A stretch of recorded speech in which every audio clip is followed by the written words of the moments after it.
Hello and welcome back to Toronto Ultra, the Northern Rivals. We are now on our third tournament. Top eight remain, of course, and $5,000 on the line, and only one team will take that grand prize, that lion's share of the grand prize. Good to be back for the third time here. Of course, I'm Shyway. I'm joined once again by Visions. Visions, we got a long day of COD casting ahead of us. Are you ready for this?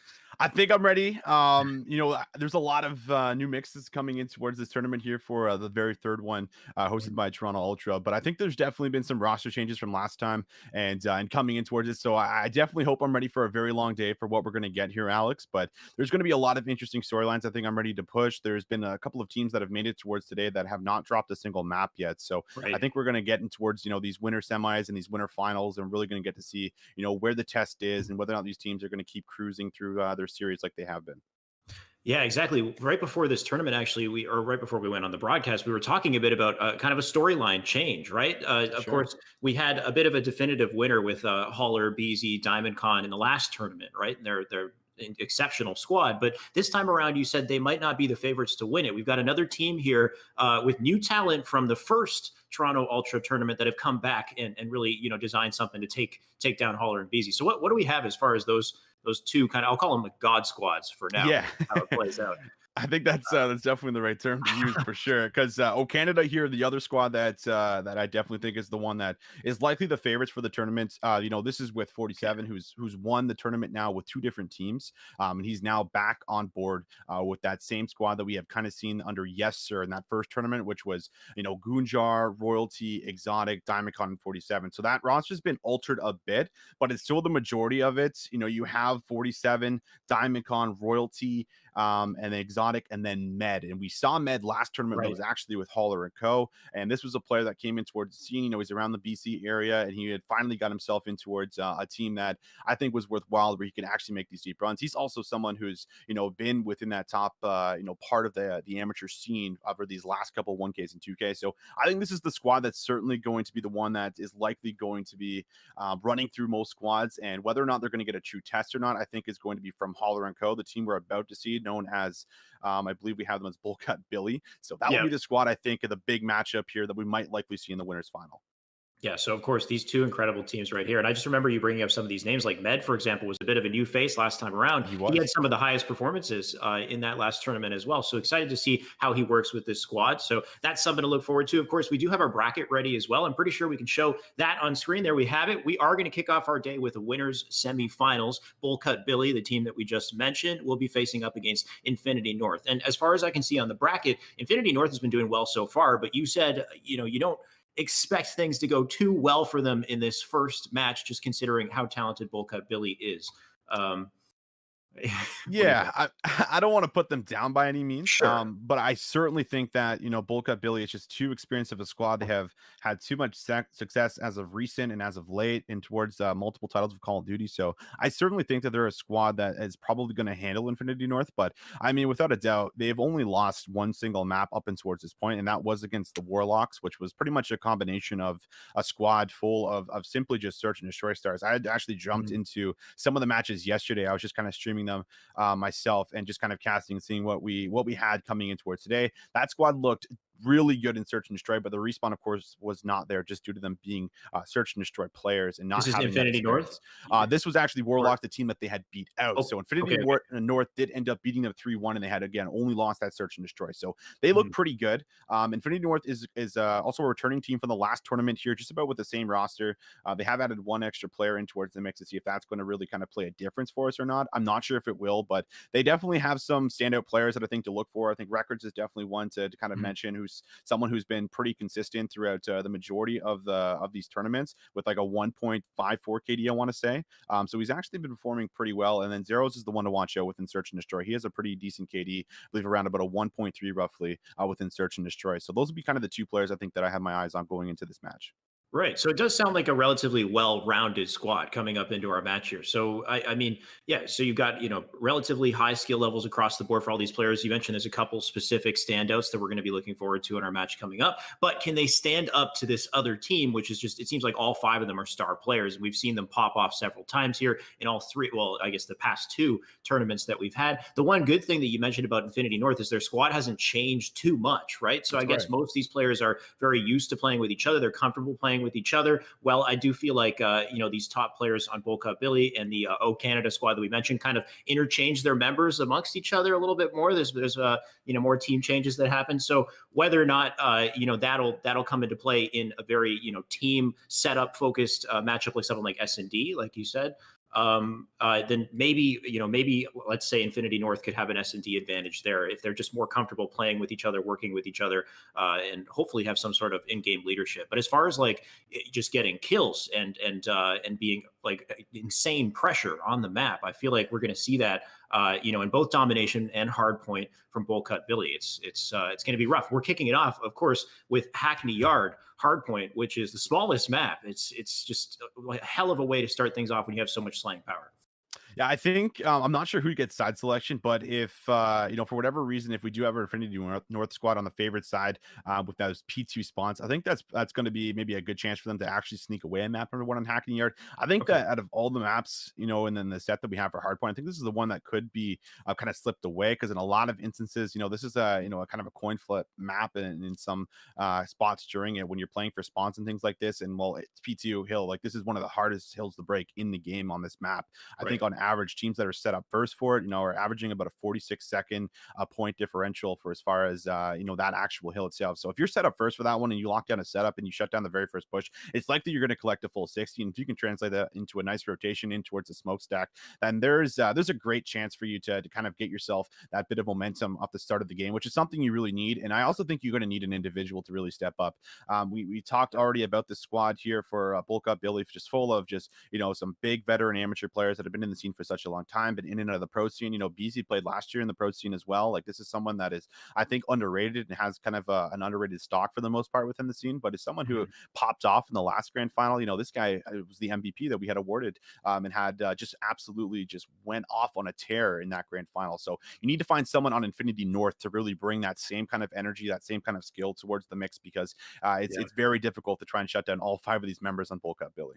So who can stand up to Beezy as far as one individual member on Infinity North? And you mentioned about Hackney Yard Hardpoint. Is the start of this game is going to be so important. Who's getting those P2 spawns at the start of the game, and can they use that to gain that early advantage? Can they hold on to it for the first hardpoint? And then, of course, like you said, if they get that early P2 hardpoint control, it's going to be so hard to break it. But then later on with the hardpoint 3, 4, 5, then you start to say, like, look at where are these players controlling crucial points on the map? Who has top third? Who has top L and can hold these positions that are crucial in just funneling players I guess into specific spawns and taking them out as they come out from these spawn points. So I think these carrying these top map positions are going to be so important in the the latter half of these hard points. So we'll see how they can do that as well. So early pressure in the beginning. Can you control P2, and then can you control these top spots, these crucial points in the map to ensure that you can carry the second half of the map as well? Really, I think will be the name of the game here. Yeah, I have to agree with you. And kind of just diving in towards more, because I believe we are just getting ready for a map to set up for you guys. Okay. And I'm not sure if we can bring the bracket actually back up, but I'd love to start talking about some of the other teams, because obviously this is our first match coming up here. But I'd love to actually dive in towards some of these other matches that we do have within the losers bracket and things like this. So I think another big shout out to one of these teams that might be able to kind of play that big role in that upset role would be Team Madness. They had surprised me last tournament in particular, where they had actually taken 3rd place. And I wouldn't necessarily say this is a mix of players that would maybe be predicted to take a 3rd place spot over some of the teams that we had in towards the mix for us. But they had actually made that run. They did a lot of big upsets, and unfortunately they were unable to win that losers final themselves. But they still put up a great fight, and they kept a lot of those maps very close. And someone to watch in particular for that team is Twix, who had a 1.87 KD. Damn.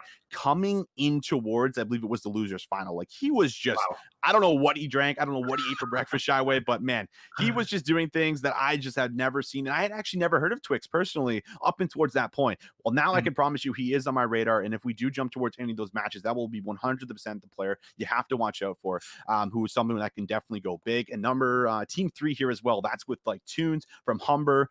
You also have, Scuffy on the mix. You have Wonders on there. So that team is also, I think, a team that could definitely give us a really good run in towards this losers bracket as well, where they got knocked down in a game 5. And I believe it was, must have been winners round 5. 45, and then I'd casted over some of their games in the losers final yesterday, and they were kind of just rolling through some teams that were just not, unfortunately, up towards their skill level. So I think that's going to be the kind of the two teams that certainly watch out for within the losers bracket to see exactly if they're going to be able to kind of make this run, because anything from just about top 8 to about top 2, I think is completely up in the air. And there's just about anybody who shows up today on Championship Sunday is going to be able to make that run and find some upsets. Right. Just so many heavy hitters to look forward to here, which is going to be great for our top 8 matchup all day long. Of course, I'm taking a look at Team Madness right now, and you mentioned Twix, but I recognize all the other names here. These guys have been grinding since our first tournament and showing up since the first tournament as well. You got Luan, Zetzi, Grundy, and Lenny as well in this squad, who I believe have all been working together since the beginning as well. You mentioned Scuffy Wonders, Young God Fiend, Goat Tunes, and Storms. So a lot of really great individually skilled players, working together on these squads. Definitely something to look out for. So exciting matches coming up. And of course, you can see all of our teams here on the bracket today. Only 8 left here. And of course, kicking it off with Bull Cut Billy Infinity North. We're almost ready to get into that matchup. We will be kicking it off with our Hackney Yard Hardpoint, but we also have, of course, a couple more matchups to come in this series that will, of course, determine the victory. I'm just going to take a look at that right now. What do we have next? We're going to have Piccadilly S&D and Gunrunner Dom following that. Do you think there's any chance for Infinity North if they just get slammed in Hackney Yard and there's tons of pressure Hackney Yard? Does Piccadilly give them any room to breathe, or Gunrunner domination following? I think just naturally we've almost always given the underdog teams just a slight chance in the search and destroy. It's just because that's the game mode that kind of can kind of bring it to life off simply just individual plays. I think individual plays can really kind of shine throughout that game mode in particular, because you can clutch up 1v type of situations, or you can simply just open up with massive multi kills that are able to kind of open the map and kind of add in all those additional type of big plays that can just be a big factor for you. So I do think that search and destroy is definitely something that you can maybe kind of look at Infinity North and say, well, they might have the edge. They might be able to kind of pull off an upset, throw in some untraditional strategies, because if anything, I think Piccadilly is either a map that you're really good at or you're really bad at. And I don't really think there's much of an in between. It's just the way the map plays. If you have a really talented sniper on the roster that's able to work picks, we've seen it so many times, right, Alex? On Infinity North that you know of, or? I don't know personally of who their sniper player would be if they do pull it out. I only know of just the one player that has looked very good in search and destroy himself, which is Zaros. So that's the only player I'm familiar with that has had a strong performance in that game mode. But I don't know who would be the actual sniper player if they do decide to pull it out. However, that role is so important on that map, just because there's so many long range lines of sights that are able to kind of open up with those picks, right? So you open up a pick or two on a map like Piccadilly, and that just kind of gives you massive advantages on offense or defense to work the map with numbers. Yeah, and hopefully you get a lot of confidence coming up from Infinity North on a map like Piccadilly as well. They got to be able to work both bomb sites, right? It's something that I noticed in Piccadilly. If players are focusing on one bomb site too much, it's very easy to counter them. They become a lot more counterable towards the end of the game. So if they can hopefully coordinate their resources and hold those lines, like hold those setups, and don't let them collapse, let themselves kind of collapse and lose those positions at crucial moments. Because I've seen some crazy flanks on that map as well, when these teams have a setup momentarily and then they crack and they start to huddle together, or kind of change their decision last minute, and that flanker makes his way through and just completely disrupts what otherwise would have been a good setup. So hopefully they can have a well-balanced split on things and kind of attack both points and keep the other team guessing and stay confident throughout this round, which is going to be tough when I know Hackney Yard is going to be a lot of pressure to kick things off. And I'm sure Gunrunner Dom, they're not going to let up either when we get there too.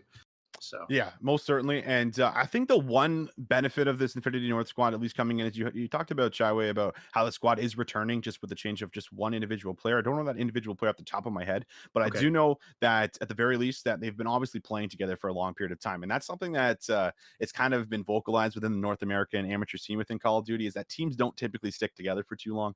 It's almost like when things go, super sour or go completely wrong, they make a big roster change right away. And usually it's kind of like almost an overhaul in a lot of situations where they're just kind of revamping the roster, adding 3 or 4 members in constantly, right? And you can't really build synergy or chemistry that way throughout the scene. Now, majority of the great teams that, of course, come in towards this tournament are usually pickup squads, and they kind of just have the natural talent to be able to carry them through, and they don't necessarily need to rely on that synergy. But when you have these underdog teams like Team Madness, like Infinity North, that have been sticking together, that have been grinding things out and playing a lot of scrims, you just are able to fix all those little mistakes over time that are just going to amplify your gameplay play.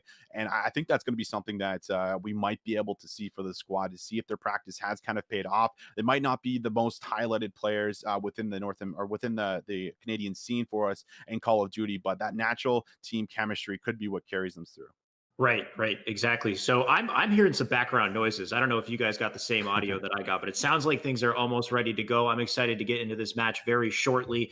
We're talking about these squads and the individual members on them. I also recognize that Bull Cut Billy has a member that I've never seen before. I believe he goes by Cilantro. True. Cilantro. Yeah, and I'm not really sure how he's going to perform as well. So there's an opportunity for this player to potentially pop off. And of course, here we go. Hackney Yard, hard point to kick things off. Yeah, we will kick it off with Hackney Yard hardpoint.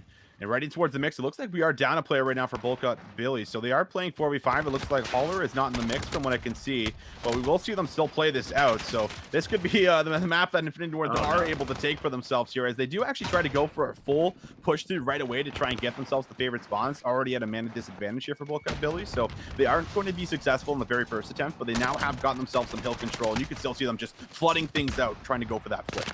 And this is one of the unfortunate things about that competitive COD rule set here is Haulers needs to join this game while it's still happening. I don't think they have the opportunity to just end it and restart things. By ending the game, I think they do potentially force lose this match if that's the case. So hopefully Haulers can join back in and even things up. And Infinity North, with this advantage, they better do something to get as many points as they can and hopefully an insurmountable lead by the time Haulers does make his way back. You can see 37 on the board, but Jimbo flying in to kick things off here. He has no worries whatsoever. He takes yet another kill. Oh my God, BZ and Jimbo working together for some pretty hot kills off the start of this match, even in a 5-4.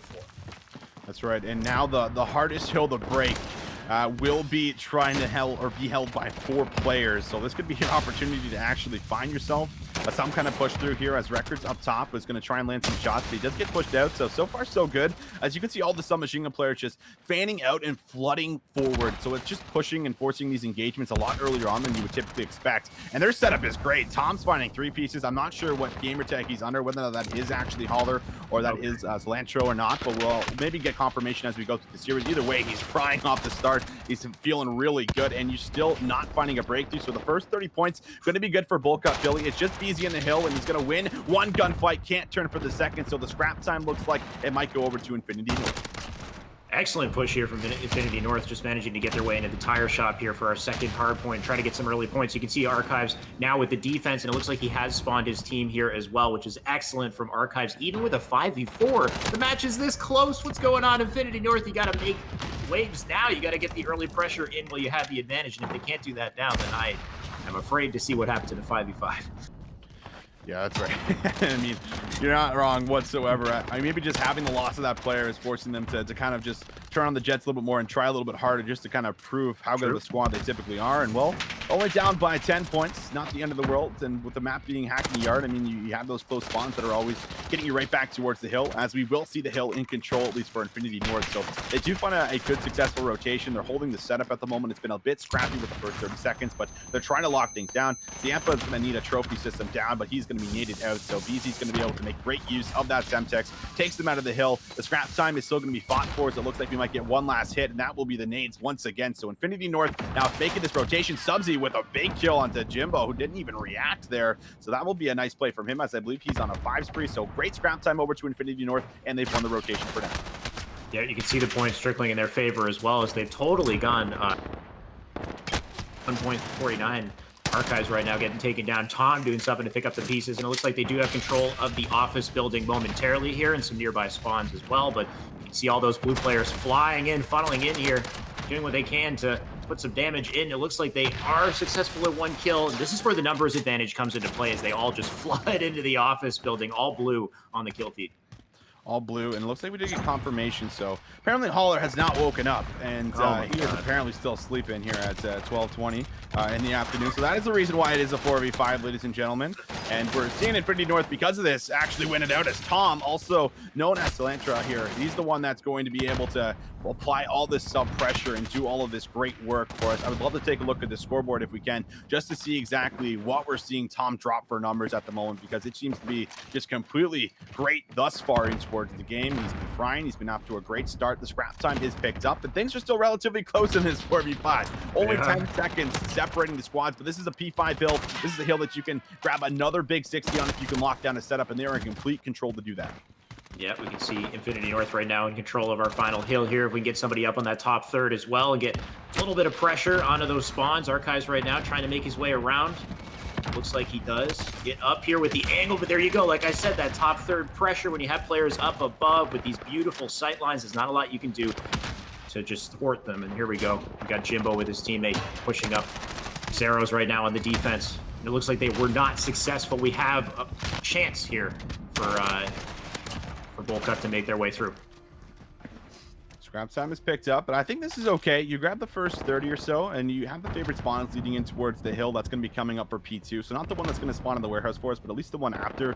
Remember, it's always key to make sure you're thinking hills ahead for the very important ones, and that's what Jimbo's trying to do right now. But unfortunately, Records has already beat him to the punch. He's up top useless, and he's going to be able to actually find that big kill. The spawn's now coming through for green, and they're going to have those favorite spawns on the map right now for Infinity North. So they're in a great spot to try and stack up this time, but things still being now a 4v5 will no longer be it. Looks like Hauler has woken up. He's in the mix, and now let's see if they can really start to turn on the pressure here and bring things back. Could be a frightening turn of events. We'll find out in just the next couple minutes here as Evan, our new player, just trying to situate himself here. He gets an early angle up our house, and he'll make that work. And of course, he's in a good spot to make sure they're ready for that next hard point coming up later. Catch those players flanking through, which is perfect as well. And they just got to put some damage in on this hard point, get in there nice and quick. Evan looks like he's just kind of spinning around, getting his controller primed and ready for the matches coming up. Yeah, I imagine he's not warm whatsoever, so I don't expect Hauler to drop any kind of crazy numbers for himself, but at least having that fifth player on the map that can bait and switch for you and push things out, and just the extra body is going to kind of pay off for itself. But you're still seeing a pretty decent lead at the moment for Infinity North. They're holding on towards it, and we'll see if they can actually lock down the setup, as this is going to be very difficult to find yourself a break. Of course, we saw last time it was pretty much a decent hold in the 4v5, and Jimbo's shooting bodies, putting a little extra in towards the mix here, as they're like, listen, we got our fifth player back. We're coming back off of this hill. The first 15 seconds are going to be good. No one on Infinity North has even crossed this first wall past the line. Their smokes are going down to see if they can make a second attempt to get through. Some blue is going to flood in towards the feed, but it is pretty much all yellow, trading things out, or orange, if you will. So this is a great hold so far. The first 30 seconds going to be good, and it looks like the next 30 also will end up going over. The day just started. Evan just woke up, and Jimbo is already shooting bodies. What is happening on Sunday here is BZ flying in. He will trade out that kill. Tom right now tossing the trophy out. He's got this top L control. This will be useful as these players spawn up. He'll get some shots across the map, but unsuccessful there. Records with the defense right now. You can see all this free time. They're not even trying to contest that hill at this point, just setting up for the smokestacks coming up soon. But like just the comeback, and immediately now it laps their score. 5v5. It's looking like the pressure's on. Yeah, and also on top of this, we actually see Archives get all the way in towards the back here. He found a two-piece on rotation. He's now going to move top yellow to keep this streak going for himself. He should find this kill, and he does. So this is a great move from Archives, who is right behind enemy lines, and he needs to try and play his life the best he possibly can. If he can stay top yellow, he's going to put himself in a fantastic spot to end up flipping things out, and Archives finds another one. So he finds Subsy. He's still keeping himself up. The nade, I believe, has found him, or the kill there from Records has been able to take him out, but his play is still so massive. It hasn't resulted in control of the hill, as we're seeing it's going over to Infinity North, but Archives comes right back off. The spawn is able to make its way in towards the hill. He's got another gunfight to win, and Archives is able to take it. So now the lead change will go over. Bullcut Billy, they're going to take it. They're going to grab the next 10 seconds or so, as they're already rotating in towards the office. Zero's right now doing what he can to defend office, and he's not successful. All orange on that feed as well, and you can see them start to pull away, but Infinity North keeping things close. BZ right now with his high angle, looking for the challenge, and he'll get that kill as well. BZ doing a good job with the defense here as they collect more points. Now set up on the office. BZ just flying. He doesn't care. He's going to go straight in, find these guys wherever they are, take them down. BZ's in a groove right now. He is just feeling himself. He's on a 5 spree. and he's doing exactly what Archives did there, just a bit of go. But they can win off of this office hill. Infinity North are going to have to find a break, or it will be game number 1 over towards Bullcut Billy. You're seeing them stack and rack up the time. They're kind of just pushing individually, and I think right now this is where things are starting to panic for the side of Infinity North. They're going to make one team push here, but that will be Cilantro able to grab himself the first one. Jimbo finds 3 in the middle of the map, and that might just actually be the final nail in towards the coffin, as they're going to need another 7 points to be able to close this one out. Infinity North can't get close. It's up to player number 7 in the back end, but he gets shut down, and now in front Subsy, but their hold is good. Bullcut Billy just make a perfect setup happen in the office hill, and they're going to close things out 250 to 190. Talk about defense in the end of that game. They could not touch them in the office hill. Of course, you had BZ just roaming around, taking out players quickly off a spawn, but then you had that exceptional defense from players like Tom and Jimbo just setting up with the trophy, holding angles, and mowing them down. It just seemed like Infinity North could not coordinate their resources and just create some sort of an effective push to get through the defenses here. They lost all points in that hill, completely wiped at the end of that game. And it's actually also kind of funny to see Holler come back through halfway through the game and still get a minute 30 in towards the hill. So it kind of just shows how well his team was playing. I mean, even in the 4v5, it's not like it was a blow by any means, right? The first half of that game was, I believe when we went towards the resets, it was just about a 10, maybe 20 point differential. So things were by no means out of control. So once Holler got in there, that's when they kind of solidified themselves and say, listen, guys, you kind of had your fun in the first half, but we're back here as a solid 5. Holler has woken up. I imagine he's going to have to get some caffeine in towards the system, as it did not look like he was shooting anything there before he jumped into the match, kind of warming up the controller, doing some circles, but still went 10-5. So I mean, not too bad to kind of drop through halfway in towards the match, but maybe giving his teammates just a little bit of a heart attack before they had got in. Either way, map number 1 over, pretty convincingly done, and that was just purely off the submachine gun play there from the side of Bullcut Billy. I mean, I want to say that Infinity North had pretty solid defense, even in the 5v5 for a while. They were pulling back. They managed to bring the lead back in their favor. They had decent defense. It really was just the final 2 hard points where they just lost everything. Like, they really couldn't seem to get any control back. So it felt like they had some semblance of a plan going on with the 5v5. They could still hold it, but they lost it towards the end there. Of course, S&D, a very different story. We've got Piccadilly coming up next. We talked a little bit about what's necessary for these teams to win, but whether or not they can pull together, whether or not they have a main designated sniper, we're going to find out. We know Jimbo's the sniper at the start of this match here, as he's just trying to light him up. That's right, AX50 in hand. So we do know, like you said, Bullcut Billy are going to have a sniper player. Will Infinity North or not? We don't know. Yosemite looking to push all the way through. He's actually got some great timing. He has no dead silence, but he has slipped right behind enemy lines. He's going to give some callouts. He has a chance to pick up a 2-piece here. You have to grab a 2-piece, but he's been spotted, and now this goes completely wrong. Yosemite can't make anything happen, and now Zero's the one that we highlighted as the big search and destroy superstar on the squad, is the sniper player for his team. He finds one pick, but he's stunned. He's pinched. He's in an awful position, and BZ will make slight work of him, as I believe he was the one that finishes off the kill. So a very convincing offensive round picked up for Bullcut Billy. A quick 4 dead and a bomb plant, and it really doesn't matter who the sniper player is. There's Zeros right there just getting taken down with sniper in hand. Not a lot he can do to defend himself in what I believe was a 4v1 situation towards the end of that. Hopefully Zeros can put on the pressure early on, and hopefully these teams can start, or sorry, this team can start to put the pressure back on, because they lost 4 of their members nice and quick at the start of the game. Here we have Zeros looking for some sort of a jump up here. He will finally get it. Trying to get an angle. He does get tagged, but he'll stay alive here. And you can see 3 of his teammates pushing up on left. He's got one subby by himself as he tries to support him. Oh, he got blessed with that shot. Let me tell you, Jimbo probably not too happy about that being a hit marker with the sniper, as he just perfectly counter-sniped it. And Zero's just unfortunately with some unfortunate movement can't really get anything done, but some kills have went through. Subby has found himself a kill. BZ in response, but the bomb has been planted. Tiempa up top is waiting patiently, and that's a big 2-piece from him. He takes down Evan and Jimbo. They're out of the mix. It looks like Tom now is going to be the next player to try to push this out, and that will be Cilantro finding himself a big kill, but he is going to be in a 1v2. He's getting turned on Records. Records with some sloppy shots there. He does find the kill, but he almost just got completely smoked. Infinity North still grab the round despite the shaky kill cam, and they're going to bring things back to 1-1. Telling you, man, it's that slide cancel. It's a tricky maneuver. You just can completely halt all momentum and turn the other direction with a double sprint. Sometimes it throws you off. And Records looked a little thrown off for a second there, but he stabilized himself. We have a round win on the side of blue here, so it looks like a 1-1. Jimbo right now, of course, our designated sniper. He will fly up, get an early angle. Let's see if we can get a nice pick.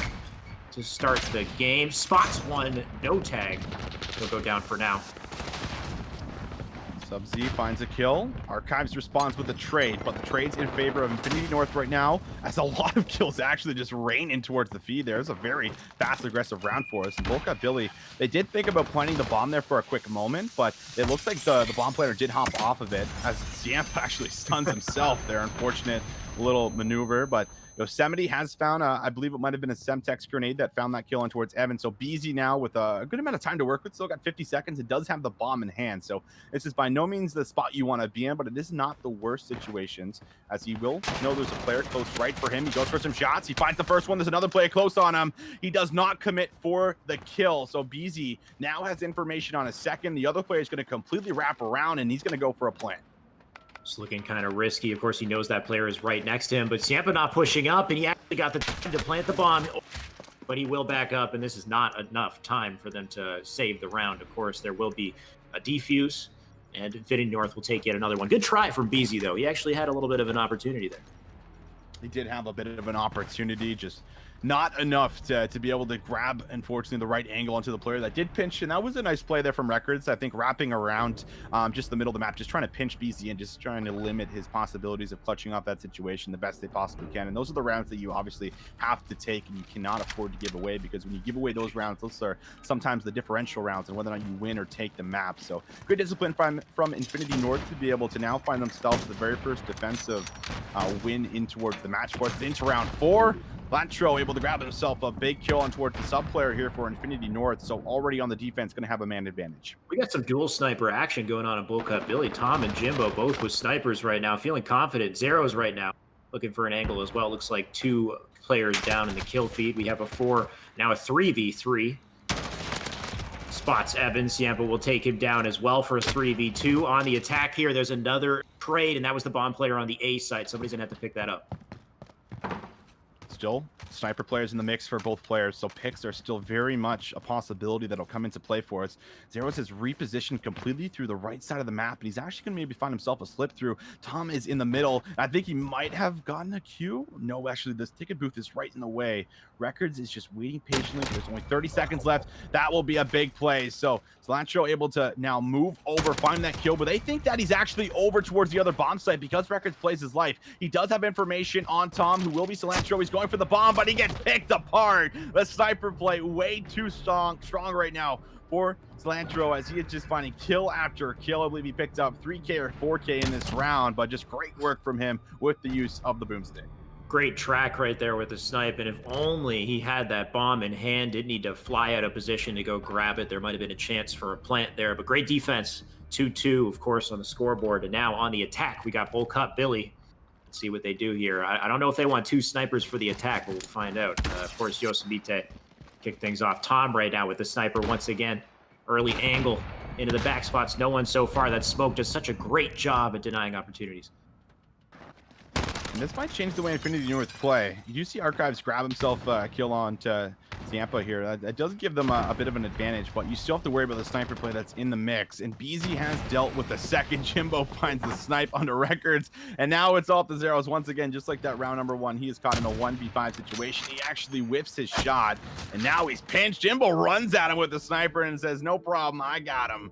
Takes them out here for 2 in the round, and now we're just starting to see Bull Cup Billy just get themselves in a little bit of a groove. They're just kind of rolling through all these players, winning their one-on-one engagements, and they're going to be able to take the lead by 1.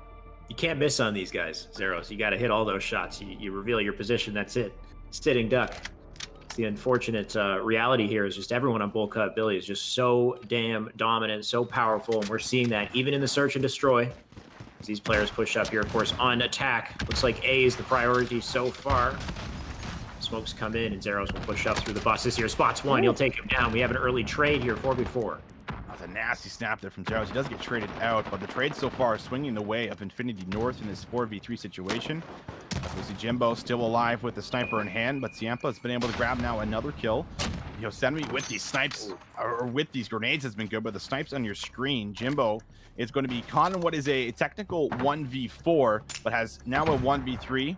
as he's looking for any kind of a peek. And well, you just have to show Jimbo respect right now. Just simply play your life. Don't give him any kind of an angle. He drops down. He's now pinched. He's got nowhere to go.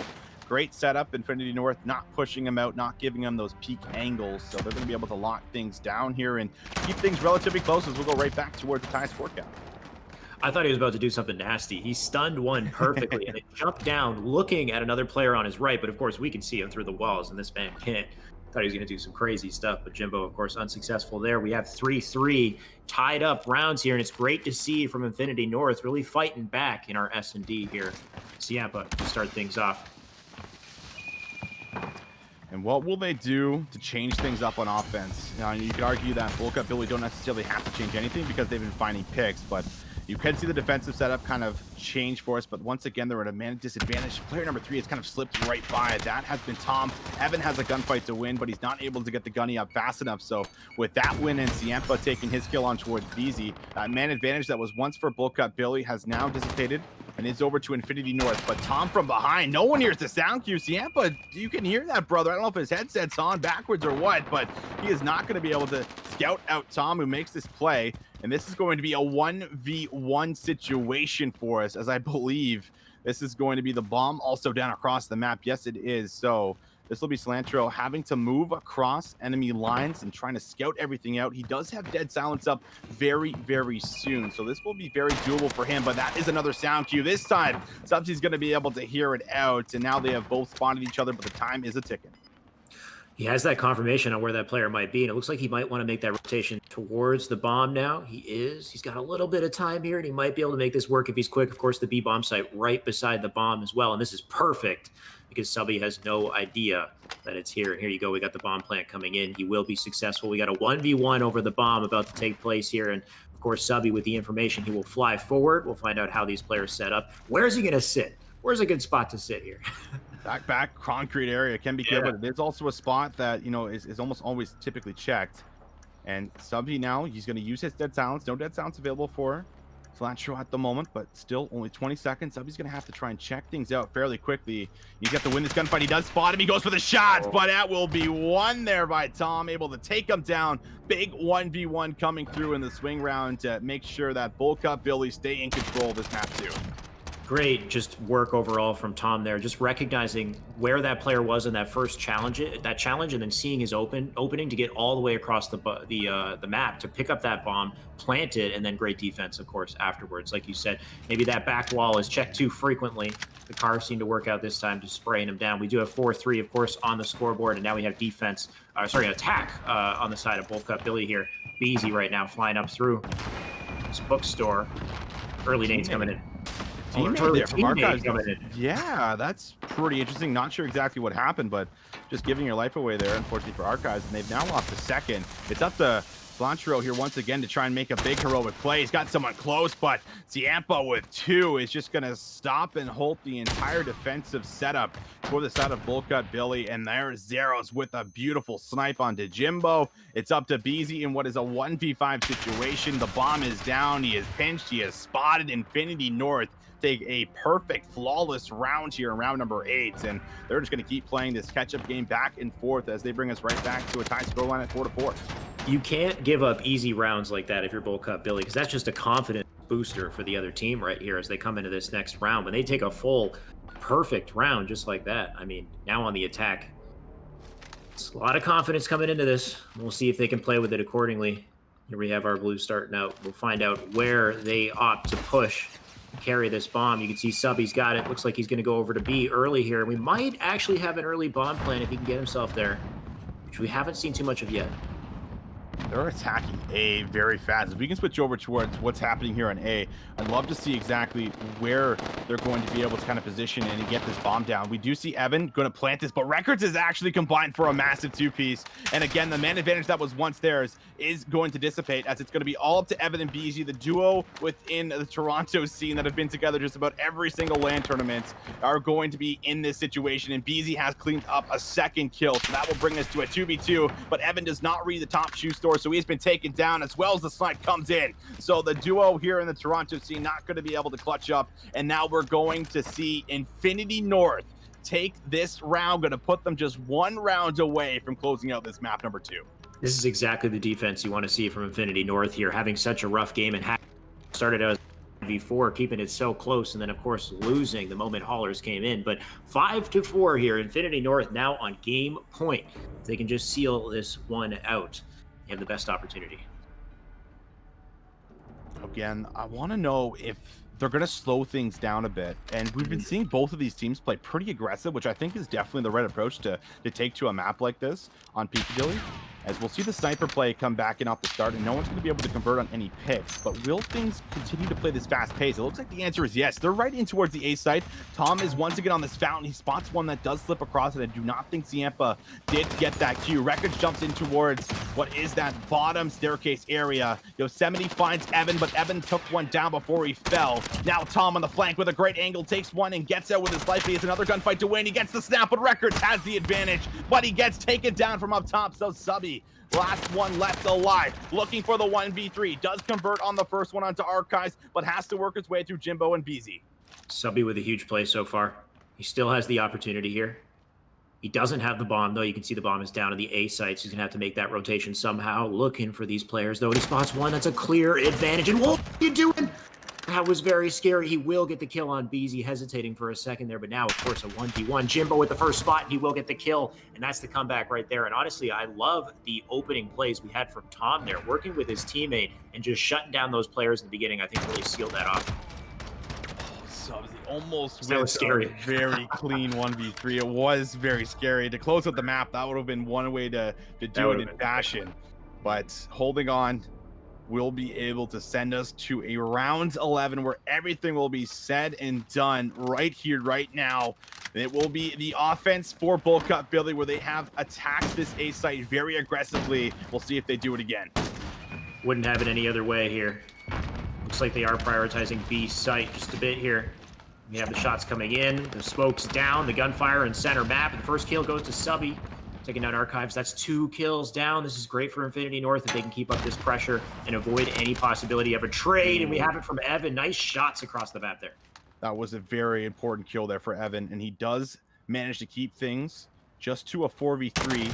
And BZ has slipped behind enemy lines. Yosemite gets kind of caught with his pants down and take it out. So now that leaves us in a 3v3. The once-man advantage for Infinity North is no longer. Another kill comes in, but the trades are good. So this will be a 2v2. So many kills coming through. As soon as we see one fall, the next player usually falls right after. And now Jimbo with the Deagle looking for Siempa that might be inside the library, but has no idea where the last 2 members are on the map. The bomb has been brought over towards this B site. Shots do go through once again as Siempa, I believe, is pinched out, and Jimbo has found him. So Records has to try and make the 1v2 happen. I think Evan might have spotted him with 20 seconds on the clock. He spotted. Records is going to have to pull out the miracle, but Jimbo shuts him down. The 3v5 comeback from Bolt Cut Billy in this round 11 will be massive for them as they secured and go 2-0 up in the series. So rough in the end there. You saw that like immaculate. We didn't actually get to see it in our POV, but the 2v1 collapse that they had on that player over in the library makes you wonder, should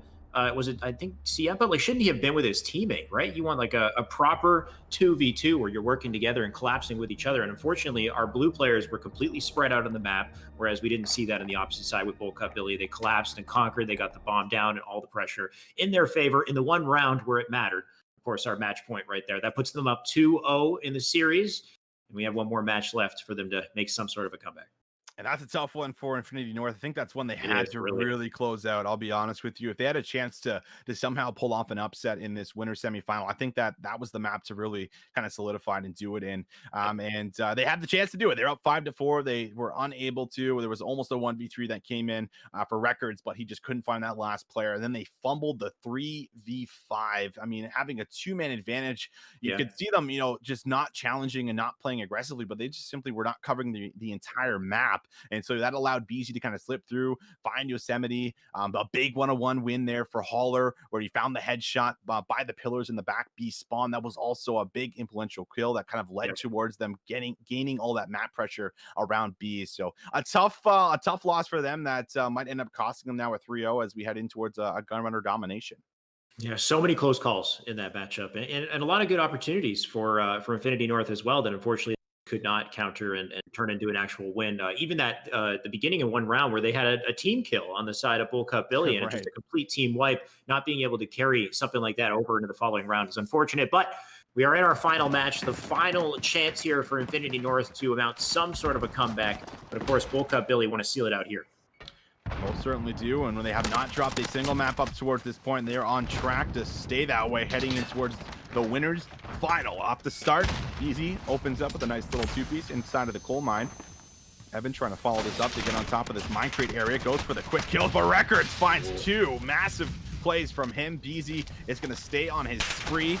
Will be able to combine for a couple of big kills. It's just him on the flag, so he will get flooded out from the remaining Infinity North members, where they will end up at least stopping this B play from going over for now. But while this happens, this will be a big overextension play from player number 0, who has went all the way. That is Subsy, who is going to be able to get the neutralization, draw some of this pressure back from B, and force these members from Bull Cup Billy to get themselves the home flag back. Subsy with that great overextension. He kept his presence low as well, way baited for that opportunity to finally get a kill and still staying alive here, being such a nuisance. He'll finally get taken down, but so clean, like you said, he capped the point, and now they're forced to go back to it, and that is clear time in the favor of Infinity North. That was just absolutely amazing. He got the full cap. Usually you see a player get the neutralization and run himself out, and maybe he gets a kill and gets traded out, but the fact that he gets that kill and gets that full cap is just completely impactful, and is the reason they have an 8-point lead. Zero's now heating himself up as he does combine for a couple of big kills right outside of the coal mine area, where he is now pressing forward a bit, and now we're actually seeing the call be made for Bull Cup Billy to completely overextend through the forest area. They're looking to see if they can try and attack this A flag and get this side of the map back in for them, but they have just lost everybody, and because of this overextension play, they're going to keep spawning over beside P2. They have lost their home flag at the moment. A player has been able to push through over towards A, but I don't think that gunfight will be won. It will not. Yosemite wins it, and we're seeing Infinity North actually play some really clean domination off the start of this map. I gotta agree with you. I'm loving these plays from Infinity North so far. Even Zeros, who stayed alive, he went and he reset the point and then literally went wrapped around. He's now hiding back here. He's still just covering C and going for the neutralization once again. He's so annoying. He's been living for, I believe, the last like 2 minutes. There we go. The body shots from Jimbo to shut this guy down. They could not find him, and finally they'll clear C and try to get some pressure back on the map here.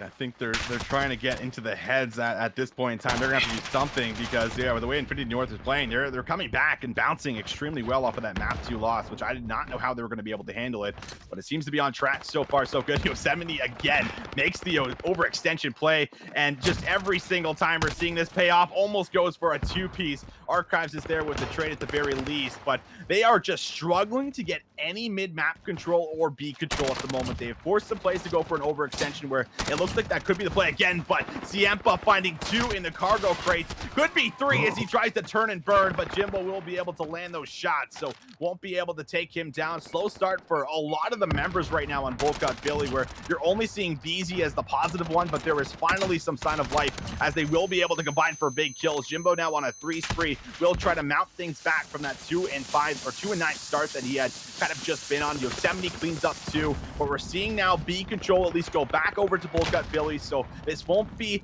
at least complete domination for Infinity North at the beginning of this beginning of this domination, but they are certainly still in a great spot. They have the lead, and they're still attacking all of the flags. I mean, Bull Cup Billy, they had it for a second. They brought it back into control, but completely flipped, just as you said that. Infinity North, now they got the neutral on C. There you go. Bull Cut now has recapped it. We got BZ on screen here making his way across the tracks. They'll try to push up on Minecart here, get some damage in. Tom, unfortunately, could not make that challenge, stuck in a reload. We have multiple kills on the side of blue here as BZ with one man to line up some sort of defense, and a clear from Siempa over here on point A as well. Just overall, Infinity North doing an immaculate job in this early game, but can they hold this pressure, this momentum? Can they shoot on? And they kills from behind. Zero has been feeling himself all match long, and it's just showing up.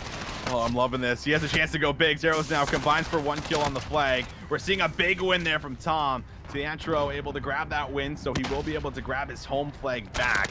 Jimbo now with a big flank is on a 4 spree. He's bounced himself right back from that really bad start that he had with, I believe it was 3 and 9, is now right back in towards the mix. This is just 1 negative. So good stuff from him to be able to work his way back in towards the game. Zeros, on the other hand, has been able to work his way on towards his B flag, where he will not commit for the full on B cap. He's waiting for his teammates to kind of back him up, and he challenges out, wins his gunfights. He's got 15 kills towards his name. He is simply running through Bull Cut Billy at the moment as they're just winning engagement after engagement. This will be the very first half with a massive lead coming in towards side 2. Just so incredibly done for our boys in blue. Infinity North, they're not playing around in this map number 3, Shyway, as they're going to hold on to a very comfortable lead. Who are these guys? Who got into Infinity North and just completely took over? They're a team of 5 different players now. I feel like completely different team. Just their teamwork, their control, their ability to constantly pressure and neutralize C while holding A and B at the same time. Just I haven't seen this type of coordination from them yet, and if they can keep this up, then they are looking for a dominant series so far. Of course, 94-50, kicking things off here. A map flip as well, and we'll have an early cap on point C, and most of the players flying across through this crate side of the map to try to control it early on. Dom opens up with some big kills, and now that we do have the side flip, this is where Bull Cut Billy can do exactly what Infinity North were doing, where they can apply pressure over towards the C flag, just like you're seeing Tom do, but he will be cut down. So a nice read from Yosemite to actually hold his position to make sure no one slips in. Jimbo is following his teammates' path up and looking to actually go for this. He might find 2, and he does. Good reads from Jimbo. That will be 4 members down for Infinity North. So now they're about to get a little bit of the same taste of the medicine on exactly what they just put on towards Bull Cut Billy, where they're going to have to try and defend things, but this is a full-on domination at the moment. We talked about that massive lead of 44 points. Well, this could now be slowly but surely neglected as 3 points are coming in every 5 seconds. C almost goes right back over, but they are actually still holding on towards this, and there's going to have to be some kind of a big desperation play. We do see the side split once again, so Ace should be captured for Infinity North, but they definitely just get put in towards a bit of a domination there for that first minute, and that's just a great comeback and a start for the side of Bull Cut Billy. Yeah, talk about a return the favor there. That's the type of pressure that Infinity North has not felt yet in this game, and what are they going to do with it once they have? Of course, you can still see the points in the favor right now of Bull Cut as far as map control, and they're starting to catch up here. They're starting to climb back. The kill feed, of course, a lot of orange right there as Tom pushes up here through the greenhouse. He's got his teammates in tow, and that's going to be so great in neutralizing this A point. Looks like they'll be able to do that quickly. And Infinity North really need to kind of, I think, just slow down a bit here. The lead has been cut down to just 15 points, so Infinity North will lose this lead out on 2 flags, constantly being held from Bull Cut Billy at the moment. But Archives is just opening up with 3 kills. Infinity North just can't seem to get themselves back into that same groove and rhythm that they found themselves in the very first side. Records get shut down as he decides to go close quarters with the assault rifle. Not sure what the play call or thinking was behind that, but he is, of course, going to lose that matchup there, held with a nice angle. And now just 8 points separating as they make a play back towards C. Ziempa is desperately trying to get themselves the home flag, but they have simply just had no pressure or map control since the flip of sides, and that once lead of 44 points there going in towards the side 2 has been dropped all the way down to simply 3.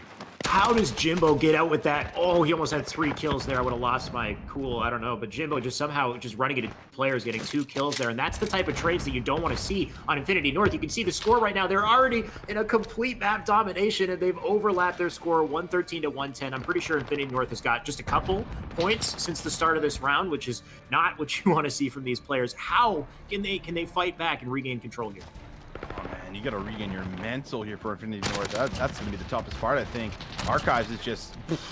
Yeah, he's doing that right there. He's doing that right there. He's got 20 kills after that slow start. Everybody picking it up after having a slow start across the board, except for Beezy, who now actually finds himself having a bit of that slow start, but his teammates are going to be able to respond with getting the gunny up here and starting to fire on all cylinders. We're going to see the flip of B potentially go over to Infinity North, where they're going to desperately need to hold on to a 2 cap here for the remaining of this minute and 35 seconds. But I don't know if Jimbo's going to allow them. He finds 2 before he is taken out. It's up to Records to really lock things down in the side of B. They have flipped back towards what most players like to play on, which is the A favored side, where you can at least kind of control this side of the map a lot easier due to the sign of the neutralization kind of playing a factor. But Jimbo gets cut down in the middle, big wins, and now 15 points leads that is built up for the side of Bullcut Billy. But we're seeing Infinity North fight back here in the final moments of this game, and it looks like they are going to be able to get their feet underneath themselves.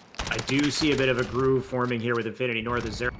That player, I believe, is second in a row there in neutralizing C. This is perfect. They got 128. They're making a bit of a comeback with the points here, but Beezy with an exceptional angle just dropping on him. He'll stop that cap from happening. AB setup, though, still in the favor of Infinity North, and this is the kind of setup they need. This is the kind of momentum they need if they want to make a comeback here. They can't just lose their cool after such an incredible round one.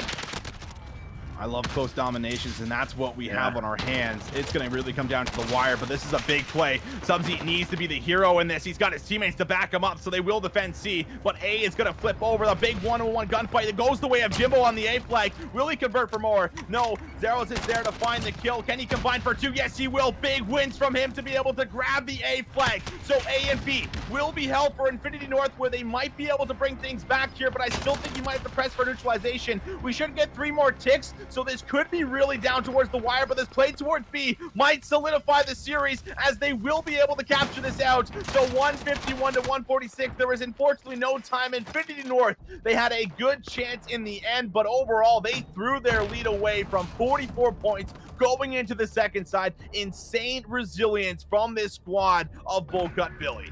What a performance from Bullcut Billy. It can't just be as simple as flipping the map in the second round. There's got to be more to the the results here. Like, is it just they kind of woke up? They're like, wait a second, Infinity North is applying a lot of pressure here. We gotta coordinate and just start playing our game or something. Like there was maybe some sort of internal talk in between rounds or something, because it can't be as simple as just flipping the map and then suddenly they start dominating. Do you think, like, was there a big change that you noticed? I mean, like, honestly, like, that side of the map that you do have, and we got to see like perfectly, right? It is definitely more preferred, just due to just being able to get to that C flag with easier access, moving through washrooms. Everything's a lot more enclosed around that area, so it's kind of easy to almost sneak your way through towards the flag when you're putting pressure and applying in the middle of the map or over towards B. I think that's just exactly what they were able to execute on. The other hand, though, I definitely think there was more that added in towards it. When we got towards that very first minute where we saw the domination come in towards effect, I feel like the whole side of Infinity North just kind of didn't know what to do. And that's when you kind of talk about, these middle tier amateur players against some of the top tier amateur players, where they can stay cool in those moments of when they get dominated. It's like, okay, this is what we need to do. This is the next step, where I think things in comms maybe got a little bit chaotic for them, where you saw a lot of individuals kind of just going off on their own. They were no longer kind of having that same big team play. And also the individual play of just completely slaying and finding multi-kills that also slowed down for them. So it just kind of felt like they were a little bit lost within the communication there for the team. They were not on the same page for how they wanted to approach the next step of the map, and that of course resulted in that 44-point lead dissipating all the way down. And that's definitely another tough one that slips away from them, just like map 2 had went, where they're up 5-4. They let that 3v5 slip away in round 11, and they let that 44-point lead. Like, that is a massive lead to have in Dom for a map like Gunrunner, where things are so fast paced and just constantly change and flip. So that's a tough one for Infinity North as they suffer the 3-0 loss.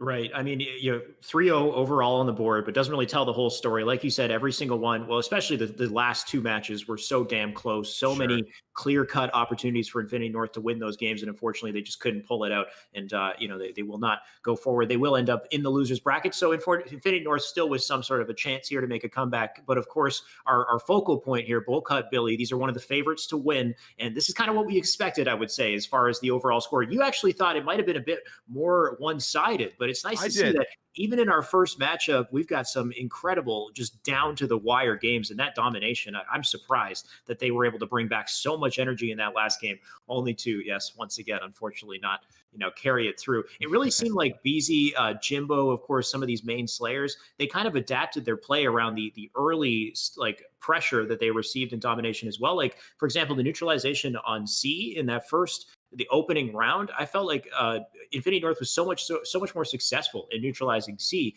But you had just like this strategy from players like Beezy. The way they approached C was from like above the train instead of just taking their typical routes. Like they changed their approach to defending C, and it just completely threw them for a loop, I think. So little things like that, you see the adaptation from, like you said, higher level players versus more, not that these aren't all good players, but there's clear tiers of skill that are being displayed here and adaptation adaptation is, a good example of that as well. Yeah. So yeah. Absolutely. I got to agree with you, Shyway. It was close, just unfortunate for them. So they go down to losers bracket after only losing one map up towards this point, and things kind of went the way I did. Holler now probably going to go shoot some bots up, I imagine, for us and try and Thanks to get waking warmed up. up a little bit more. Yeah, he needs to wake up, get some caffeine towards the system so that he can kind of regain with the rest of the squad there. But Yep. I'm excited to see who's really going to end up going up against this squad in this winners final here. Yeah, of course, if you guys at home are still waking up, we're just getting started with our matchups today. Our top 8 winner gets the lion's share of our grand prize of $5,000. So we're only just getting started with our intense matchups. We got more coming up with Toronto Ultra Northern Rivals very soon. So don't go anywhere. We're going to jump into a quick break.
Hello and welcome back to Toronto Ultra, the Northern Rivals. We are again with our top matchup. Still on the winner's side of the bracket here. We're going to look at the other side, the other top team with potential to win. Of course, I'm Shyway, joined by Visions once again. Visions, we got a pretty interesting matchup coming up. I know you know a lot of these players, especially on O Canada. These Certainly.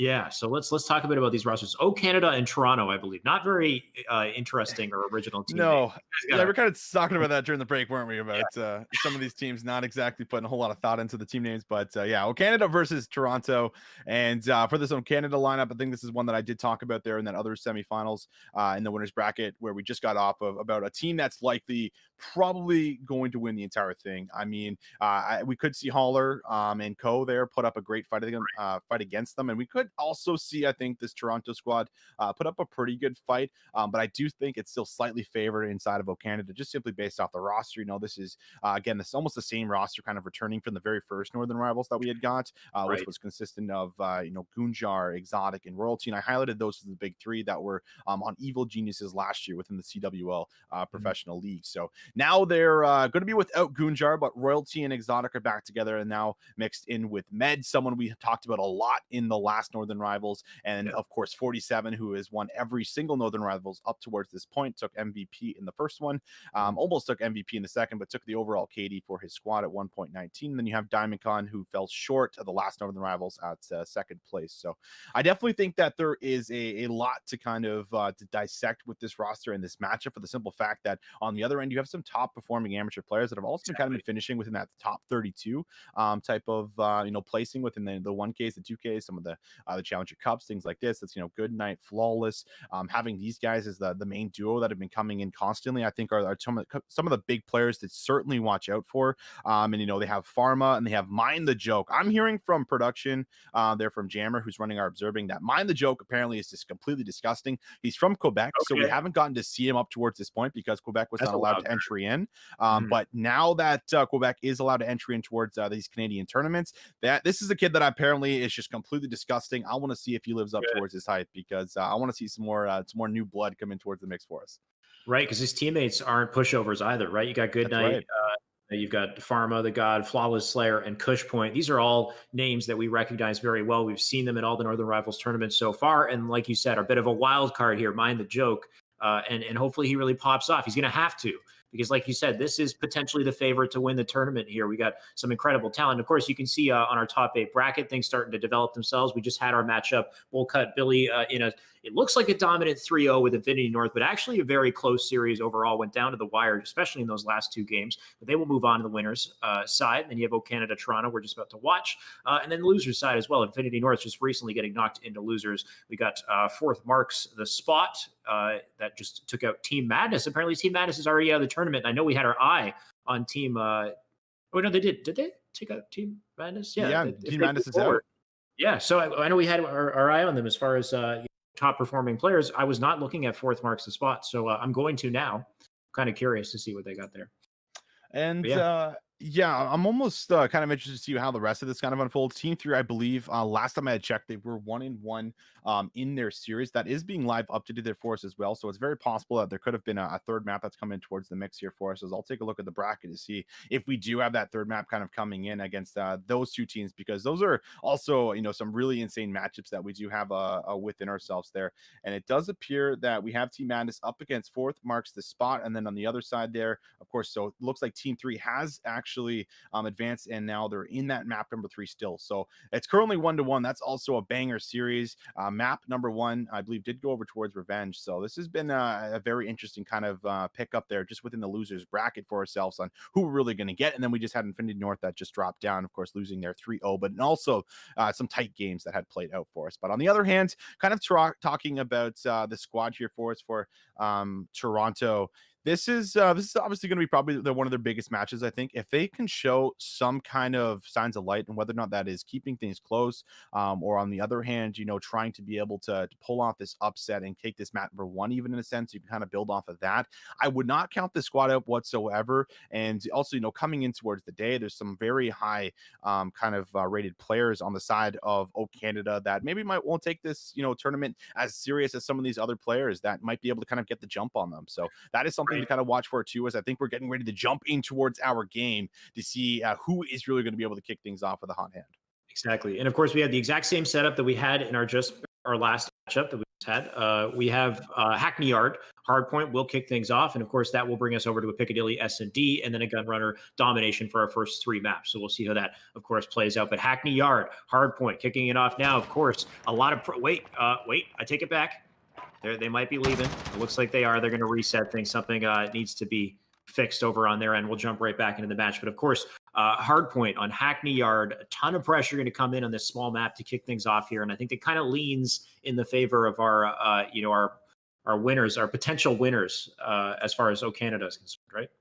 That's right. And I kind of actually want to dive in just while we got some time. I want to dive in towards some of the players in particular, because like the whole reason we do a lot of these Northern Rivals tournaments is to show you guys, some of the up and coming talent that we have to offer within the Canadian scene. And when you look at the Canadian scene as a whole, there's been a lot of people that have found breakthroughs. You have, of course, the majority of the roster here within Toronto Ultra itself. Like there's a lot of Canadians on that squad alone. And having some people that have had the chance to kind of build their resume up here over the scene, like 47 is a player that has broke through so many times and is someone that I consider to be a high top amateur.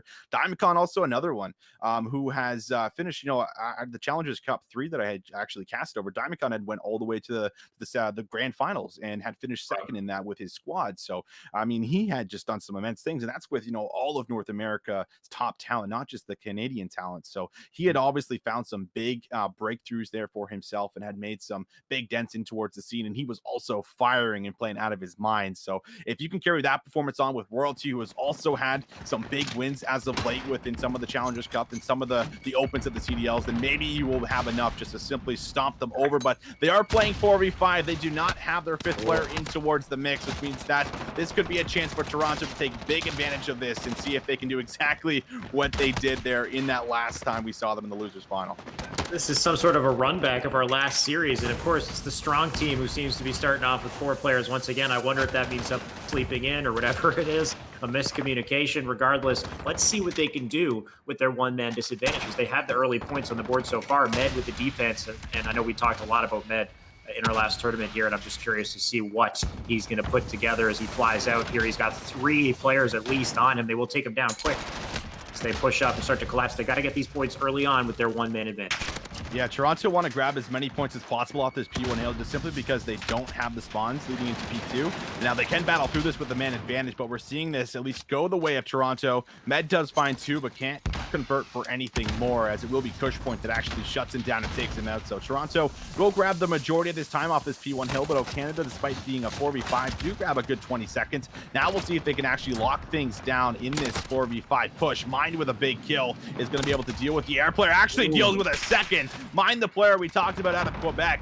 Someone we have not seen so far, looking to see if he can make his name, as he will be up top trying to find the breakthrough. Will be 47, who's going to have to go completely massive, as he might even look at wrapping around. And this will be 47, who does find 2 down low, looks for a 3, and he gets 3. 47 with the knife. Oh my God! Finds 4 as he will finally get cut down. But already 47 living up to that MVP hype. Put this man down and keep him on respawn. He is popping off way too much.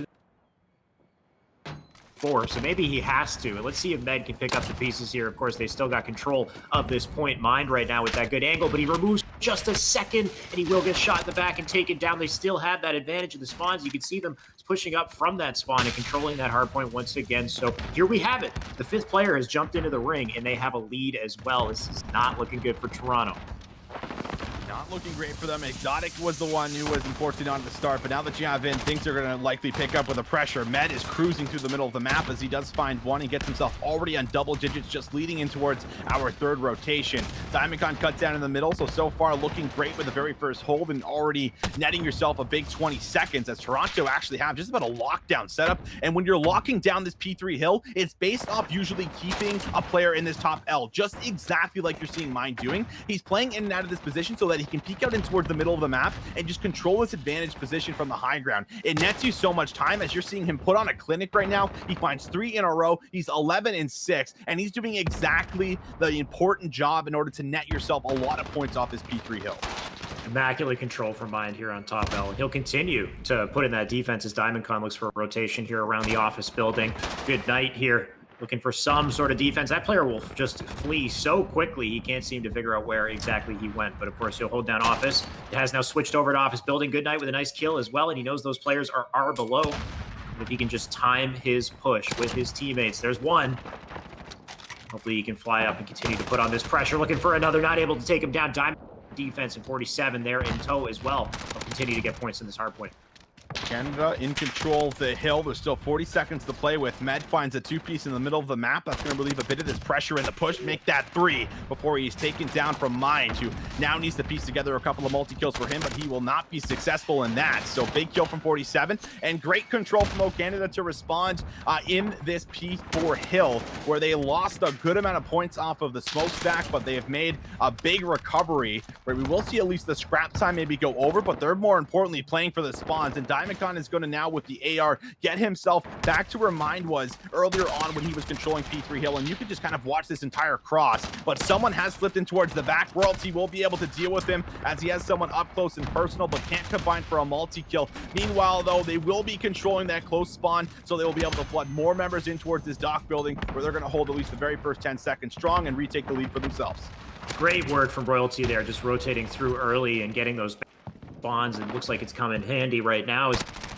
Favor control of top third right now as he's just trying to rain down fire on the opposition, keep himself in a nice, effective location. There you go, Royalty with the headshot, support damage in, diving back and forth, looking for another kill. That would have been nasty if he got it, but he'll go down. Med pushing up as they try to pick up the pieces here. Looks like Toronto has some sort of an opportunity to get this cap back in their favor, but O Canada doing everything they can to stop that. And they're going to grab the majority of the points. Toronto actually kept things decently scrappy for the most part on that P5 hill, which is a great job from them, because that is a hill that you can kind of convert a full 60 off of. Another one of those money hills on Hackney Yard. As we will see now, our rotation into the warehouse. The spawns look to be in favor of O Canada as they've dealt with that player top useless. So a massive win for them. Now, always thinking a hill up ahead of yourselves, guys. That's what you have to do. That's exactly what O Canada is doing. They have these veteran squads that have been in and out of the pro league here over the last couple of years. It's showing, it's shining. They're going to hold on to just a small cushion and a nice little advantage as they're going to have the favorite side, and now they're going to fight for these P1 hill time, as they're going to still be a good 35 seconds to play for. Great defensive pressure from Toronto here, though, as they retake control of that. To get into this second hard point, they're going to need to do so quickly. You can see Pharma right now, the God, push it up, looking for his flank opportunity, and he's not successful, and you got to be so careful on that flank. He could not make anything out of that opening. They do have some points, though, on the board. You can see they've kind of elapsed their score. They have a lead that's forming here, of course, on the side of Toronto, but the spawns in the favor of O Canada, and we'll see how that control switches over in just 6 seconds. Toronto keeping things nice and close for us, trying to match the squad of just pure veteran talent. But this is where things could really get out of hand. You're going to have to find just about a perfect break, or someone's going to have to slip through enemy lines. Goodnight will be the first player up and does catch the angle, so finds the first kill. And actually, a couple players have already busted past that first wall, so they're in a great position to try and actually find themselves a break in towards the hill. But Diamondcon is going to be locking things down as he is just sitting here like a statue with his assault rifle, but he does not have the quick flick, so look who busted in. Goodnight's in at 30 seconds. This is crucial for Toronto. Even though no one's collecting the time and the time's going towards the time bank at the moment, they still put themselves in a great spot as they do come out with all those trades. Pharma, Mind, and Flawless win those gunfights, so they will actually find a break here on P2, which is so difficult in so many different cases. The scrap time is going to be over towards them, which is going to put them closer and closer to that 200-point mark, and now they're going to hang on to a cushion for themselves as we'll move over towards that P3 hill. Even with all the talent on this O Canada squad, Toronto still pushing through, still taking control of those P2 spawns and grabbing the last, I believe, 20 to 25 seconds of time there. And you can see it, the difference that it's made on the scoreboard with 192 now, and to switch over to the smokestacks. We'll see how they work to protect this point. Of course, O Canada right now with the spawn advantage, the positioning advantage. Royalty just lasering up into top L, and he'll get that trade. And Flawless right now looking for a kill to return the favor, and he'll back that player down momentarily. As he flies through the office, he can get him once again. Diamondcon right here. He'll try to keep some sort of an anchor so that they can keep getting points on the board. Oh, Canada up top. Diamond Cut. Nice snap from him. He's going to keep himself on the spree. A little bit of a slow start, just 18 and 20 with the assault rifle. But now he's starting to heat up as he grabs 3 in a row before he's traded and taken down. Royalty now popping up from top AC as he looks to try and shred some of these members that are going to be making this rotation in towards the office building. Again, a lot of this time kind of going back towards the time bank. So this has kind of just been a little bit of this time that's kind of went over towards nobody. But Goodnight has found 2 on rotation. He's looking to push things out as he finds 3 in a row. Big plays from him. Exotic up top will be able to stop the spree, but Toronto can look to end things in the office building. It is 213 to 190, and Canada are going to have to find themselves a big break. If anyone is showing up on Toronto right now, it looks like it's Goodnight. You can see it on the scoreboard, 31 to 21 in that kill feed. Even mind that you've seen too much of just yet, or haven't even heard of just yet. 28 and 21 on his scoreboard as well. Mine doing some great work, and we'll see exactly what he can do as they guard this office building. He gets that hit marker from the stun right there. They got indication of where these players are going to be, and Flawless just lying down, looking to take him out. He's going to have to back down. He gets 1, not able to get a second. That will be a trade. Some opportunity here maybe for Canada as they try to push up, but I'm loving the defense from Toronto as they just completely defend the point. And I didn't even keep track of the score there. That's 250 with a win from Canada at the very beginning of our matchup here. That is really funny. That's actually the exact same scoreline that we got in map number 1, coming off of the other series that we just casted for. As yeah, it ended in the same fashion too, right? It just kind of went back towards, going back towards that office hill where it was just a lockdown setup. No break came through. You could see the side of Canada slowly taking their time to actually inch in a push to really try and find a break in towards the office. But Flawless on the side of that cop car was able to find the 2-piece, and that kind of shut down the push single-handedly. Unfortunately, not going to be able to have that start. Exotic, of course, was kind of late towards the mix here. So as much as that was a massive win, they did not have the solid 5 off the start of the game. Nonetheless, Toronto able to strike first in the series when I would consider to be an upset if they're able to take things in nice dominant fashion there in map 1. Right. Sorry to interrupt you. I'm pretty sure the screen said Canada, but that's the Toronto team, the team, the underdog that just won that first game in our Hackney. That's correct. Yeah, Hackney Yard hardpoint. So that's huge going into our S&D. They're not to say they're sitting pretty, but they've got some great momentum coming up into S&D. S&D is usually the game that we would think these underdog squads would try to make some sort of a comeback, but now they have, everything in their favor going on into this matchup. So this is huge. Like you said, Exotic was late to the party. He showed up late. It looked like even though it was a 5v4, they still kept that very close, and it still wasn't clear who was going to take it. Even with the 5v5, managing to switch things around and just completely defend that office hardpoint in the end, they went away with the score. So according to that trend, which seems to be almost the exact same as what we had in our last series, that sets them up so well for these matches coming up. But this is a very different team, right? Canada and the talent on Canada, I'm sure they're just warming up. They're just getting started here. I would say so. And, it's almost kind of interesting to see like kind of 2 of the top teams already come in a little bit late in towards the mix. And I think that's kind of what might allow some of these, what we consider, I guess, to call it like these middle tier teams in the mix of our ultra tournament that might be able to kind of find just a bit of that flare and fire, because they're fighting to already build themselves in towards the scene and try to solidify themselves as top amateurs, where you've already had 2 of our squads here on screen for Bullcut Billy as well as Canada. A lot of these players have already done that. They've already solidified themselves as top amateur players in towards the next throughout North America. So I think that there might just be maybe a bit of a flare here, especially on this Toronto team, where you look back, Flawless used to play on Optic Gaming way back when. You're going back, like I think it was Black Ops 1 days, I want to say. It was a long time ago where he was in the squad and in towards the mix, and he's been grinding and trying to build his way back in towards the professional scene, where he is surrounded by just complete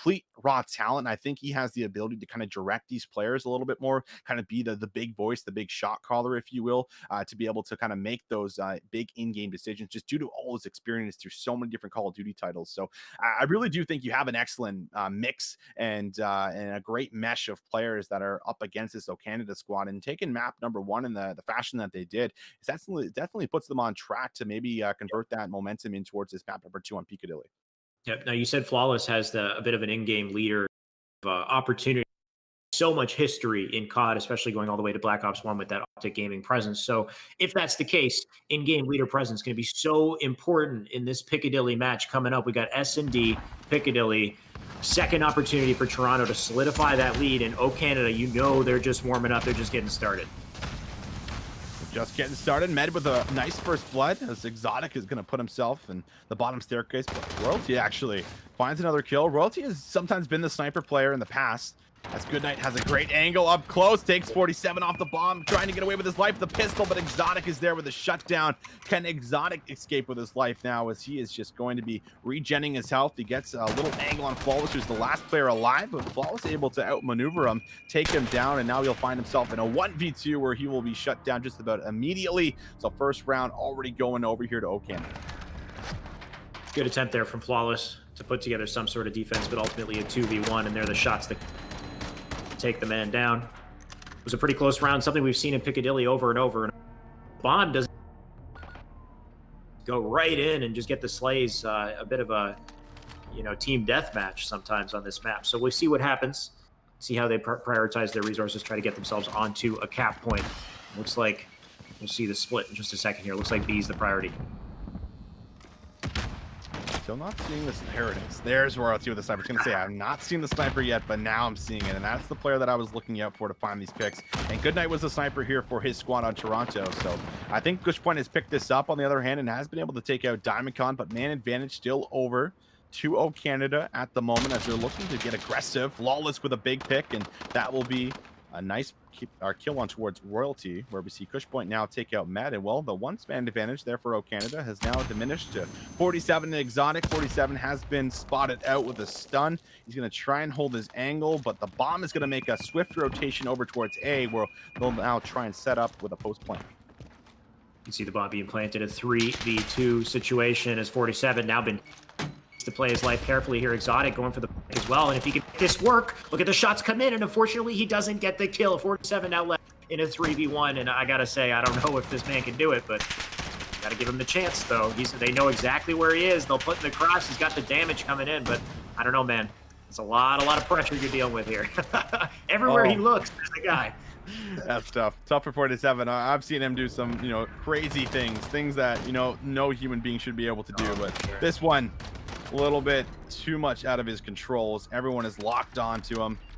Well, that will be Flawless who grabs that last kill. So it was the early man advantage there. That's a 3v5. I actually do think that the Toronto team was able to bounce back from and able to get themselves now a round on the board in response. And we'll see the sniper play once again from Royalty as he'll try and open up with some big picks for himself. The smoke is down, so he'll just go for a shot, hoping and praying that something might connect. Goes for a second, no dice for him.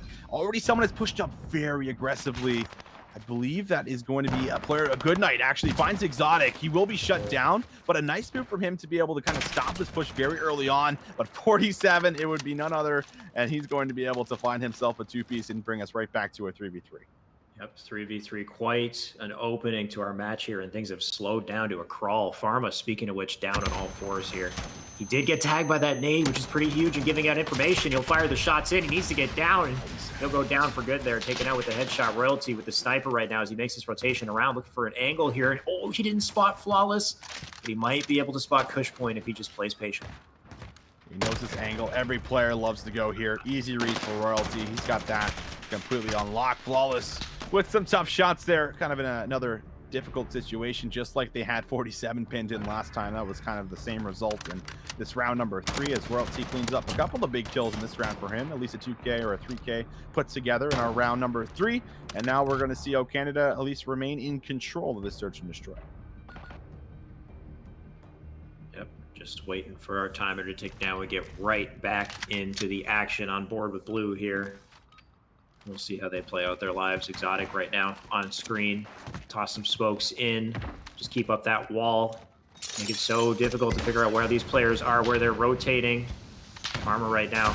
Nades coming in. You can see the bomb already on A. It looks like they might be going early plant. If they can make that work, there you have it. Plant coming in. Let's see how the defense goes. Goodnight gets out with his life, tries to turn and burn, but Exotic will not have any of that as he finds a crucial two-piece, make that almost 3. Mine actually finds 2 for himself as the trades are just all over the map. And now this will be Cushpoint and Pharma up against Royalty and Diamondcon. all up to Kush Point. He's going to get an angle and a chance, but Royalty finds another one. Big shots from him. Oh, Canada with a beautiful retake on the ace side, able to just clean up everybody's sleep, put them right under the rug. And well, that's just an excellent way to get yourself right back in towards the mix. They're now going to take a 2-round advantage where they're starting to find themselves into a little bit of a rhythm. Told you, Canada was just getting started, just warming up. You had one player, you know, coming up from a late nap or something. Who knows what these guys are doing coming in late to these matches. But 3-1 on the scoreboard. They're starting to pull away, and let's see how things go here. Of course, we had our scores up on screen as well. You can see some of these players having a bit of a slow start. Pharma right now 1-3, going to have to hopefully find a kill here. And Royalty, the sniper man, has just apparently been going off. I haven't seen too many of them yet, but 6-2 on the scoreboard to start our game. Yeah, he's definitely been a big part of this lead that they've built up for themselves. This 47 with the bomb. Usually the bomb carrier just for about every squad he does play on. He will get tagged, but Royalty is there with his back. And now Goodnight, the aggressive player that's made some fast rushes, will be eliminated once again early and towards the round. But we'll see the sniper from Royalty look for some picks, and he does connect with one. Looks for a second, but just goes wide. As we'll see Kush Point back down very intelligently. Pharma's got another angle on 47. He gets the call out. Now he tries to play his life, does back away successfully. He's going for some wall bangs here as he knows 47 is still locked down. Man advantage over towards Canada now, as Med will be able to find Flawless. And this is going to be now just a good 30 seconds left, but you're gonna have to make an aggressive push very soon. And Pharma finding Exotic might just be putting a stop to it. They have regained control around B, as we'll be left with 2 members on each team. The bomb plant will put the pressure on, though. 47 right now behind the car defense. You know Pharma wants a kill here. He was looking for it earlier. Toe shots to just make something work, and he still hasn't been able to. Or it looks like he does have one, but here he comes in with the damage. He's got the positioning. He knows exactly where 47 is. The other player hiding behind the bomb, and he will peek in a second. That's Diamondcon. He did get on Pharma, and now Kush Point left alone, and he's only got the timer against him as well. He's really got to make some magic happen here. You got to find a quick snap on a both. There's no other way to do it. He's going to give us down cue. Goes for a different angle. Now that should just be pretty much all said and done. There's no time on the clock to be able to get this defuse off. Does find the kill, but the trades are good. That's a clean round once again that comes through on attack, where they're just able to just set up, and you can just see the discipline from 47 here. He plays this pillar perfectly. He gets tagged up and just gets taken down to death almost, 1 or 2 times, but he does not over peek. He simply peeks for information. He just absolutely puts all his trust into Diamondcon to watch over his back and watch his push, and it's just really well played there in that 2v2 to net them what is going to be another round, 3 rounds straight, as they're going to go up 4-1. Definitely so important from Canada, not caving under pressure, just holding the line, holding that crucial angle, and just waiting, baiting, waiting for that opportunity to get Toronto to come in and just limit their options right there. So great setup from them. Of course, we have some early kills back and forth off the start of this game. Well, I'm talking about stuff that doesn't matter. Goodnight's doing some crazy stuff on his kill feed with 3 kills in his favor and a huge dominating performance, hopefully, from Toronto if they can keep things up here. But it looks like it's just actually a 2v1. Somehow, despite all of those kills, Goodnight's down, and we have the bomb carrier alone with a nice flank and nice shots into Diamondcon, but unsuccessful there. Coalition. Canada taking yet another round. That was a quick one.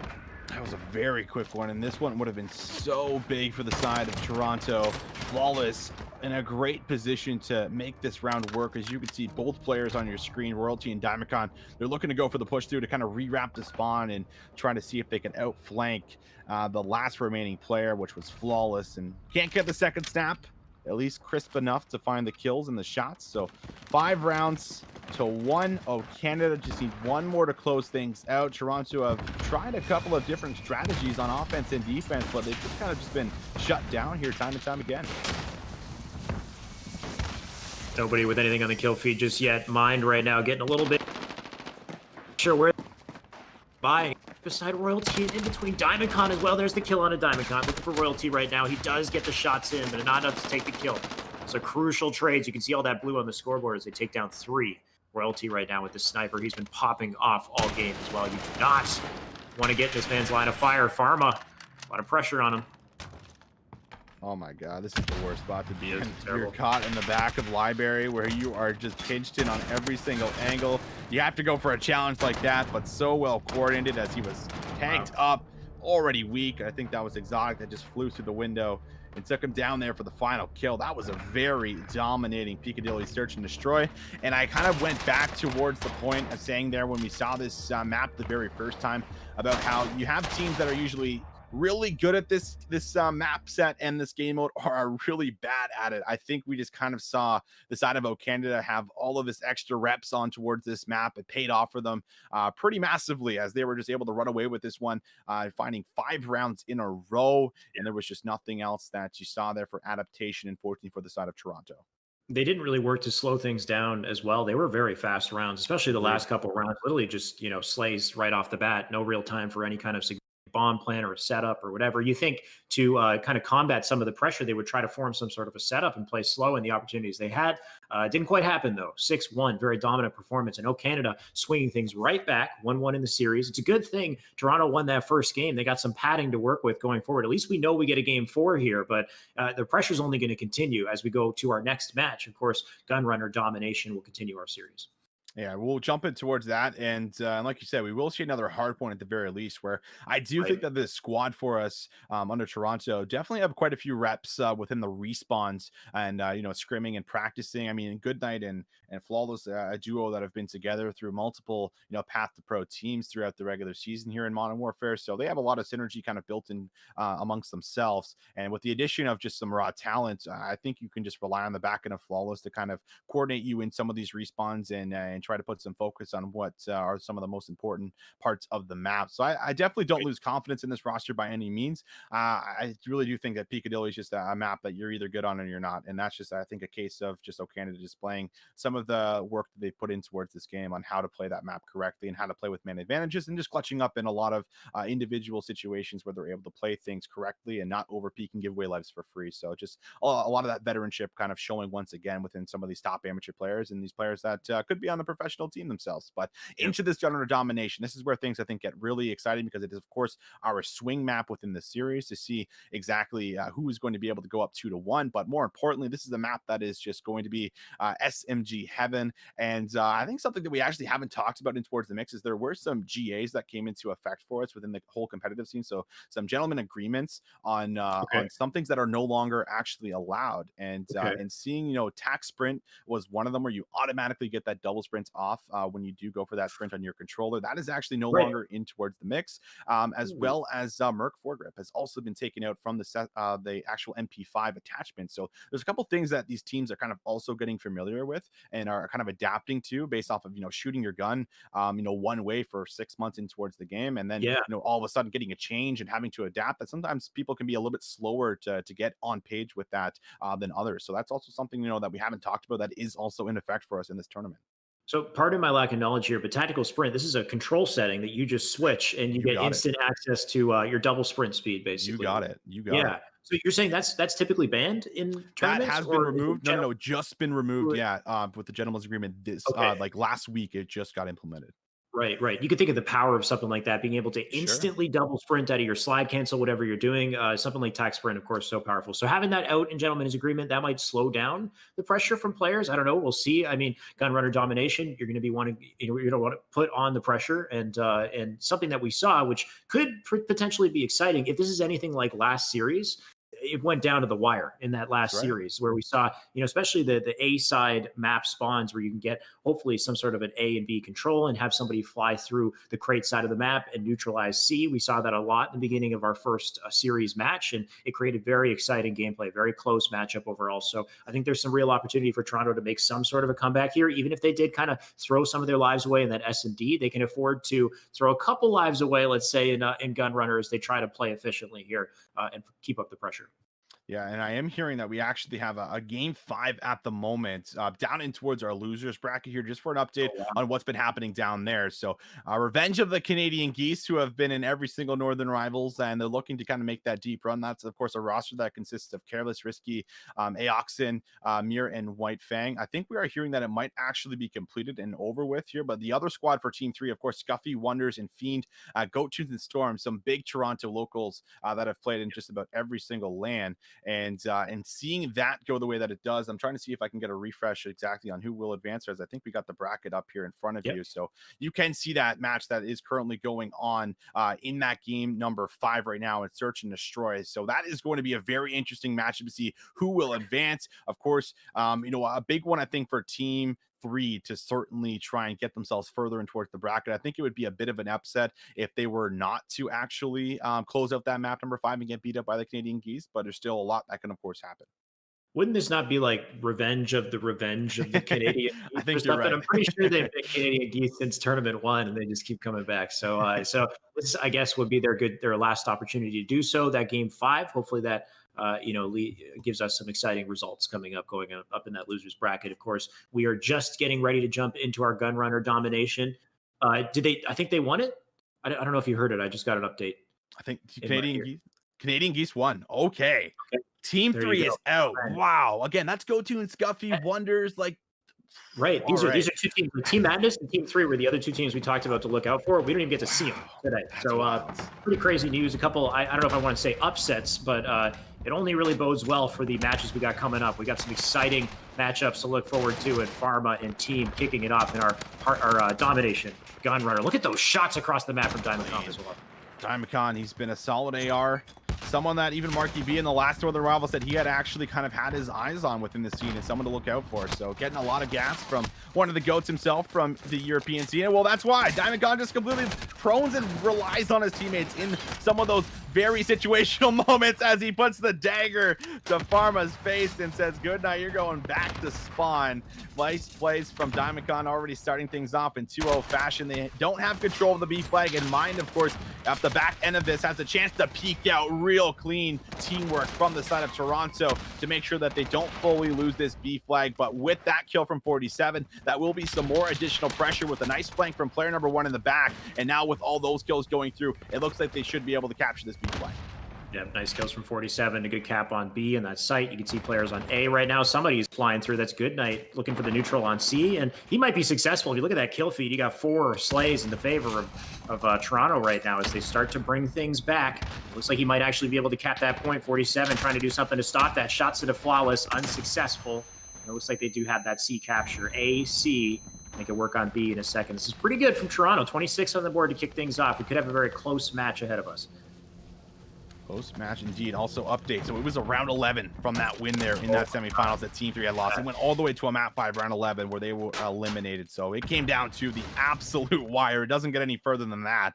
So they are eliminated. But back in towards our match. Toronto hanging on to what is just about a 10-point lead for themselves and slowly stacking as they're holding A and C at the moment. This is one of those unorthodox setups that you do typically see, but it is by no means an actual, difficult setup to try and hold if you have the members in the right places, but you always want to kind of translate that pressure in towards the home flag, which is just about what they're doing. They do hop on towards this B flag, but Med with a very clean 2-piece is going to kind of stop things from now. But A goes right back over. The B spawn is still there, and now you're going to see the side of O Canada have to kind of backtrack here, clean out all of this back area where they're going to try and hop on towards the flag. They have at least cleaned out the back where they know no one is going to be pushing from a flank, but they have to deal with the players in the front, and Royalty will at least take down the first one. Pharma with 2 though, and that will be the C flag once again right back over, but 47 actually denies the cap from fully going through. He has a second gunfight to win inside of the washrooms where he will have to go massive. He tries to have the snap, but Goodnight is there. Still struggling to grab a home flag at the moment though will be O Canada. This constant pressure kind of paying off at the moment as they're going to apply more members right back in towards the C flag. Just back and forth on that C flag. It looks like finally Toronto managing to get it back in control. They got the neutral, and they will probably have that cap for free. In the meantime, Diamondcon just back and forth here with the AR and closers. He does not care. He will go down for the trade there. Med right now up alive in the back here, and they do not know that he's here as he tries to find an opportunity to get something going here on A. But, he can't even get 1 kill. I'm sure that player hurt him. In mind right now with his team, they'll get this quick cap on B. Oh my God, this is actually a potential triple cap that might come into effect. Toronto have the chance to rack up a massive lead. Kush point now as he's going to try and put a stop to this flag cap from going through. There's a team kill. He finds another one, tries to get the snap, but Pharma right from behind. Med has to go massive as he pulls out the knife, but Pharma closes the distance and finds a massive 2-piece. Can he find 3? Pharma just going on an absolute tear. A monster on your screen as he will cap it, finds 47, gets out with his life, and now the domination right back in effect for Toronto. And had the Juggernaut perk on for a second there. He was taking so many bullets and getting kills at the same time. It looks like finally O Canada will get C back and start to push out the pressure they're receiving right now. This is bringing me back to our first series where we had, the other team do the exact same thing in round one. But right now you can see 88-42, a huge advantage on the side of Toronto. I think a couple body shots coming in as well as Kush Points put some good damage in. They'll push up on C once again. Of course, they got Exotic behind them though, and the shots come in. A couple trades on the board here. Mine right back to the C flag, almost combines for 2. That could have been disgusting, as that would have resulted in most likely a neutralization that goes over. Royalty now trying to funnel out past the cargo crates, does combine for a 2-piece, but you're only playing for another 10 seconds in towards the round. So sure, Royalty almost finds 4 in a row for himself here, but look at that lead. Crucial. The last tick could go through. The neutralization actually pretty clutch there for Med to make sure that an extra point does not go over, but still 54 points in a first half of Dom. I mean, the game mode says it all. That was just a dominating type of performance that you just saw here from the boys from Toronto, where they just had so much tempo and pacing in their favor, and it paid off massively with their big individual heroic moments. I don't know what it is with that round one on Gunpoint or Dominant. Toronto, the underdog team, seem to be doing such a good job. Keep up pressure though. Can they carry it over? You can see the map has now flipped, and what I would say is a somewhat more favorable side for O Canada this time around. They'll cap A, cap C. You got a lot of pressure pushing up on point B early on here as one teammate stays back for the defense there. You can see looks like they will hopefully have a cap here. Just action going down on point B though in the meantime. This one will definitely be in favor of what looks to be O Canada. So they're going to desperately really need this B flag, and they're going to have to now hold this for just about the majority of the time. I imagine there's going to have to be a point where Canada is going to have to move in for a full-on neutralization or a 3-cap, and actually this looks like this could be the case, as I think player 2 just got a crazy spawn behind the C flag. I could be mistaken on that spawn or whether or not it was a push through, but I think Royalty just got it. Either way, that will be the C flag secured from him all alone. They grab themselves A, so that same setup that Toronto was holding on to is now in effect for O Canada, but for how long is the question. Diamondcon has a big one-on-one, but Mine will scout him out, take him down. Pharma with 2 around the B flag is also keeping their pressure and their defense up, and they're going to be right back in control of that 2-flag setup. Great work from Toronto there. Only really a momentary flip on that side of C and just brought it right back in their favor with the BC hold right now. You do have a player neutralizing C though. Pharma right now with the defense from Green. They push up onto A here. Spots Med. Nice shots go in. Looking for the neutralize as well, but he could not get Diamondcon. Diamondcon with the defense there. It looks like they still have blue spawning up on A side. They will defend that good night right now. Push up and try to make his way over to the mine carts, but all of his teammates dying around him. He cannot be too aggressive here. Good night, waiting patiently as he does find the first one, takes down 47. Royalty on the flag, kind of all alone.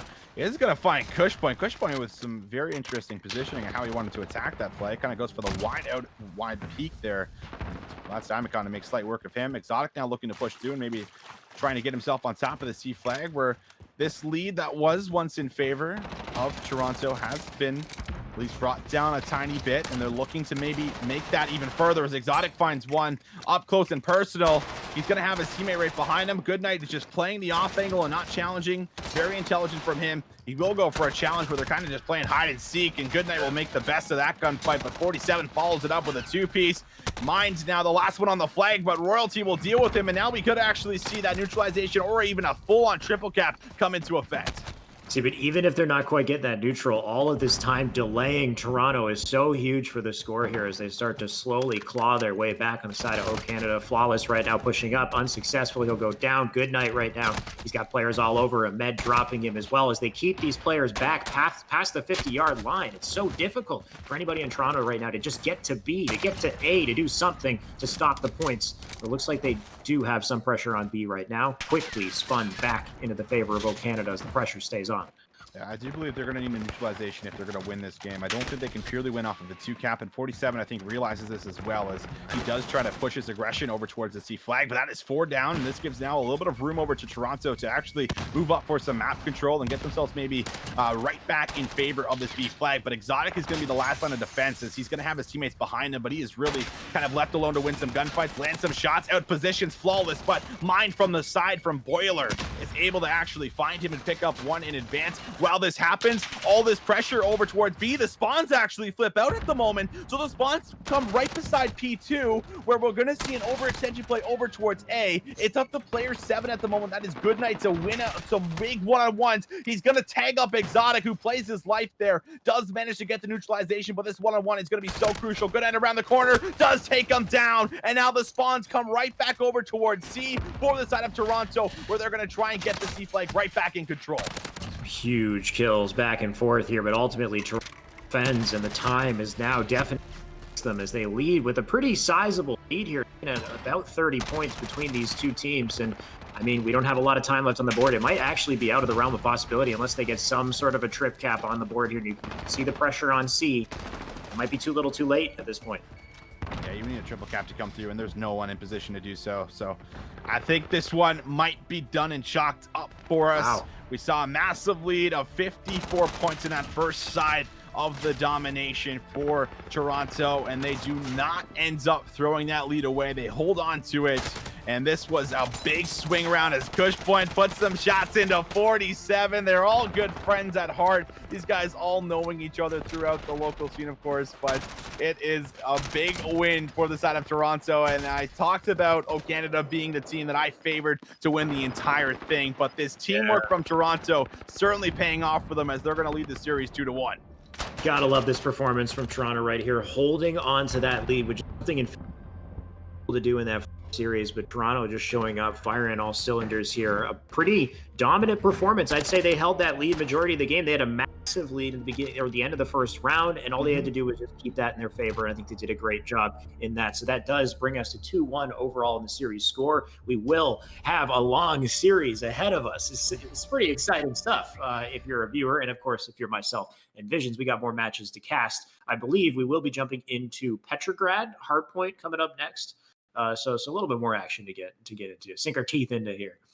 Yeah, and I mean, for of course some of the competitive fans here in the chat probably familiar with the map set in the game mode, but I think this is one that could just end up swinging the way of Toronto. And if it does, I mean, for whoever kind of gets knocked down and towards the losers bracket from this winner semifinal, puts themselves in a great spot to really kind of get themselves right towards that grand final, where they will have to kind of run through Bull Cut Billy first before they get there. But I really think this is a crucial win at the moment for the side of Toronto. I think if it goes to a map 5 and search and destroy, I really do think that a lot of the players on O Canada will kind of shine through and be able to kind of show some of that individual talent that they showed in that first search and destroy on map number 2, where they had won, in pretty dominating fashion. 6-1 was by no means close, and not a whole lot of rounds kind of swung the way of Toronto, and that adaptation and those changes that they were trying to throw in towards the mix simply were being shut down and weren't working for them. So if they can just simply bring this pressure from this map 3 that they just performed on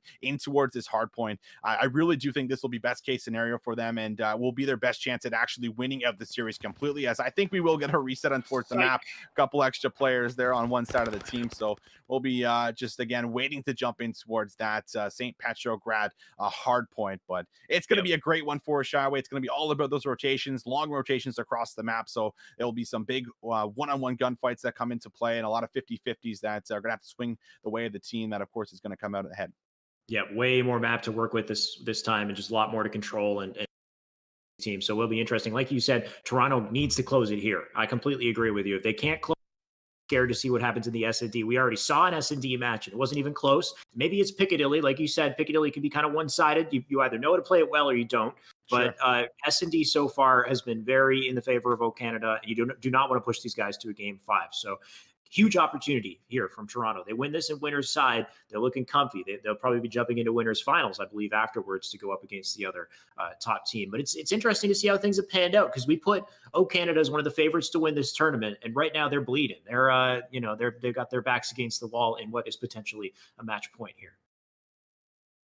And boy, oh boy, will it ever be one heck of a banger. I came back to the reason on why I think that Go Canada would win this, but if you can send some of the top amateurs within the Call of Duty scene right now towards the losers bracket here in the Northern Rivals tournament, and maybe this Toronto squad is deserving of a lot more credit than I was giving them off the start of the cast, because I just kind of in my head just thought that just naturally Diamond Con 47, like you just say the names on paper. Like I look at these names here in front of me on paper, and I'm just like, yeah, these guys are going to take the tournament. 47's won the last two. Exotic and Royalty took the very first one when they were with this squad together, with the addition of Med, of course, in place of Gunjar not being on the roster. And yeah, absolutely. I think that this squad kind of runs away with things and is able to run through whoever they end up facing off against. But that is not the case so far in the respawns of all game modes. And that's actually kind of where I expected them to shine the most, would be in the respawns, just due to their natural, mechanics of playing Call of Duty. These guys are just insane players, and just about everybody can pop off when you need them to. There is complete consistency across the roster, but the wait is going to be no longer, ladies and gentlemen, as we are right in towards our map number 4, where Toronto could look to close things out, or Canada could send us to a map number 5. Here you have it, Pharma right now, as he tries to get some sort of a push in. Touchdown our Toronto, and Mind gets taken down immediately right there. And Mind's one of those players too much of just yet. I think the overlay might be a little bit off right now. I think we've got to flip Canada and Toronto. You are right. Yeah, make sure that goes through. But of course, you got Toronto, Good Night, Kush Point, Mind, Flawless, Pharma right now, looking to puncture this defense. We will see them at least off the start of this one. Going to be in a pretty decent spot. And Toronto now going to have to hold on towards the favorite sides of the map. That will be the thing to kind of really look out for at the moment. Pharma up close and personal finds one. He's got a player to his left at 47's been loving the knife today, because that's got to be at least his third or fourth one. He's still running around with it. He's Rambo, but he will be shut down there as Goodnight jumps away very cautiously. And well, good moves from him to make sure he isn't taken down for a 2-piece. Med in the meantime is able to clean up the remaining kills in the hills. And the scrap time over towards Canada will put them at 27 points to 5. But Toronto, they are going to hold on to the favorite side. So yes, they concede a lot of those points in the very first hill, but they are now moving in towards the cafe, where they're going to look to see if they can lock down a setup. Good Night looking to lock it down for sure. He spots that player. He'll toss the data out. Of course, like you said, the favorable spawns on the side of Toronto as they just hold it down. Sit here and just wait for 47 to pop into his reticle, but not reacting in time. 47 with the damage, and he just returns the favor right back as he continues to challenge out, and they immediately switch out that cap in favor of Canada. 47 with the hold on the angle there. Nice quick kill. Good Night looking to trade it. Actually, Kush Point trading out 2 of his own and then going down. So a couple of slays back and forth here, but Toronto flipping things back, contesting the point, doing something to get some of these seconds back as we very soon will switch over. And this is, a great spot for them. They're going to bring things right back to just about an even scoreline. But this rotation is across the map is so difficult. And they've actually had 2 players already set up here in the hazmat building, but they got some big gunfights to win. Kush Point only able to grab 1 before Diamondcon is there with the trade. So the first couple players dealt with, but Pharma now the next one in towards the hill will land some hip fire shots. Oh my God, but Med just challenges out for the 2-piece there. Pharma just got done dirty and will not be able to grab that kill, but the break is still there for Toronto as they're holding on to the favored spawns right back into the hazmat building. So they're able to flood a lot more members in, but right through the front is Canada, as they don't care if you have the favorite spawns. They're still fighting for their lives and keeping things pretty close. They're hanging on towards the lead, where they're still kind of having their way with Toronto in the back at the moment. Toronto's struggling to get some sort of return here. They did a good job with the spawns, just flipping things over, especially over P2 and making their way back here. But 66 to 37, just running away with it right now is Exotic with the defense. He knows there's more pushing up here. You'll see Flawless, but Flawless flying in, gets the kill. That's some good slays. And they can get some of the scrappy points at the end of this hill, but are they set up for the following capture? I don't know about that. We'll see how it goes. You got player 0 who did flank through. Looks like he got taken down, though. Ultimately, I'd say Canada in favor for the bar here as it switches over. Switching over to the pool hall. This is the hill you can most certainly grab a full 60 on, and if Canada can actually solidify a full 60, this would put them in a real big advantage heading in towards the last hill, then the resets of the hill. So far, they have just about everybody inside of blue and in this blue court area, where they're going to just kind of find a couple of trades off the start, but this has already been 30 seconds gone over towards Canada before anyone on the side of Toronto has been able to actually touch the hill, and they're still doing a good job of controlling the back. 2 members currently fighting in the front, as 47 does actually lose a pretty big gunfight. Following it up will be Pharma, who's traded out. Kush Point in towards the hill will be able to bust on through, and now in the last line of defense will be kind of Diamondcon with his teammate following right behind him into this pool hall. The scrap time will go over towards Toronto as Kush Point finds 3. Royalty with 1 big kill beside the river will find 1 on rotation, where he'll now have to try and bust in towards the restaurant where Canada is already set up. Royalty making some huge plays, getting themselves up nice and set up for this hard point right here. Is Pharma alone right now. Shots at Con, he'll get taken down. An easy early contest coming in. 105 to 68, though. They need these points. Toronto needs to swing something back. You can see the early rotations coming out from O Canada, the defense from O Canada. They're warmed up. They're ready to go. This is where the pressure comes in from this team, and they got to do something to stop it. 47 laying down, takes down Kush Point. Good night. Needs to kind of wait for some pre-fire. That's perfectly done, but the trades are just ever so in favor of O Canada as they just lock things down, and this might be the remaining 20 seconds going over. You could see a rotation come out for the side of Toronto, and it looks like that will be the call. But this P1 hill, typically a pretty scrappy one. Not to say that a setup will, solidify a full hold per se at the P1 hill. And you can already see a couple members from O Canada kind of pitching from every single possible angle. They back all the way up towards the hazmat building to be able to kind of apply a pressure on a pinch. But that is dealt with by Goodnight. That is actually some real big kills that came through. He grabbed the 2-piece, and now Diamondcon will be the next entry man as he finds 2, finds 3 crisp shots from Diamondcon. 18 and 10 with 45 seconds in the hill. Will be able to kind of break things open, and just an immediate break comes through for O Canada. What an answer from O Canada. Toronto gave up so much time in that last hill just to ensure they were ready for this point, and they lost it in a matter of seconds. 161 to 77. They are completely running away with this game at this point. O Canada just not letting go with the pressure, but Pharma pushing back. They do get some hill time here. They are setting up. They have an opportunity for maybe a good 20 more seconds. If they can hold on to this, you can see already players on blue rotating through. I believe that's Royalty, who's already trying to get himself back ready for that second hard point. Or Exotic right here in the back as well, just waiting for some flank opportunity. They can afford to give up some points here and set themselves up for that second hard point, but it's good that Toronto's managing to get something back on the board.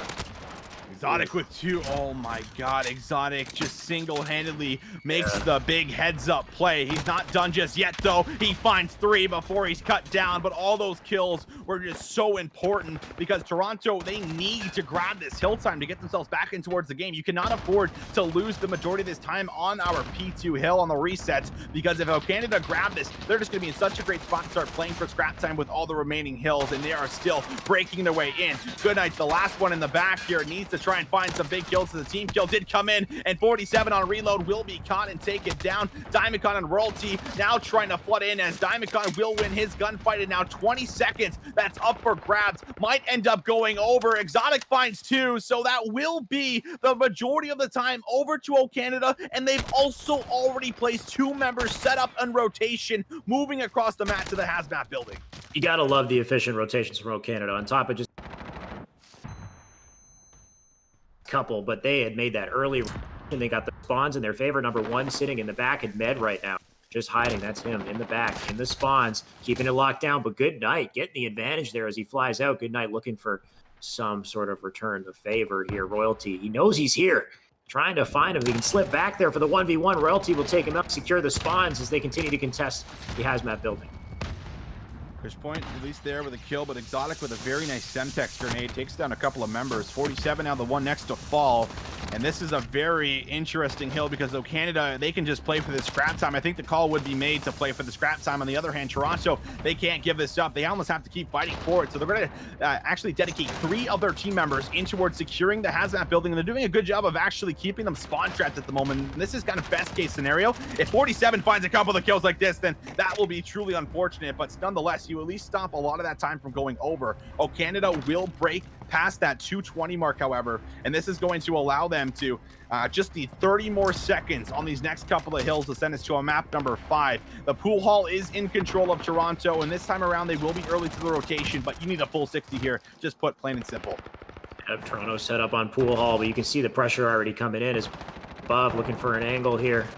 You can hear all the action below. They're still doing a good job defending it. They need these points, and you can see that scoreboard just lighting up in orange right now. Flawless down on hands and knees looking for shots at a Diamondcon. He will not get the pick. That's a big kill from Diamondcon at an opening right here as they try to push up on the pool hall, but the defense coming in from Mind. Pharma looking to pick it up as well. Slays across the board, and this is exactly the return that you need from Toronto if you want to get back in this game.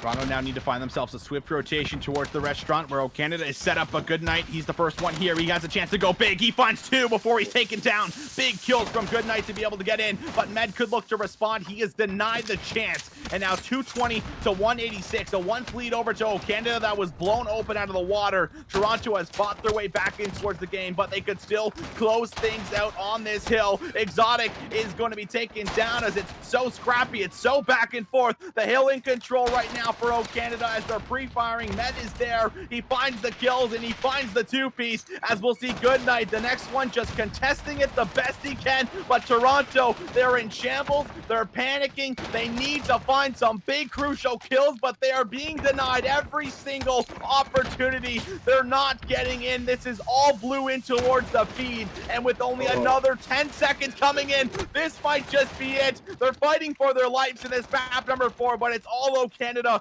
in the feed once again, as they might just have enough in the tank to close things out. They're reading the spawns, they're slaying, and they're roaming around the map, and that will be the last hit that comes in. 250 to 186, and we're going to a map number 5. You could just feel the desperation from Toronto at the end of that game where they completely left the point and just decided they needed all 5 members to fly into kitchen to do something to stop that last capture. But the defense from O Canada was just impenetrable, just unstoppable. And you saw it right there. Med just holding the angle. I believe he had Diamond Con with him as well, just running through these guys as they funneled their way through that one doorway. Toronto just could not bring it back. And this is the unfortunate reality that I was worried about for Team Toronto, is if they lose this game, which they just did, we're jumping into an S&D, and S&D so far has not looked too good for them.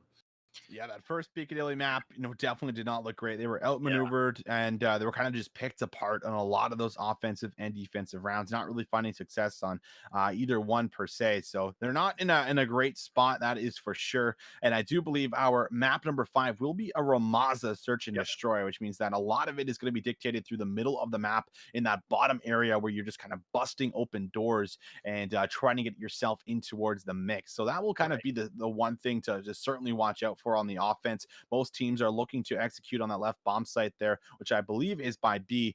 You're able to kind of maneuver yourself right through the middle of the map and then play through ruins, kind of play for picks that way. That's kind of your entry in, and that being shut down from the defensive side is obviously going to be the goal, and controlling the middle of the map so that cannot be done. So I think we're jumping right towards the map here actually very quickly for you guys. So we won't have too much of a wait period time, but Shyway, a map number 5 in this winter semifinals between two teams that have stacked up quite well against each other. I just honestly have no idea which way this is going to go.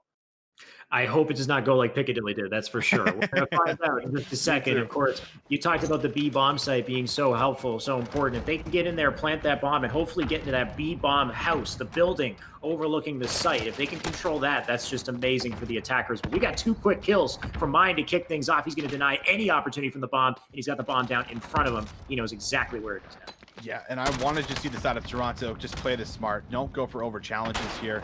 Mine might just prove me wrong and say I'm just going to go for it anyway. Well, if he's shooting like that, I mean, have at it, my brother. But he's going to have to try and find this last player, which they do have eyes on, and they have spotted out. Exotic did take down Cush Point, but you do not want to push this man one by one and give him the chance to actually clutch this up, as Exotic has 40 seconds to work with. The bomb's down in the middle of the map. I think he's getting sound cues left and right, but he will be spotted, taken down. So that will be at least striking first. Toronto not leaving any room on this first offensive push. Exotic outmanned and overwhelmed. You can see it right here in our little replay. Just shredded. They had lost their resources within the first, I believe, 8 seconds of the match. Mind had just, taken out 2 players, got eyes on where the bomb landed. And I mean, I think it's just all she wrote from there when they know exactly how to coordinate around it. So here we have switching sides, of course. Attackers now, Toronto. Going to pick up that bomb. Cush Point, a little bit of a patient start here. We'll see what they do. It looks like they are kind of looking towards the A side, but they might hold this out early. We'll see what happens. Mine that found the 2-piece off the start down low will go right back to the same spot, except on the opposing side, of course, attacking from offense. Pharma with a big first kill on Sir Royalty will give them the man advantage, but Exotic is there with the trade. And well, Diamondcon follows it up as kills rain down, leaves us in an immediate 3v3 with a minute on towards the clock. Goodnight spots out Med, but Med is going to very smartly back himself away, where they're going to go all the way back in towards the spawn here, as it looks like they have info that there will be attack over towards A. Diamondcon is the only one in the building right now, and with the assault rifle, he's going to have a big win up against both of these players that are looking to bait switch this. He finds the first one. Can he find two? No, so well executed from Toronto, and now they'll be in a 2v2. Throw enough guys at the, that player in Toronto right there, and Diamond. There he spots Flawless. Flawless somehow not knowing that he was on the ladder, didn't hear him climb up it, but Med will live just a little bit longer. He's got all the information he needs. 2v2, of course, as well. Looks like the bomb plant might be coming in. Right now you can see Goodnight hiding behind it, going for that plant. Flawless with the defense. I like this, just backing him off, but Exotic with the opening kill.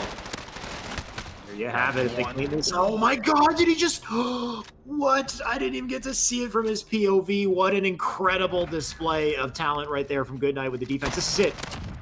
Oh my God, and immediately snaps onto Exotic. That is disgusting. I did not see that coming. Oh, Goodnight's on one, baby. He's the player I've been talking about in the Toronto scene for a while, and he's looking to finally get his really big win. I don't think I've seen Goodnight win. I know a local tournament. He's gotten real close, a lot of big attempts, and I mean, I'm sure this man would love to finally get himself, a big gold medal and a big win for himself. One of these tournaments, and this could just be the one he does it off of plays like that, where he's already 3-0 and 2-0 start for Toronto, as they're going to be on the defensive once again. So the favorite side to maybe even give themselves a chance at 3-0. Canada's kind of just put at a spot where they almost do not know what to do, and Diamondcon is now given his life away as Cushpoint has picked him up. Mine with the double, so Canada again at a massive disadvantage on the offense, where they're gonna have to kind of work wonders. That could be off the back end of Royalty, who tries to turn and snap. 47 pushes out for a trade, but it's all through Exotic into 47 here in this 2v3. He goes down 3v1 right now. Not looking good for the Bond player. Gets tagged up as well. They know exactly where their shots are hoping to get Pharma, but unsuccessful there. 3 rounds for Toronto. They're running away with it. Oh, Canada backs against the wall. Of course, this is winner's bracket, but this is definitely not how I expected things to go. I did not expect this to go either. The Picadilly comes back to, are you good at this map? Are you bad at it? Maybe they're just bad at it and they're just getting some great work done on Ramaza. It definitely seems like they're just completely in their comfort zone. Just about every play that they did. The very first one was an aggressive push over towards A, which I think is a little bit unorthodox, and that kind of caught Canada off guard and resulting in what was a first blood that they had to work with too. That's kind of been the difference maker. Toronto have been striking first in a lot of these rounds, and giving themselves the man advantage to simply just give them everything they need to kind of run away with the momentum. Pushpoint does spot one out in the middle of the map. We'll throw a Semtex to see if he can find a Kobe. He won't, so this one a little bit of a slower approach, but the bomb's still working its way back over towards construction.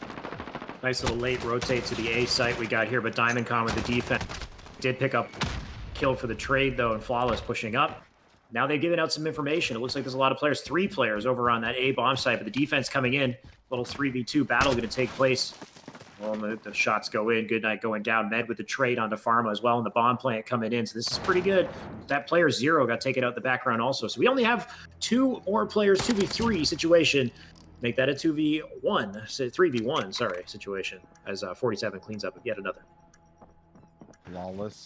He was right. Oh my God, he actually kills him laying down. Med throws a Semtex grenade. He gets tagged from his left. He lays down patiently. He could work this. The bomb is being defused. And he's going to lose the timer. He goes back in. He lines up the second, and now he might jump down to check it. He's got the dead silence just rolling for him. Will he go for another peek, or will 47 actually clutch this up? Spots him again. 47 can't get it done, so Flawless with a 1v3. This round definitely should have went over. He finds the kill as well. Puts a little extra in the body of 47 as he goes crucial and massive at the construction site, and is going to find them their 4th round straight. Massive plays from Toronto and a blunder from O Canada, not able to seal out a 3v1 on that bomb site. And that, honestly, that might be, the straw that broke the camel's back, if for lack of a better term here. This is not looking good for O Canada. 4-0, leading in dominant fashion. Toronto looking to defend in this upcoming round. And Canada, they have not gotten anything going for themselves in these last couple offensive rounds. They've made the same push here over towards B, which they're going to try another attempt, and they've kind of been slow playing it. And this time around, Exotic's going to kind of run right through the smoke. He does get some good map control as 47 follows it up. They have spotted it out. 47 goes for a nice challenge, and with the help of his teammate, they will be able to take out Pharma, I do believe. Up top, Diamondcon is going to get himself a kill as he now presses in towards the B-bomb house, and with a lot of kills already dropping in around, there's once again 2 members left on each team. Pretty big here if they can control this house, but you can see his teammates are just going down here. I believe he's all alone with the bomb. 2v1 situation. He's going to tiptoe nice and slow here. Try not to make too much noise. You can see mine just lying in pro, like vertically. Looks hella weird through the wall, but he actually has time for a plant here. And as the plant goes down, that gives up all the information. You can see them rotating around. I wonder how 47 is going to play this. He could get the defense up through the window. He just has to make sure he spots them as they go in for that defuse. If they're too quick, he's going to be in trouble. His timing needs to be perfect here, and Flawless not aware. Last player up in the top of the field. There's a huge clutch right there from O Canada, and that's the momentum you need to start with to get back on the board. There's one person you can always rely on Championship Sunday. It's none other than 47, the 1v2 clutch to keep his team in it, to make sure that they don't go down by 5 rounds straight. It's gonna finally put that first round on the board, and we've seen it so many times before, and we get to see it again. But now you need everybody else to contribute in towards the kills, because that was a moment that, you know, went massive, and 47 was able to do it, but it's not something you can rely on every single round from him or anybody else. You need the team play to really step up so you can solidify yourself some big wins. As we'll see the bomb in the back of the spawn for Toronto on the same approach that they've been doing over towards A. They stack more members over towards A this time around for O Canada, but it looks like they're slowly working in towards the B side, where Exotic has found one, but Flawless responds with a kill onto Diamondcon. Speaking of Flawless, so far Toronto's had an amazing run with all of their attacks. Let's see how they make that work. They seem to do these late rotations over to A. It's been boding well for them so far. 47 with a bit of information on where they're going, and they're going to all have to move off this B site, because all 4 players making their way over to A. You can see 2 in construction, 1 staying behind with the angle, because they're going to go for this early bomb plant, or as early as they can get it here. We got a big battle going down in a second. It's going to start off with Pharma with a cross-map cross here. Yeah, some sloppy shots there from Pharma. Can't really lock down the Iron Sight to find the kill. He reads Exotic in the back, but while that happens, Cushpoint has actually dealt with both submachine gun players. 47 does manage to get that trade. Exotic now pushing through top bridge, looks for the kill, gets the snap. A good night there with the shutdown. Clean take once again over towards A. Every single offensive round, Toronto has just made their way towards the construction site, got the bomb down, and while that's been either great team play, winning gunfights, or it's been off the back end of clutches, they have just completely found a great way to actually attack Ramaza on every single offense, and that's now resulted in what, a 5-1 scoreline for us. Need one more round to do it. They could honestly solidify it here on this defense. You gotta love Toronto's positioning on that attack right there, when after they'd set up the, getting that little bit of extra verticality to get the reaction advantage and make sure they can defend that point successfully. And you know, they were of course successful in doing so. We are now in our match point. Toronto on defense. You can see a late attack here, number 4 in the back, just gonna wait for some information and figure out where exactly he wants to make this push. Nobody's biting so far. Look at this setup right now between Flawless and Cushpoint. So Cushpoint's laying down on the bridge to make sure that no one can push through to him. And you actually see Flawless, who's watching in and out in between the actual borders up here. So he'll check up here to make sure no one's pushing bottom dirt and no one's pushing through the bridge, so he can give a cue over to Cushpoint. And it does honestly look like they're either going to push through the middle of the map to get themselves into construction or go through the top. 47 has slipped by through dirt. He's going to throw a well-placed nade to make sure that Flawless is not able to peek him. He goes for the challenge and is able to take down the very first entry frag right in towards the site. Pharma, though, still in the back as the stun is there, but Pharma with some clean shots rips the head off of 47, and now man advantage back to Toronto. Through the stun, Pharma gets away with that one. I cannot believe it, and that might be one of the biggest kills in the match here. Exotic with some free opportunities. He will get a kill. There's another player directly below him, and that's perfect. Nice 2 kills for Exotic. You got the bomb down for the plant. We got 1 player hiding in tow. Exotic looking to shots in. And Allegiance with the 6th match to take it out. I didn't even see how that bomb plant player got taken out. It must have been a quick double from that defense right there. I think he must have got a quick snap, or it might have been even right his now. teammate. Yeah, mine finds Oh, him as they clean up just about simultaneously. Both kills come through, so That was some great execution. And well, the team that I had at least predicted to take the entire tournament will be knocked down to the losers bracket in the winners semifinals. So that is pretty wild to me. Some great performance. You look at that scoreboard there, and it's not like it's necessarily one person that was, completely going off for them. It was every single person. Right. Consistency through the roster. That's what I talk about when championship teams are going to take tournaments like this. It comes out the back end of everybody putting in the work and pulling their weight. That's what we saw there. Just incredible plays throughout all the maps that they had won. There was just a close kind of map set, just about every single map that we did see, except for the search and destroys per se. But seeing Canada knocked down into the losers bracket, that's going to be a scary sight for those teams that are trying to battle things out down there. Very dominating fashion as well from Toronto, completely returning the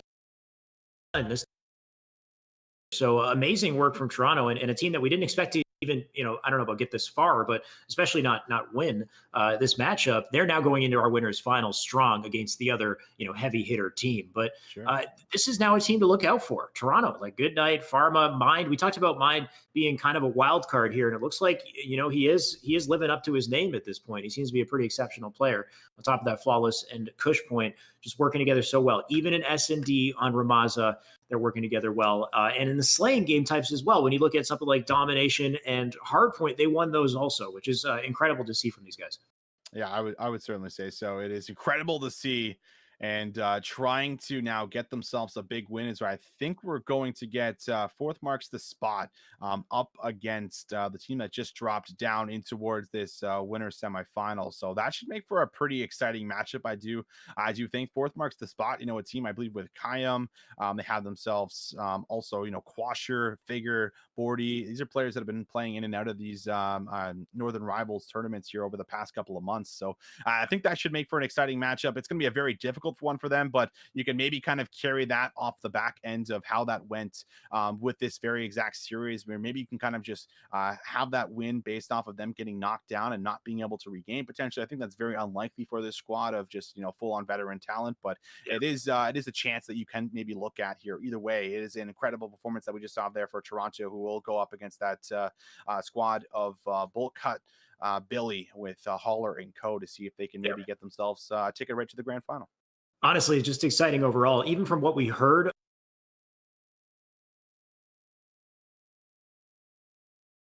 S&D that they closed out with on losers side, it just seems like whether you're on the losers side, the winner side of the bracket, the matches are intense, they're exciting, they're down to the wire, which means we only got more great Call of Duty matches coming up next. So don't go anywhere, guys. Toronto Ultra Northern Rivals. We will be back shortly.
And we're back with Toronto Ultra, the Northern Rivals. Our matches continue. We're just about to jump into our winners final. Of course, I'm Shyway. I'm now joined by Beatdown. Beatdown, welcome to the broadcast. You joined at a pretty good time. We got winners finals coming up. We got some exciting matches. I think we do. I was thinking just behind the scenes while watching these games, like, oh, I'm up next. Are we doing Bowl Cut Billy? I really want to talk about Bowl Cut Billy because, I mean, we can't stop talking about these players, whether it's Northern Rivals 1, 2, or 3, whether it's TXP. These guys are as old as the COD scene at this point. People like Holler, people like Beezy, who are just so good at the game here, and they show it time and time again. And so these are always, they're always the favorites with their pedigree to win this tournament. But now we're going to see if Toronto, can actually stack up to them, because I do think they have an opportunity to take it down. Yeah. And I mean, just from what we saw from these top teams, it turns out they do bleed, right? Like even, Beezy's team here, Bowl Cut Billy, right? I got to remember that as a team name. They keep changing it every tournament. I don't blame you. I know, right? But Bowl Cut, even with them, they had a very close series with Infinity North. Now in losers bracket, I believe Infinity's fighting for their life right now, and they're losing. Unfortunately, Revenge of the Canadian Geese is just going in right now. 2-0 in that series over on loser's side. But it just shows that, even with a team like that, they can bring things so close. And Toronto, the team that we didn't expect to win against what we thought was going to be, our number one team, Toronto knocked that team into the losers bracket. They knocked out Canada into losers. So Toronto looking excellent right now. Really, all they're looking to do is just continue their momentum forward. Of course, you can see our bracket on screen here. Yeah, and I just want to highlight too, I think that winter semis between Canada and Toronto, I think it wasn't as close as the scorelines dictate. I think Toronto was honestly the better team. There was just some slip-ups there, especially on that domination game mode there. We saw them struggle just a little bit, almost these bit of inconsistencies that we worry about with teams like this, where like there are flashes of light, brilliance, even where they're really good players, really good teams, but towards the end on St. Petrograd, actually we talked about it just before going live, they really kind of choked it up just a little bit at the end there. They had the opportunity to catch up. They collected the full 60 on Pool Hall, but they kind of bungled their rotation onto that last hard point, and that was the difference maker there. But that's another thing I want to talk about too, because at the end of the day, even though we're seeing a little bit of inconsistencies here from Bowl Cut Billy, they're still the favorites. They're still probably the best team we've seen in all of these Northern Rival tournaments. So you need to be more consistent than that if you're actually going to be able to beat them.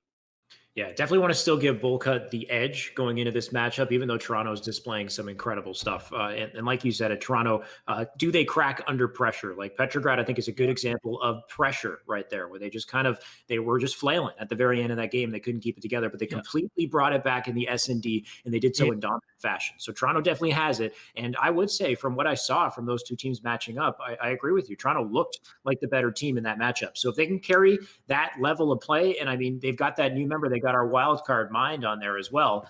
If they can carry that over to this series, that's great going forward here. Here we have it. Of course, Ramaza hard point will kick off our matchup. Yeah, that's right. It looks like bullets are already flying. Pharma is going to get first blood here as the first hard point opens up. Mind's already going to pick up a double kill. Off to a good start for him. A lot of contention going on around this hard point. Kills going back and forth. Pharma picks up his third kill already, but it looks like nobody's really collecting much time. It's just contention after contention here. After it looks like Bowl Cut Billy finally are starting to collect a couple of points. Toronto does seem to be spawning closer, though, and hopefully that comes in for some sort of pressure. But the Bowl Cut just kind of running away with a little bit of a lead here to start things off. Some contention coming in. Flawless looking for an angle, but Tom just sitting pretty. And when he does get picked off immediately right there, get that opening, hopefully try to contest the point here, but Archives just moving in from behind. Flawless is doing the best that he can, but he's already taken too much damage. Toronto looking like this isn't the hill for them. Spawns are definitely no longer in their favor. With only 12 seconds left, you got to start looking towards this next hill, but they're fighting for this craft time, Shyway, and they are going to get it. And Bowl Cut Billy spawns.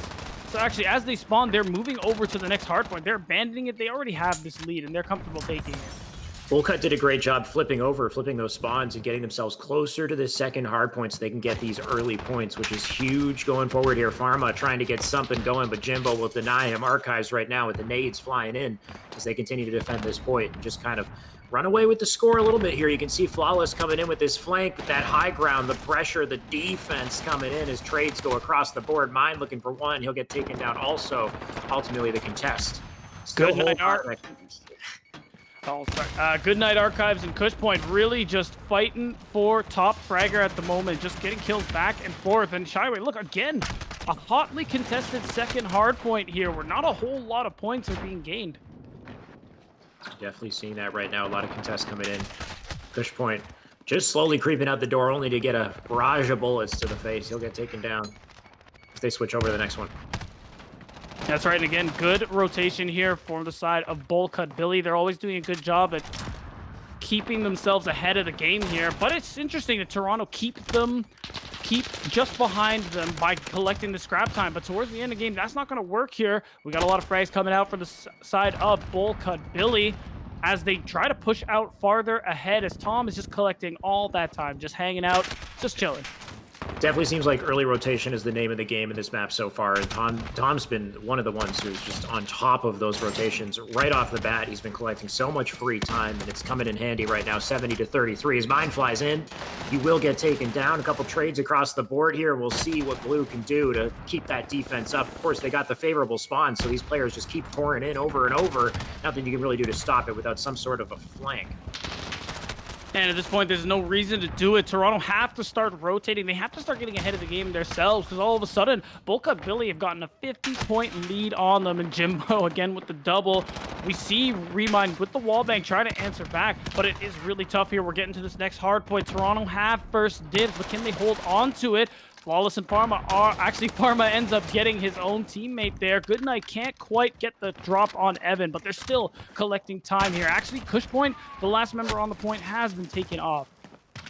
Finally, Toronto with the spawns in their advantage here. They got to make this work. They got to get some points and bring some sort of momentum back in their favor. I love that jump challenge there from Pharma to keep that player back. You can see another one pushing in from the side. It looks like he is successful contesting the point as they kind of fly in here. Still the spawns closer on the Toronto side as they come back in for the defense. Starting to close the lead, maybe just a little bit, but still looking so great from Bullcut. You will see them start to rotate as well. You can see 0 and 5 kind of fighting off near that fifth hard point.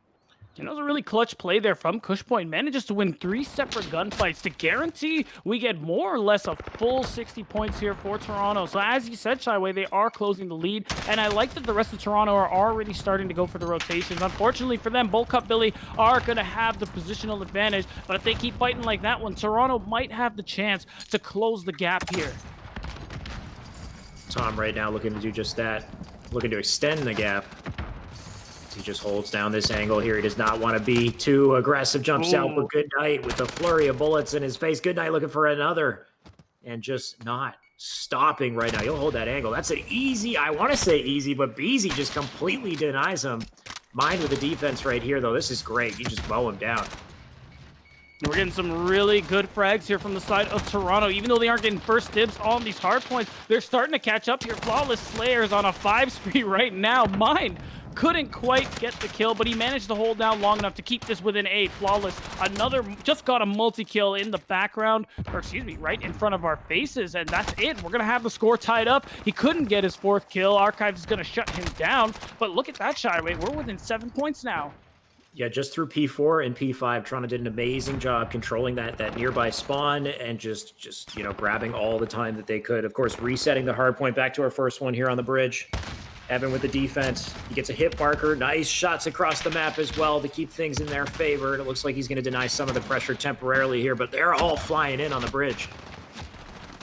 Yeah, this reset is a really tough position to take, but Toronto aren't letting up. They're trading all over the place, but BZ isn't going to let that happen. He's going to try to make his way around, but Mind was watching that angle really well. Gets the 2-piece. So again, Toronto's keeping this so close, and they're starting to catch up. Hard to imagine that Bullcut Billy actually managed to get their way in. That's another 2 kills for Mind. He almost goes for 3, but instead it's Archives who gets a double of his own. Finally, Bullcut Billy get some of this scrap time, and it seems like Toronto want to fight for this, though. They want to close this gap as much as they can, but with that losing Flawless in that scenario, they got to back off and get ready for that rotation. Mind with his first appearance in Northern Rivals and just showing up already right off the bat here. You can see he's set up nice and early for this P2, and this is perfect in closing that gap on the lead. Blue players flying in for the push right now, and they need this defense, but the late nade right there, he gets caught in the animation. Jimbo will take him down. Kush Point with 2 of his own, and Goodnight saying goodbye to one more player with a headshot. They still got the defense. They got the points coming back in their favor. We got a very close matchup in our midpoint here. And for the first time, Toronto is going to take the lead here on this hard point, and they are holding strong, Shyway. They're trying their best on the side of Bullcut Billy, but they can't get their way in there. They have one, they finally make their way in. Goodnight shuts it down, but Tom is going to come with the double, but it's not enough. Toronto members keep answering back. They have the spawns, Shyway. Now they've taken a roughly 20-point lead, and they're going to get the rest of this scrap time here. You can see Bullcut Billy are starting to rotate. They have some of their members on the other side of the map to set up for this next hill. We saw this in the last series. We're seeing it again. You really can't take any of this for granted with Toronto. You can't, like, they're not pushovers. They are just so good at coming back when they're under pressure here. And we're seeing that now. Right now, of course, they don't have any form of setup on this hard point, though. A lot of free time is going to take away for Bullcut, and that will probably close the lead if they can't push up quickly. Flawless flying through here on a flank position. He's got one teammate with him. That teammate goes down. Shots into Jimbo, unsuccessful. And there you go. Closing the gap ever so quickly. All it takes is one hard point. And it is tough with this particular hard point, how far out people hold on to the defense there. Bullcut Billy are doing an excellent job of doing that. Toronto, though, are going to make their way in. Goodnight gets one, couldn't get the rest, but makes way for his team to start pouring through. But unfortunately, Bullcut Billy are still holding strong. They are taking the lead. They still have the spawns, and with only 10 seconds left, you got to look ahead here, but Toronto don't care. Goodnight with the double. He wants that scrap time. It belongs to him. Oh my God, Goodnight is going off, defending the point, getting kills as well, keeping them back in spawn, which is huge because you can see they're already set up for that next hard point. Toronto bringing that lead back into their favor, and all they have to do is set up and get this defense. Mind, in the meantime, is going to be pesky. He's going to get behind them with the flank, and here you go, Tom's number one. We'll see if he gets yet another. His teammates cleaning up the others. This is perfect as he tries to rotate around, keep that defense going in their favor. This is huge as we get down to this 200-point mark in the game. And Toronto's certainly going to get there. Bullcut Billy are trying their best. They're going to come across the bridge there. Evan, the man on your screen, couldn't get it done. Gets snapped onto by Mind, who's just been doing so well on these flanks, watching these important angles. And it looks like Toronto are looking to capture a full 60 here. Jimbo does have something to say about it, but Kusspoint isn't interested. There's a little bit of contention here. BZ starting to come online here. However, Toronto still have quite a sizable lead here. They could finish this on the next hill. So you can see that they don't even care anymore about that hill. They got to set up for the next one.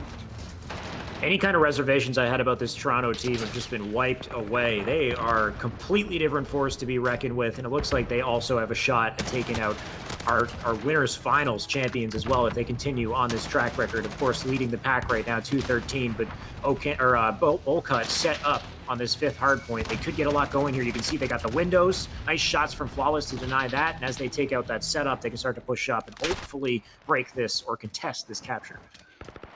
Yeah, Toronto are no pushovers. They're definitely going to make a play for this one. However, they've been mostly wiped out. But actually, we have someone sneaking around in the back. It's Flawless Slayer. He's going to get 2 kills before getting taken out. Manages to sneak a couple seconds for his team and kind of mess with how much time Bullcut Billy were going to get here. So now there's a fight here for the reset. Both teams are anticipating the next hard point. Goodnight's going to get a kill off in the background here. And with just a few seconds, the next hard point opens up. Jimbo gets a much-needed kill. He gets a much-needed second kill. And this is going to be the opening Bullcut Billy might be to get what's very likely going to be the last hard point. Easy, just dropping in our kill feed. We're going to have a lot of slays across the board here as they face off on our first hard point right on the bridge.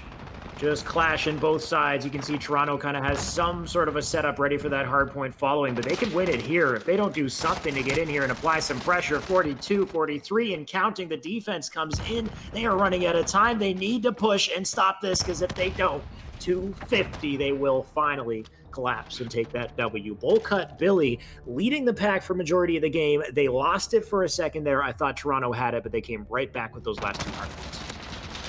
And that is the clutch power we see from this Bullcut Billy squad, or no matter what they call themselves, Hall or BZ. These excellent players really can come clutch when the time demands it. However, Toronto still did a really great job here. I gotta agree with you there, Shyway. Again, any reservations we might have had about this team are pretty much gone. They are here to compete, and it definitely wasn't a choke scenario in this case. Yeah. It was just Bolcut Billy really deserved that win there, but that doesn't mean they're out of the series just yet. As we move on to Search and Destroy, which Toronto are very good at, they could actually tie the series up.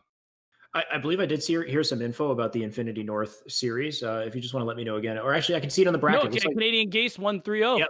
3-0. So Revenge of the Canadian, they really mean it with the revenge this time. They're making their way through. They will be facing the winner of the matchup below. This will be O Canada and Fourth Marks.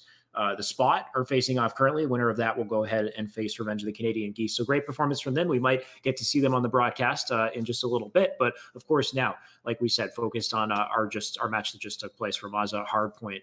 And just incredible to see Bolcut kind of come back and still be dominant, still apply that pressure towards the very end there. They did a great job locking it out for sure. Yeah, that's right. They're still the champions in Northern Rival 2. BZ's still the MVP, who we just had to give it to for his exemplary performance. So we're going to see if they're going to be able to keep this up as we go to our Search and Destroy game mode. And I believe that's going to be on Gunrunner. Yep, Gunrunner S&D coming up next. Going to be pretty interesting to watch. Of course, your team synergy is going to be so important here, and I can't count Toronto out. I mean, their Piccadilly S&D didn't go too well, but the Ramaza one was excellent. They worked together so effectively. Their attack pushes were really well done as well. They are well balanced on the push, and they also seem to be very just kind of coordinated in the way that they time their bomb plants and set up around the bomb on their attacks. So we'll see what they can do coming up. Of course, in Gunrunner, bit of a different story this time around. But excited to see the results. Yeah, and it is interesting to note that in the last series too, Toronto, after losing the second hardpoint, managed to do really well on that final S&D game mode. I believe the score was 6-1.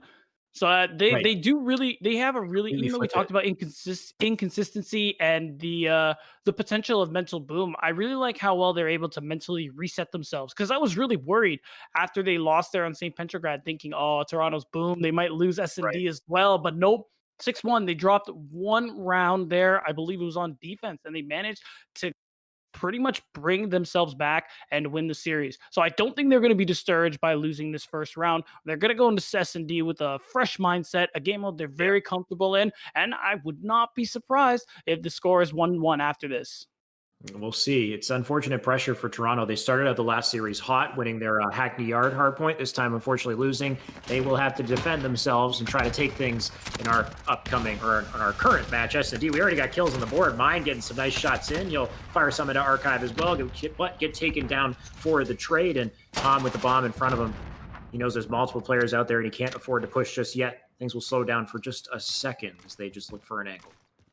Yeah, I think it took the teams a couple of seconds here to just realize this isn't a respawn game mode. Bullets already flying so early. Evan gets a pick off in the background. We're looking at a 3 versus 3 at the moment from both sides. Pharma is watching real carefully of this angle, ever so patient. BZ's going to get another pick in the background. It's now a 3 versus 2. Pharma knows he has to be on the move now. If he's got to make something happen, he's got to get the first pick onto Evan. He's got to do a little more. He knows Tom is around there somewhere, but he's got to play this one carefully. Walks out, gets the drop on him, gets the kill on him. So now it's a 1v1 after BZ gets him. It's going to be Goodnight and BZ. And that's it. Both are last alive on the team. We see that Goodnight is just taking it slow. BZ, on the other hand, is just moving around the game site, the bomb site, excuse me. BZ managed to pick up the bomb, so we might see a sneaky plant, but Goodnight is watching. Oh, and he comes right into that window! You gotta be kidding me. Literally just standing on top of each other. I guess great minds think alike there. They literally ended up at the same spot. Of course, getting caught in this little mantle animation. That's the last thing that you want. Nothing he can do to defend himself from the onslaught of bullets there from Goodnight. Holding it down, winning the first round. Toronto kicking things off strong. Let's see how they carry that momentum. Yeah, you definitely got to feel good about that first win. And if you're Bolcut Billy, you know what? It happens. Mistakes are made. It's only round one. We're going to see how we go into this next one. This time, Toronto is on the attack, and it's looking... They're considering that A site. We're already seeing some smokes come out here. They're actually watching to see if there's an equally aggressive defense, like in that first round. But so far, outside of some nades, not a whole lot going on. Yeah, just holding it down. put some shots in, but Evan actually getting one that will be traded. Goodnight getting a kill on Evan as well, and Goodnight just reloading right in the face of Jimbo. Not much you can do there. Jimbo will get traded as well. Pharma with one also. So we have a bit of an advantage on the side of Toronto here. 3 versus 2. The bomb in their hand. Looks like they're rotating to B.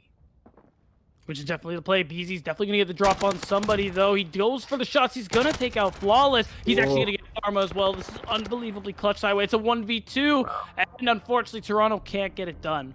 So much for that 3v2. They literally got cleaned up in less than 5 seconds. BZ taking 1, taking 2, and here's the final kill on the board. Not even looking, just reacting to BZ's 2 slays previously. Not much you can do about that. Clean him up quick. Unfortunate. It makes you think, how can they better make these rotations in the future so that they ensure they get the most out of these 3v2 advantages and plant those bombs? And so now it is 1-1 again. Side swap. Toronto on the defense. Hopefully they can try to make a bit of something happen here. We got some really aggressive defenses going out. Goodnight actually sees somebody walks by, but he's not going to challenge that one just in case somebody else is with him here. Wow, we're just going to see a rush plant from Archives too. They have no idea. So this is a really good start here for the side of Bolt Cut Billy. Mine is going to get a kill off in the background, but you just got to play it a little slower now if you are Bolt Cut Billy. Archives getting chunked real low, gets killed while taking out the nade. Ooh, this is how you answer back. I'm liking the defense, but the trades coming in across the board. BZ with the AR fire across the map and looking for another. Doesn't even need to. That's 2 wins. Getting a little bit of a trend going here on the side of Bolt Cut Billy. You can see our final kill here. They're across the map with the SMG. Nothing stops this guy from hitting perfect shots.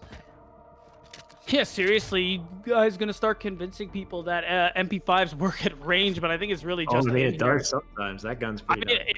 Yeah, fair enough. Especially if you can land the shots like he can. Yeah. So now we're going into round 4. Getting a nice little zoom out here, a little bird's eye view of everything that's going on. Toronto on the attack this time, looking to even out the score here. Once again, we're starting with the nades. Wow, Pharma, a good first blood there from far. Mine is going to get one as well. Pharma gets his 2nd of the round. Still gives advantage to Toronto as they're just taking their time with this one. So huge that Pharma lives there as well. Gets those 2 kills, swings back in for a 3rd, and there's the damage he needs. All the slays in the favor of Toronto right now. Tom, the last man left defending it. He's going to need to back off as he slides through this ventilation here. He's just going to hide here just for a second. The bomb definitely down right now. There you go. Goodnight puts it down. All the time ticking away. Tom's got to make some sort of a play here, and it's a 3v1. Yeah, it's going to be really tough. He can't show himself. He already sees Goodnight. Not sure if Goodnight spotted him, so he's going to go the other way around. Has the dead silence pop. Puts it, can't be heard, but Goodnight from over the bomb site is going to knock him right down. Not really much you can do in that situation. Pretty Yeah. evenly spread out players across the map as well, denying both bomb sites. His Kush Point, you can see in the background, trying to make his rotation back, so he would have just got collapsed on from multiple angles had he lived any longer. But it's good from Toronto, fighting back 2-2 overall in the score, keeping things close. We're keeping this real even here, and I kind of like the differences we're seeing in the approach from both teams here. Toronto, on their attacks, are pretty reserved. They like to throw out some of their utility, force enemy utility out. But on the other side, we're seeing Bolt Cut Billy going for really aggressive offenses. Look at Evan, who has the bomb at the moment, is really close to the A site and is going to go for a rush pad. BZ and Archives with the first 2 kills of the game. Goodnight tries to answer back onto Jimbo. Unfortunately, Jimbo gets his teammate as well. That is a real unlucky situation here. But either way, Bolt Cut Billy looks like they have their sights set on A. It's going to be really tough, though, because Evan's alone. Yep. Just noticing on the kill feed, Pharma getting some nice kills and leaving Evan alone with the bomb as he decides whether or not he wants to plant on B, but now giving up all that information. If he goes for an immediate plant, he is screwed, I would think. You would think, but if you look, he has the opportunity. For whatever reason, they're to not really plant on challenging B. him. Yeah. I think they were expecting the A plant just because of where they saw him earlier, and he's trying to see if he can catch people watching that bomb site, but I don't know why he wouldn't try to. I guess in this scenario you have to go for the 1v3 anyway, but I don't know why you don't plant on B. Well, I mean, on top of the fact that it's the way he chose to challenge as well. Look at this high ground. Like, there's nothing sneaky about what he just decided to do. You're the one man on the map. You're going to get spotted from multiple angles if you jump on that box. So I felt like a bit of a throwaway there. Of course, all the pressure against him. But you never know. If he made that plant on B and set up, like, you always want to fight to the last breath. Yeah, I got to agree with you there. But either way, that's going to give Toronto the lead so far here. once again, they're gonna, looks like this time around, they're on the offense. They want to go for B-site. Seems like a really common, well, it is really common here on Gunrunner in general, but we have Pharma, other side of the map, trying to see if he can watch somebody on rotation. He might actually get his wish. He actually sees Jimbo, but Jimbo snaps on him first. That is really important for the side of Bullcut Billy. Nice snap from Jimbo. Gives him a slight lead here. His mind tries to answer back. He gets the tag, but no dice. He will back off here. Things slowing down just a little bit. Of course, busting through doors will make some noise, and I like how the stun comes in to try to deny the entry, but Flawless Slayer in the meantime getting a kill. You can see it on the feed. Tom with one of his own. We're going to see Tom and Archives both get a kill. Good Night is going to take Archives down. Super important. It is a 2v3 at the moment, though. He's already shot in his direction. He's going to get taken out. That's it. Bomb's been dropped near point. It's been, or excuse me, it was planted, so it's being defused. Jimbo is spraying the corpses here of members of Toronto as they defuse the bomb and win this round. Just wait until graphics get good enough that the tags actually land on the player as opposed to just go right through them to the floor. Yeah, it would be interesting if you just literally spray paint your opponent and you see it on the enemy. I feel like at some point you might see something like that graphically, but hey, who knows? A little bit of body disrespect, though. Yeah. But Jimbo definitely feeling himself, trying to get in the minds of some of these players on the opposition. We'll see if it comes in handy. Hey, it's what competition is. It's mind games just as much as it is skill, and Bullcut Billy know that the best. We're already going to see Kush Point start off with the first blood. Good start off here for Toronto, as we're essentially seeing a plant B-side. Actually, it's not going to be the case. Evan, who had the bomb, dies. Jimbo gets Flawless Slayer, but the bomb's been dropped. So this is a really rough position now for Bullcut Billy. How Jimbo wins that fight in the first place is beyond me, but it is a 4v2 regardless. Make that a 4v1, 3v1 as Jimbo cleans up one with a nice shot. So look at this movement, just carrying himself across the top of the map. Ultimately, he is under a lot of pressure, though. He's giving up his position too, and the quick movement might actually come in handy. Look as he sneaks up here on Kush Point. Not the type of mantle you want to do at that time. I just feel like he could have jump shot maybe or something, but I mean, it's a 3v1. It is what it is. And I think in that scenario too, you don't really register that he's there. Maybe. And it's more like you're running up to the window. It's okay, I gotta get in this window and I gotta make my way around. They already know where I was. I gotta keep on the move. And then by the time your brain registers, you're already climbing in the window. You can't cancel that animation. And unfortunately, you're eating all that lead. It looked like he had jumped and peeked for a second and then tried to climb. At least that's what I thought it looked like from my POV. But I don't know. Either way, Jimbo's out of that round. We got 4-3 overall. Toronto with the lead right now. Both these players holding down mid-map. They got that bomb ready for attack. They are closer to the A site. And we'll see if they actually try to go for it. Not too common that we see the A side push. Definitely not. Flawless Slayer, though. Getting first blood, as he so often does. And it looks like we're going to get that rotation on to B after that kill. But again, Toronto ever so patient, taking their time with it. Archives gets kill, but has to trade his life for it. And they're still just taking their time. Kush Point moves out to try to get some information, dies for it, but Good Night might be trying to make something of that info. Still a 3 versus 2 here in favor of Toronto. And we actually have Pharma on the other side of the map watching that rotation. Big pick from Good Night. I think at this point, they're just playing for kills.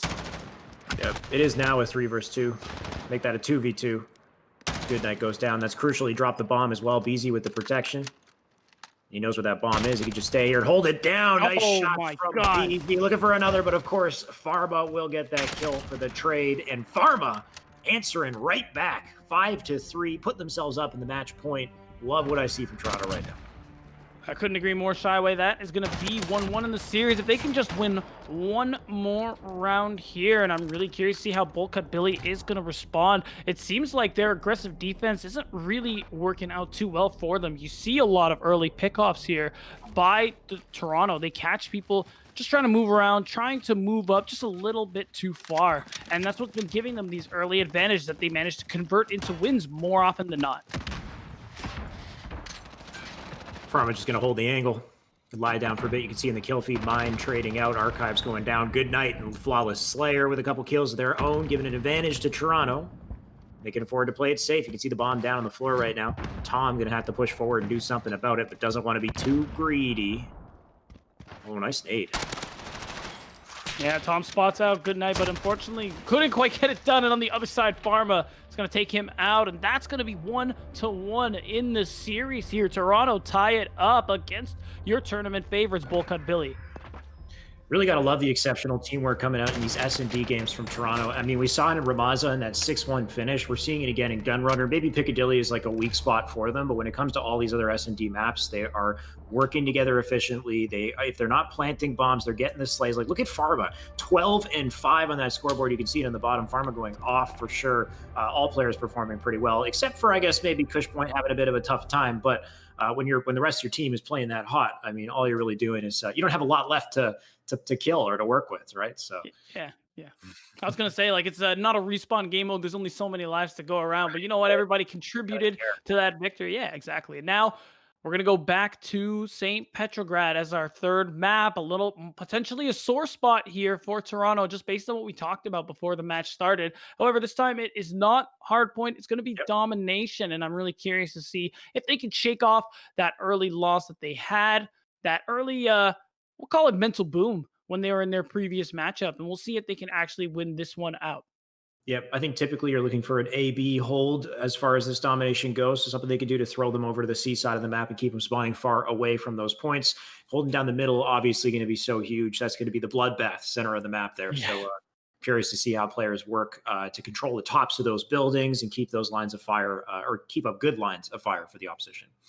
Yeah, and you said it really well there too, because on the B flag in St. Petrograd, it's just a wide open, like, center of town type area. Yeah, just a huge little square of land. And like you said, that window control is going to be so important. So many positional sight lines to be able to keep track of. And now we're going to get started here. Whoever wins this is going to take the lead. And it looks like Bullcut Billy are going to start on the favorite side here on the A flag. And we're already going to have first blood from Pharma. I might take it back, though. The A side looking farther away from B. It might be the BC hold that you're looking for. Those seem to be closer, more accessible. Of course, we'll find out how it works as the game goes along here. Early slays coming in from Kush Point as well. And Tom right now over in the kitchen. He's not cooking, though. At least he's not cooking food. He's cooking up kills. Oh, but he's cooking. We're going to see just kills going back and forth. Still so far, no B flag claimed.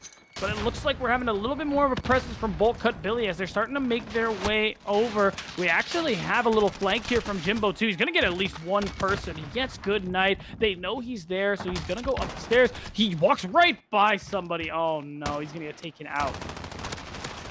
Yeah, Kush Point, like we said about those buildings, sitting in the windows, getting the angles, and that's perfect for setting up on B. It looks like the first players to get those points on the board, or at least 2 captures on the board, is Toronto. Yet again, Kush Point, he just holds the angle, man. You jump into that window, he will mow you down. Yeah, dude, the absolute patience from this guy is just something beyond me, that he can just wait there. He knows someone's going to walk by, but unfortunately this time around, someone knew he was coming by. However, Toronto still holding the advantage here, although we got a lot of frags coming from Bullcut Billy, and now they're going to go for the neutralization, potentially a capture. We have Pharma, who we keep talking about, picks up the double, makes that a triple. He really wants to hold on to this square here on the B-side flag. It's his. Incredible defense from Toronto there. We had a full 4-man push into the B site all at the same time, and somehow Pharma comes out with those 2 huge kills just back to back. Toronto just, I don't want to say making it look easy, but they're holding it down for sure. I mean, I'll say it for you. He was making it look easy in that fight. Unfortunately, Pharma and Mine get taken down. Toronto still in control here. Kush Point trying to answer back as much as possible. Is going to get taken out himself. They're looking like a neutralization is now possible for Bullcut Billy. However, the spawns are coming back in. Tom gets taken down. Toronto, although they couldn't stop the neutralization, they're still going to keep the lead in the meantime. We're going to see Pharma go from the back. He's going to keep on farming. He's already 9-1 shy away. Nobody can stop this guy. Perfect example of how Pharma makes that insertion, gets those kills. You can see the route that he took to get the flank and then just cleans him up with the AR. And oh my God, if he killed BZ, I know. Had a field day right there. He's out in the open with BZ returning the favor in the back of the spawns here. He's going to hold it down. He's trying to set it up so ideally he can get his team into a better setup with a BC hold in the near future. We'll see how it goes. He's also trying to catch somebody on the spawn to help out his teammates here. We finally have the flip over from Bull Cut Billy, who are about 13 points behind. However, Toronto already managed to neutralize it off of Mind and Pharma. They just won't let go. They have a vice grip on this B flag, but BZ in the background finally gets his wish, finally gets that pick, and it looks like the C flag neutralization is their next goal. Yeah, it makes you wonder how helpful BZ is actually being. He's spending so much time in the very back trying to isolate or get those spawns for C side, but in the process, there you go. We finally have an AC capture, so we have something on the board for blue here, but it took so long to get that going, and as that happened, Toronto was kind of pulling away. You can see they're spawning out the sides of the map here. They're going to try to find their point of attack. Good night with the neutralization on C, and he's successful. Shots into Evan. He'll get that kill as well. This is great defense and a good answer back, and probably the spawns in their favor. There you have it. They're spawning there too. Yeah, that's right. That's the problem, capturing both home flags. It messes with your spawns just a little bit, so we're still going to have Toronto taking the lead and holding on to it as they make the play for the B flag. Currently neutralized. Tom's making a play to finish it, but Goodnight waited for him, and he took him out there. Now we're having the neutralization come out as well. Toronto looked like they're in a good spot. BZ wins the frag instead and gets Goodnight. Jimbo with the double as well. Toronto couldn't quite capture that B flag, but again, Shyway still, they're holding on to the league. BZ's trying to do his best right now. BZ flying in. He will get that kill. Less than a minute. Make that about 30 seconds left to put some real pressure on and get some points back in their favor. There's a nice quick capture of B as they hold A and B. Flawless forced to just sit back for a second, try to pick up a kill at long range. Couldn't do it just yet. As Pharma spawns up, they'll try to work together and do something to just kind of stop the momentum. You can see Bullcut answering back here towards the end of this round. And it looks like Toronto, they're going to end up swapping home flags. They were going to have control of both, but Evan gets that kill onto Kush Point, preventing him to capturing it. However, B flag is going to be neutralized, and these last couple of seconds aren't going to do too much. Toronto is still going to hold on to the lead going to the next round, but I got to say, it is pretty close. Toronto just surprising us. I can't even be surprised by them anymore. That the fact that they continue to just, oh my God, look at this triple, by the way. Oh my, oh, it was an assist in the end there, I think, but what a display. I did not get to see that one during the round. I'm not even sure if we should have shown that. That was filthy out there from Pharma, who's just, I said it before, I'll say it again. He's farming Bull Cut Billy. At the moment, 14-7, best KD in the lobby at the moment. This man can't be stopped.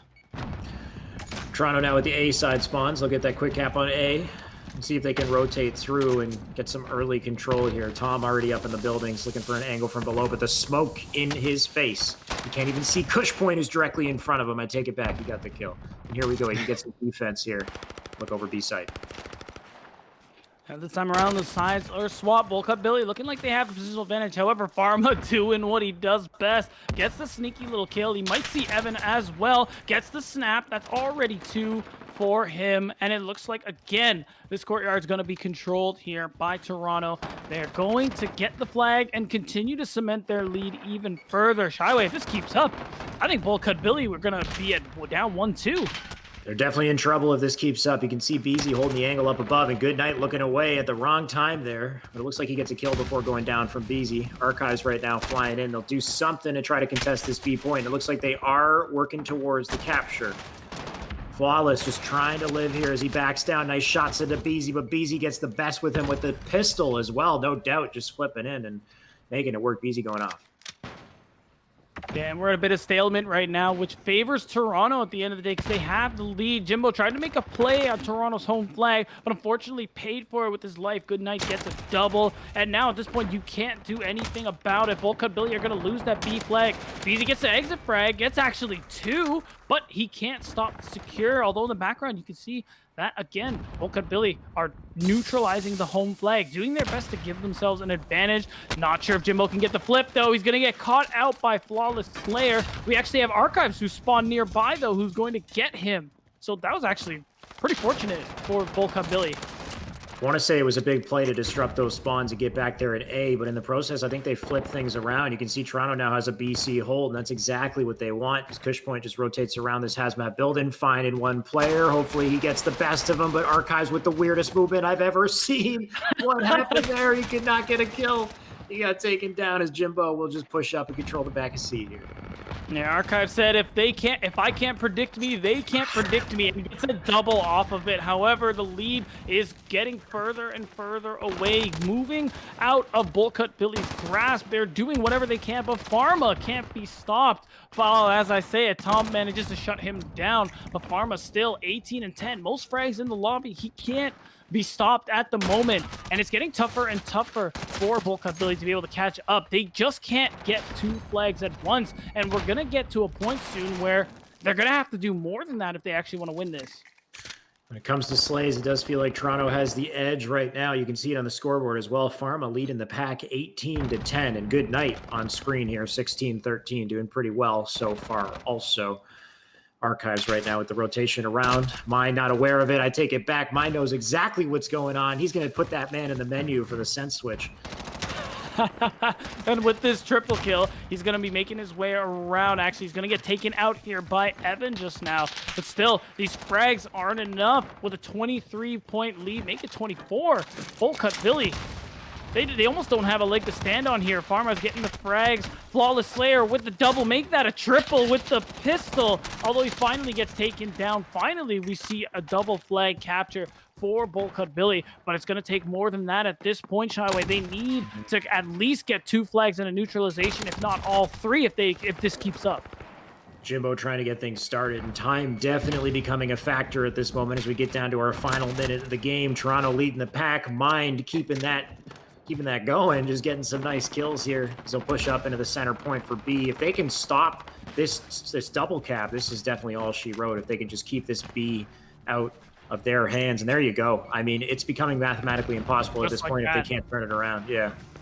Yeah, and we're very, very close to that point. Toronto just showing an excellent performance here on St. Petrograd. They're gonna go up 2-1 at the series with 30 seconds left. It really is no longer possible for Bullcut Billy to catch it up here. They're gonna do the best that they can, but as time's running out, that 30-second warning is here. We know that there's nothing they can do. Toronto are gonna go match point against Bullcut Billy, your previous Northern Rival champions. All right, boys, the match is over. It's time for knives only. Come on. Pull up the blade. Yeah, let's see. Let's a knife only match. I want to see what happens. Hey, Shyway, you said it yourself. Play it until your last breath. I mean, this is over. I want to see some. I want to see some footsies. You can pull the blades out. See what you can do. But or you can just shoot body until the game ends it for you. And there you go. 162 to 133. A very strong performance from Toronto, holding it down, especially in that second round. They will move on to 2-1. Just the upset squad today. They win this next game. They put themselves nice and pretty in grand finals, and you just see the damage coming in from those players on the kill feed there as well.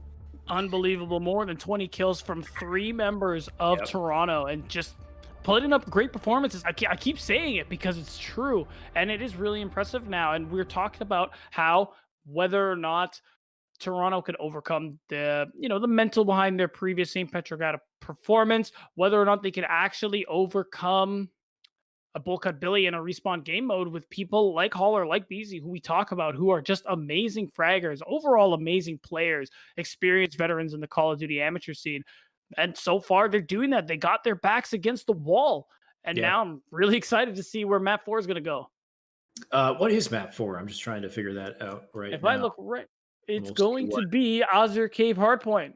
Okay. All right. So that could, I mean, obviously that'll seal the deal if Toronto can make this work. We haven't seen any team play Azure Cave right now. This is our first Azure Cave matchup, so it should be pretty exciting to check out.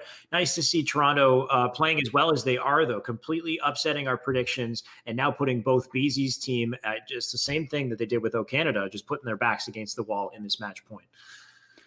And I'm really curious to see how this next one is going to go. I really think it's important to get those early leads because Azure Cave has a couple of those, what it used to be called money hills, where it's really easy once you have those spawns, once you have control of that point, like in the cave, for example, it's really hard for somebody to remove you from there. It's really easy to collect a 60 on those parts of the map.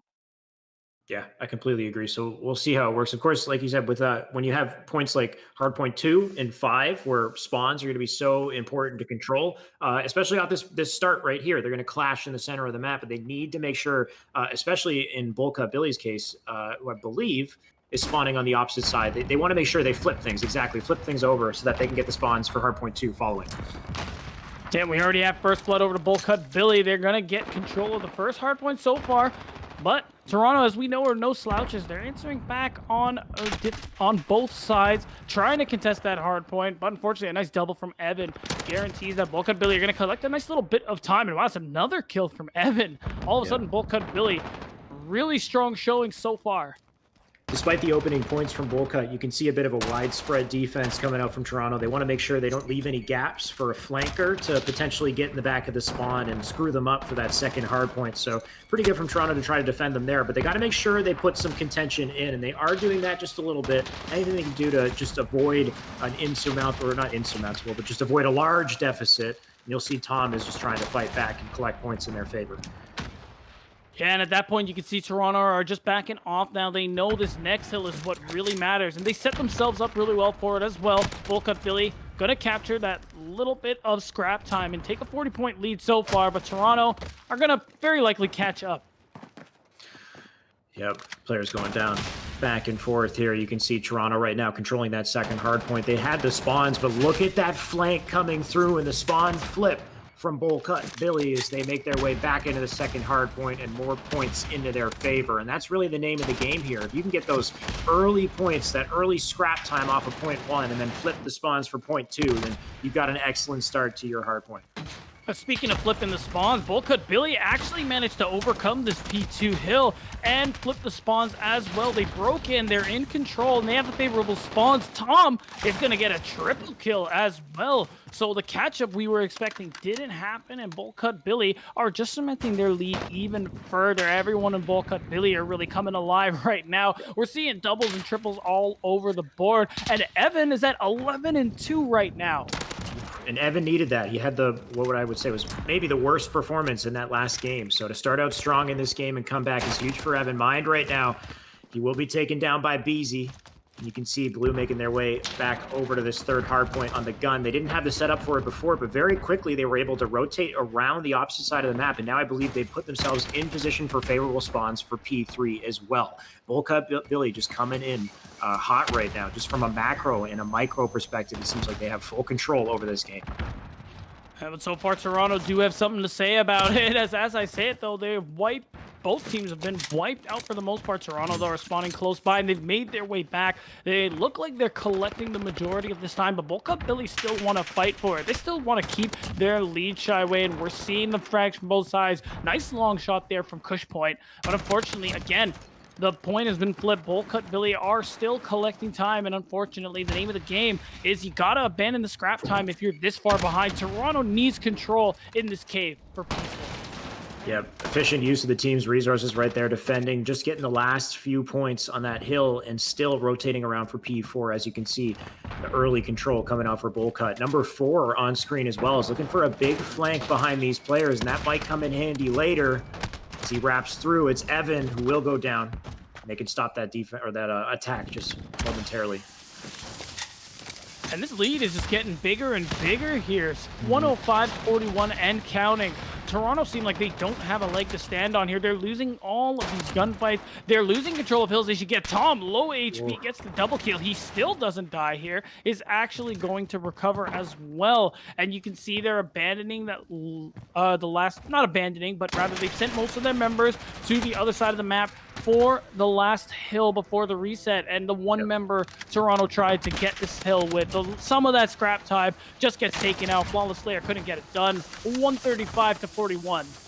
They keep doing this. They're using their teammates so efficiently. They end up leaving one player back at the hill to collect the remaining time while they flip the other 4 players over and set them up nice and early, especially for a hill like this, P5. You want those favorable spawns so you can just keep flying at it, get those trades, whatever you can to at least contest the point. Tom with the nice shots in. He will jump forward, take it out as well. If somebody from Red can get into the back and stop this spawn, then they can stop the pressure, but it looks like so far they're unsuccessful in doing that. Number 6, though, trying to get a flank as they push up and defend the point, just getting shot at from all angles. Goodnight will go down, and the defense coming in strong from Bullcut with a huge lead in their favor. And those spawns are coming in. Bullcut Billy still have a chance to fight for this point. However, Toronto seem like they're finally coming alive here, starting to win a couple more of these fights. Right as I say, Jimbo and Tom start knocking on the door, and Toronto can't even manage to grab too much of that scrap time either. Bolkat Billy, though, are actually going to get it as they rotate over for the reset here. Toronto look like they're in a bit of a better position, but it's going to be tough for them to hold on just from what we've seen throughout this entire game. Seemed like Toronto was doing a relatively okay job at contesting P5. They didn't give up too many points, but when it gets to the end of these hills, it seems like Bolkat just takes the last 10 to 15 seconds of like every hill and then rotates over into the next one. It's really showing on the scoreboard. It's adding up, exactly. We do have some great contention, though, as Toronto in this P1 hill, just lying down and prone, trying to take advantage of as much time as they can. They got the spawn set up as well. You can see Ciro with the defense. Flawless and Goodnight with a couple kills of their own just to keep those players back on spawn. They want to get them spawning as deep out in the outskirts of the map as possible. Yeah, that's right. And this was a much needed bit of points here for the side of Toronto, who have now started to lower the deficit a little bit. Flawless Slayer's on a 5 spree at the moment, and it seems like we have a bit of a rotation, an attempt to mess with the spawns of Toronto from Bolkat Billy. We have Jimbo on the other side of the map here. He actually is going to get the kill onto Pharma, much needed. Still, Toronto managed to get the good spawns. They are still going to hold on, but they got to set up a defense real quick because Bolkat Billy are here. Ooh, you can see all the slays coming in from Toronto as well, and I feel like that rotation from Jimbo might have been a little premature. He was there for so long and finally getting taken down right as the point switched over, and you can see all this time should be going in the favor of Toronto. If they could just have somebody sitting in it. There you go. Getting a couple points as they set up here. Evan, Jimbo getting taken down by Mine. He's just going off right now. If he keeps up this defense, they will make that comeback. Yeah, that's right. 20 seconds left. Bolkat Billy don't want to give up this scrap time, and they might have a shot at it with these kills coming in, but the kills are going back and forth. Toronto still have the good spawns, so it looks like they're going to collect almost all the time from this hill. And I got to tell you, couldn't have come at a better time, Shyway. They were behind by actually about 100 points at one point. Now Toronto have to make the rotation, but instead they end up getting wiped out and have to try and make the rotation. Jimbo is trying to get some shots in from the distance. Actually nails Kush Point between the eyes. Like fish in a barrel, all just spawning up in the same spot. And Jimbo with these, look at these crazy angles, trying to make something work, but shot through the grate there. He'll get taken down, and here's the opportunity to push up. They will get some of those early points, which is huge for Blue, but Flawless, if he doesn't get killed here, oh my God, the teammates coming in with the help. They managed to get a couple slays. There's a good one as well as they push up on this gun and try to contest the point, get some sort of a comeback here. Oh, they do. They are collecting points slowly but surely, and they're making it real hard for Bolkat Billy. This time around, they are going toe-to-toe. They are going frag for frag, as Toronto are trying their best to hold on to this point, try to collect time, or at least prevent Bolkat Billy from getting it. But it's actually going to be a bit of scrap time here for Toronto. So the lead is shrinking even more so, Shyway. Yeah, Mine died in the end to the nade, but it doesn't matter. He got all the time necessary. They're within 40 seconds. Toronto have to fight tooth and nail for this next hill. Toronto's starting to pick up that late hill scrap time, but their rotations are kind of slow, and you can see it's biting them as BZ holds down this early hill, and all of this is just money for them, especially as the timer starts to tick down. They can start to trade out points. They have a healthy lead in their favor, and it will continue to be like that if these players can't work together and coordinate some form of push. Mine going down to Evan. That is an unfortunate death, and Pharma with the trade right now as he flies up, switching weapons like ferociously. He'll get taken down for doing so. And just the defense coming in just so strong from Bolkat right now. This is going to be really tough for Toronto. We're getting to the point of serious difficulty here. The next hill could end it, even if Toronto pick up all the scrap time. So they're really going to have to start fighting for each and every hill here. You can see they're already starting to send some members away to rotate, and unfortunately, they can't get any of the scrap time on this hill. But at least they've set themselves up pretty well for the next one. But at this point, every second matters. Toronto, if they want to end the series here and not go to a map 5, they got to win out these next couple of gunfights. You put Bolkat Billy's team, you put their backs against the wall, and this is the kind of energy you see from them as they fight for their tournament, well, not tournament life, but winner's bracket life here. But Flawless in the back of the spawn trying to lock it down. It looks like he was successful in giving his team spawns here. They're close to the point. They can push up. But despite that, look at these points just fall out of favor here as Bolcut just hold it down. Archives just sitting here collecting all of this time. They're 232 and counting, and finally we have the contention. If he keeps this up, though, it's looking like all she wrote. The time is now a factor as well. I think if they play perfect, there might be a shot, but it's looking real rough. Yeah, that's right. It couldn't be any harder right now for Toronto. 18 seconds actually is what's separating Bolcut Billy from a map 5 at the moment, and that time is shrinking even more so as they're collecting. Actually, on the hill reset as well. Bolcut Billy, it have somebody on the point. I don't even think they can get there in time with only 5 seconds left, Shy Away. I think that's going to be it. We're going to a map 5. Yep. There you go, 250. Bolcut Billy making that comeback in dominating fashion. They will take Azir Cave Hardpoint, which is kind of a scary little turn of events here if you're on the side of Toronto. Big momentum swing. We'll see if Toronto can do something to stop this pressure. I believe we will jump into a domination following this. I'm not sure. Let's see what it is. No, it's gonna be Search and Destroy on Search and Destroy map 5, and it's gonna be Arklov Peak. Okay, well, if it is a search and destroy, of course, like you said, which does, I think, bode well for Toronto. They've been doing well in search and destroy so far. It's not Piccadilly. So we're doing another Arklov Peak. We're gonna run it back here, but that we just had a Azir Cave. What am I saying? We're gonna run it to Arklov instead. We haven't seen that one yet, so that should be pretty interesting to see how these teams coordinate around it. That's the thing too. Arklov Peak is a little bit different. There are a lot more longer sites to play around, and we saw a couple members like Archives from the side of Bolcut Billy who do really well with these long sight lines. I'm really curious to see if anybody is going to hang out on that bottom side of the map where the trenches are with the sniper rifle. Definitely something we see more often than not. And I think that's where a lot of the chances for victory are going to come from here. Because if you have both sniper players, it is really good for getting some good opening picks. And remember, S&D, no spawn points, which means one pick means someone's already out. Yep. Yeah, one good opening pick can completely disrupt the whole setup, whatever game plan they had going forward with that bomb, especially if you manage to nail the bomb carrier and just, knock that out of play and force somebody to go back and pick it up. And it's a waste of time. It's a waste of resources. So it could be really good if they can get some good openings with that sniper, depending on where they position it, type of angles they hold, and whether or not these players can rotate as well. Once they're caught as well. So we'll see how it plays out.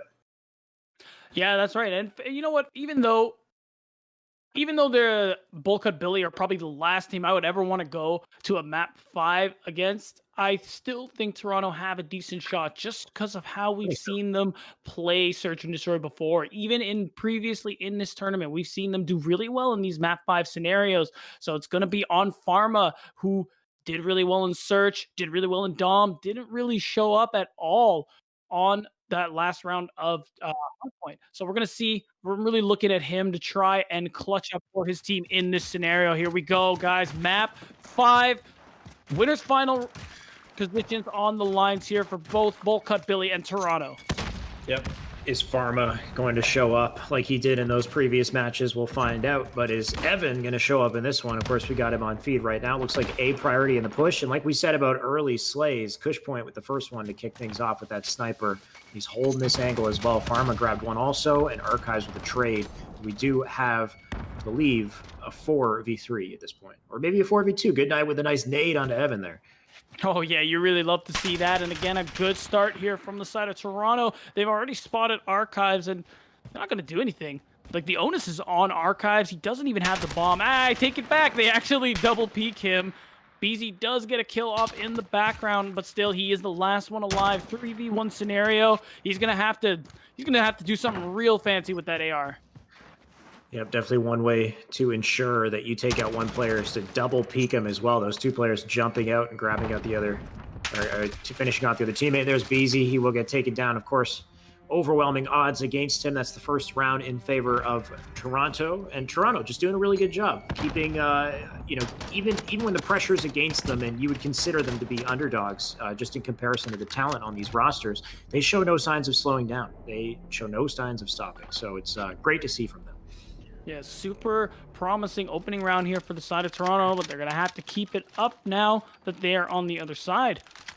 And we're going to see if Volcut Billy are going to take this one lying down. They really do have to be more careful when they're pushing out because they do seem to get first blooded a lot. So interesting looking at this map from top down and seeing how much extra unused map there is on this map. There's Seriously. so much space that's just like nobody would ever go into some of these corners of the map. It's, I don't know. I just find it kind of funny. But anyway, here we go. We're in it. Nobody's pushed up just yet. No kills just yet. Kush Point just creeping around. You can see he's got 3 teammates with him as they hold their angles. Speaking of angle, Jimbo's got a good one. We'll see what he does with it. Yeah, that he does. Someone might walk into his crosshair soon, but actually, as I say it, he repositions, and this is, again, what we talked about, what we highlighted from Toronto. They really take their time with their offenses. They know exactly the conditions that they require, and it just seems like it works really well against Volcut Billy, who really want to fight all the time. Oof. There's a good opening pick from Archives right there. Doesn't spot that player right below him, and okay, his teammate does manage to kill him. That's Beezy on the kill feed getting that kill. Kush Point did get one for a trade, but ultimately all these kills in the favor of Volcut. Pharma, last man alive. Alive no longer. That is 1-1 on the scoreboard. Yeah, as suspected, Volcut Billy not going to take this one lying down. Had a really good round of their own now, just to keep this one even, and it couldn't be any closer in this map 5 scenario.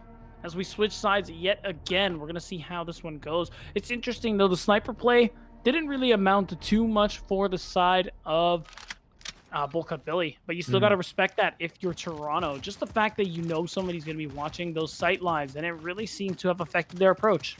It's just the presence of a sniper being there, right? Even if he's not landing the shots, just the angles that he's taking, the position that he's in forces players to second guess their challenges, take their time.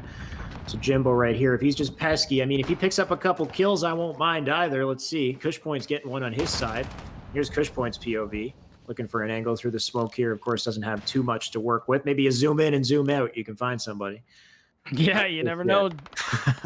Tom is right there, too. He could peek out at any second, but actually Pharma is going to take him out in the background, which is even better for the side of Toronto. Pharma is actually going to get a second kill. Beezy, the last one alive, forced to have to clutch yet again. He actually is going to spot out Pharma and take him out. That's a really good snap, but you still 1 down, 4 to go, Beezy. Yeah. Can you do more is the question. Ace incoming from Beezy. The opportunity's here. Bomb in front of him. I take it all back. That would have been an... Mowed down. That would have been something. I mean, it would have been, yeah. He had a long way to go before it was even not like a possibility. Calling out a little too early, I guess. But there you go. But that's the fun of it. I know. You can always dream, right? Yeah, exactly. I, for one, would have loved to see BZ 1v5 and win. I know. That would have been so sick. All you can do now is just tag the floor as they wait for their opportunity to get back into this. And get back into this, they will.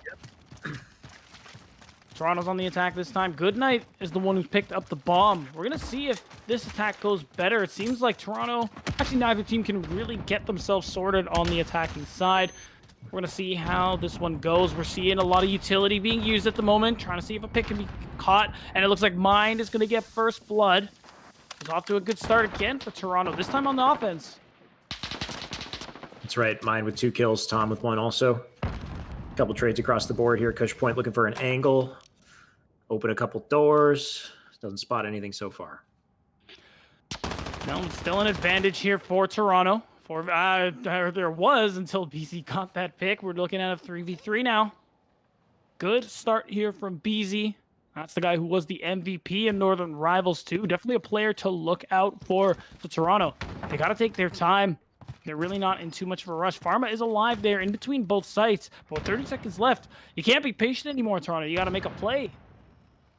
Oh, yep. There's the play.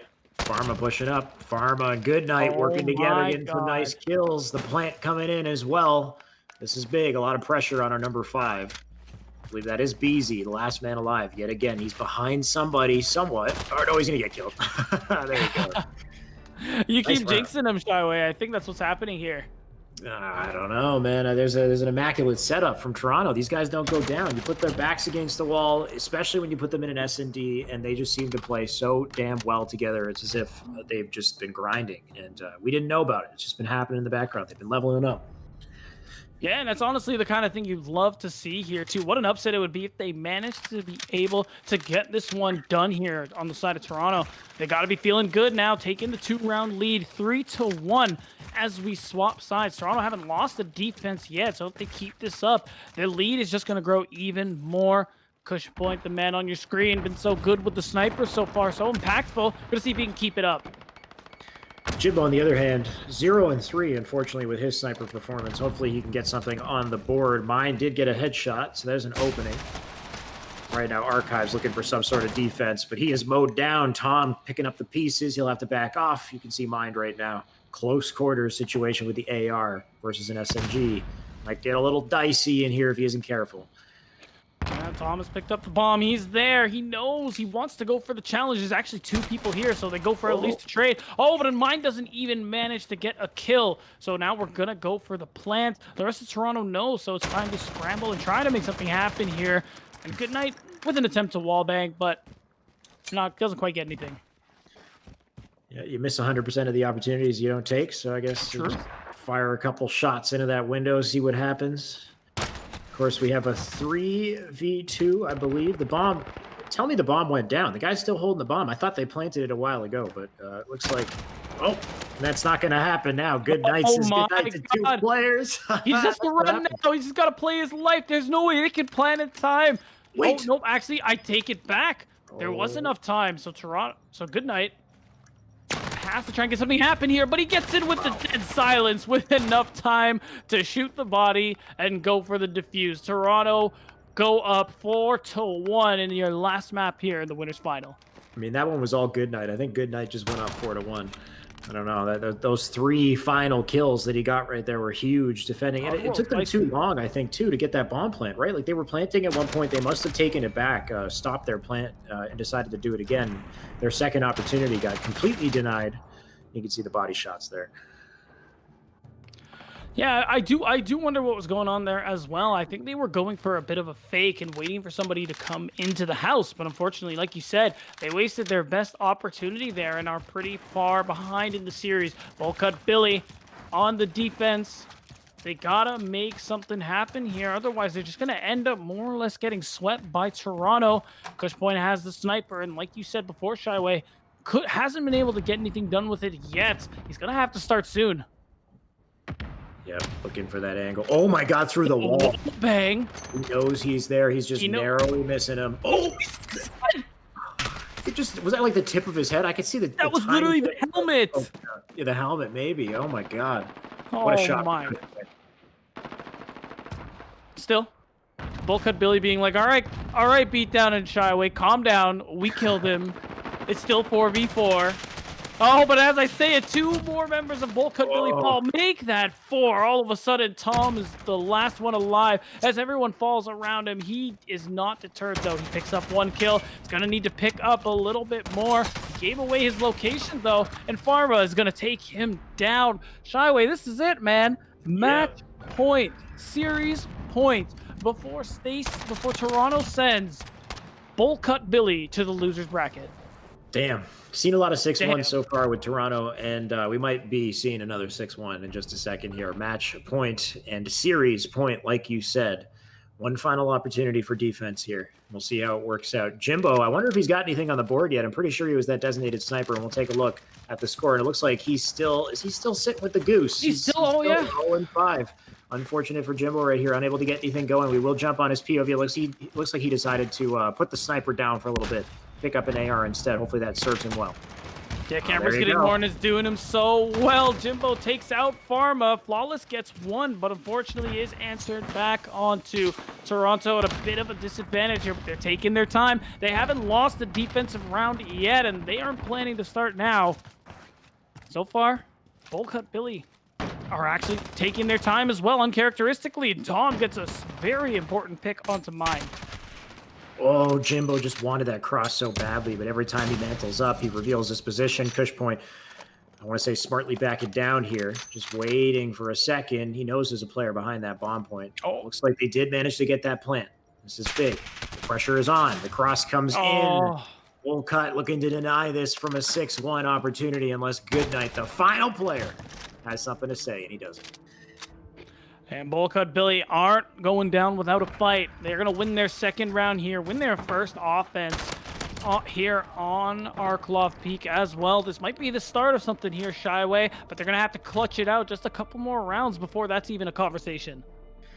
Yeah, we avoided the 6-1, so the comeback is definitely possible. We'll see what they can do. Jimbo got rid of the sniper, immediately got a kill when doing so that's been pretty good as well. Hopefully that changes things for their team, chemistry, team pressure. And we'll find out. Of course, Flawless with the bomb. Toronto on the attack. Bullcut now on the defense once again. Match point against them. Yeah, this is a really tough position for them to be in. We're seeing Utility come out here, but Toronto uncharacteristically playing this one fast and hard. They're just running right into the house, going for all the trades possible here. They're checking all their corners, crossing the D's, Todd in the eyes. Evan is going to get taken down. It took a couple more bullets than usual, but Kush Point does get it done. And Kush Point actually gets his second kill too. The bomb has been planted, Shyway. They want this so bad. They can taste it. Looks like they're going to get it at this rate. Kush Point, good night with some nice kills. We don't have too much left in the line of defense. Oh, As I say, it's over 2-6. Toronto is just not backing down on these SNDs. They're popping off on all of them. The Piccadilly one was just the warm-up. Everything since then has been absolute domination. This squad has just completely floored me. I did not expect this.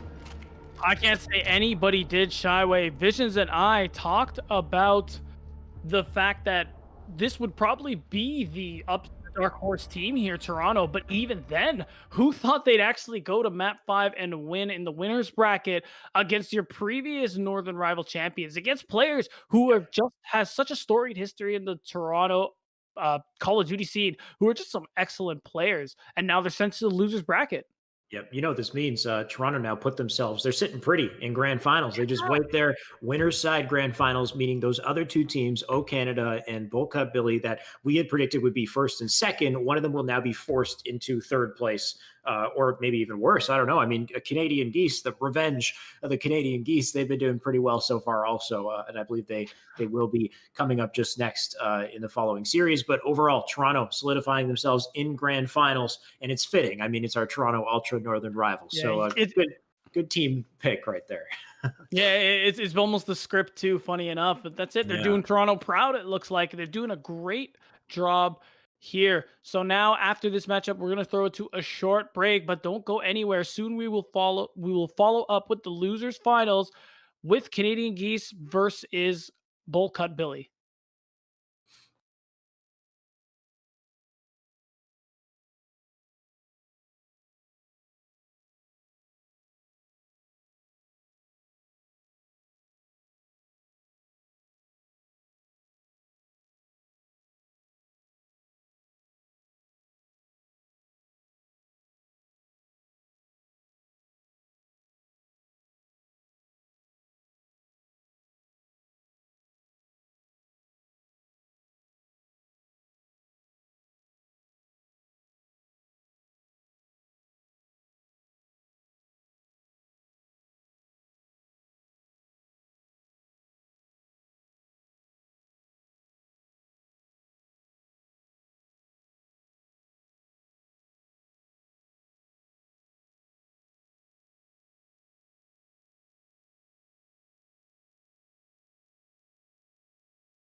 Hello and welcome back to Toronto Ultra, the Northern Rivals. We are back now with losers semis. The matchup continues. And of course, we had a bit of a team change. Some stuff has changed here, but I'm Shyway and I'm back with Beatdown. Tell me a bit about what's happened as far as our roster. Something switched up.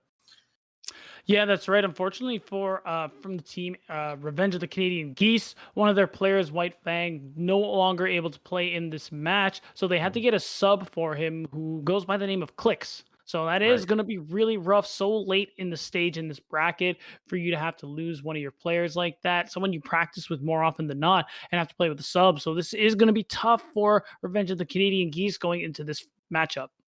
Yeah, it is a bit of an unfortunate switch. Hopefully, they can still work well with this new player Clicks. But if you look at their performance so far as Canadian Geese, as far as they've been doing, they've been killing it in the bracket, right? Like they just came off of, and we can take a look at the bracket right here. They had a 3-0 series with Infinity North, and Infinity North just previously had a very close, even though it was a 3-0, they had a close series with Beezy's team.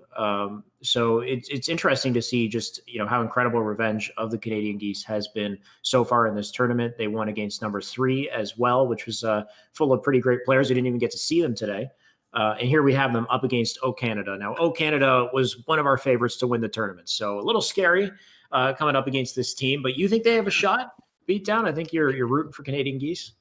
A little bit. I do think Revenge of the Canadian Geese have it in them to win this one. It's really unfortunate they lost White Fang and are playing with a sub, but it's definitely still within the realm of possibility. They still have great performances from the rest of that roster. So we're just going to see as we go into our first map, which actually I need to see what That's what I gotta that figure out. is. Yeah, it's actually going to be Azure Cave Hardpoint. So that's where we're going to start off. Yep, whole series ahead of us as your cave hard point to kick it off. I heard it in the background for a second, but I don't hear it anymore. So they might still be setting up this game, getting ready to jump into Maybe. it. Maybe Maybe. we'll see. No, but I hear counting in the back of my head. You hear it? Just a little tiny bit. It's something. There it is. We All have right, the here we go go. ahead. So we're starting off here. Loser semifinals. Revenge of the Canadian Geese versus O Canada. We're starting at Azure Cave. Well, bullets are going to start to fly.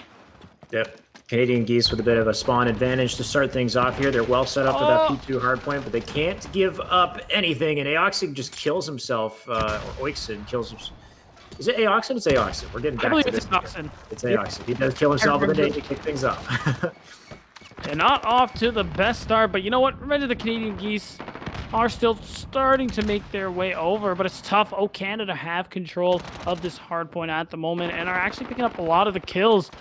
We're seeing Royalty and Exotic in particular getting a lot of frags at the moment. Revenge of the Canadian Geese are stuck. They can't break into this point so far.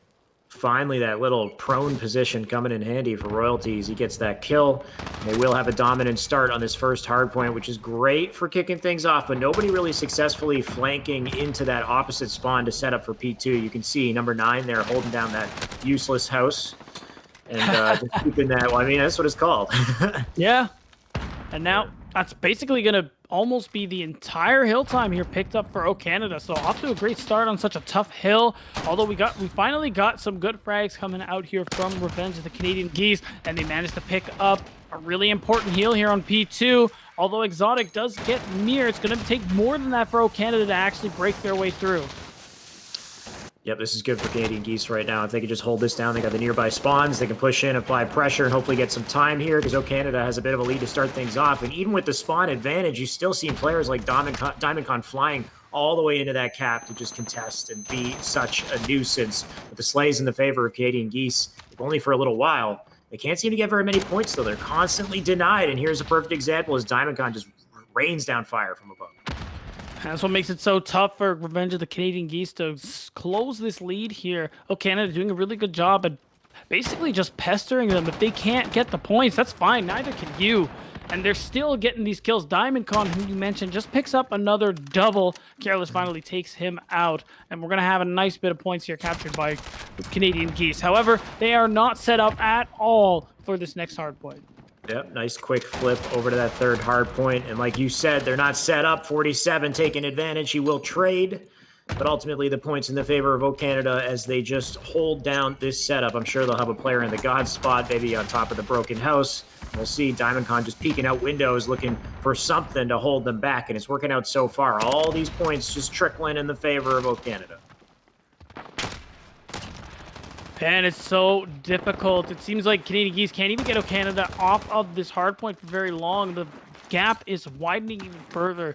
Canadian Geese are getting wiped out as well. They've given up on that scrap time. They're moving over and setting themselves up for that P4 hill, and they look like they're in a really good position to do it as well. They're gonna need to collect a lot of points off that hill, almost a full 60, actually, literally a full 60, if they want to be able to close the gap here.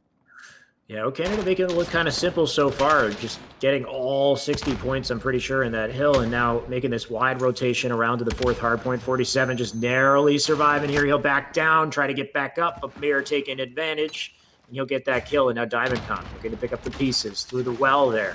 Not too many options, especially with Aoxen holding down the angle. Exotic will be the first one to peek. It looks like all red on the kill feed. That it is. Mir on just got a triple kill on his side, and they're starting to close the gap here on the side of Canadian Geese. They need to do a little bit more. Royalty and Exotic aren't letting up. O Canada in general is doing their best, just trying to throw themselves in there and try to force Canadian Geese off of this hill, but it's not quite working. Careless gets a triple kill of his own, and O Canada can't quite seem to get this one done. That is Careless's fourth kill in a row.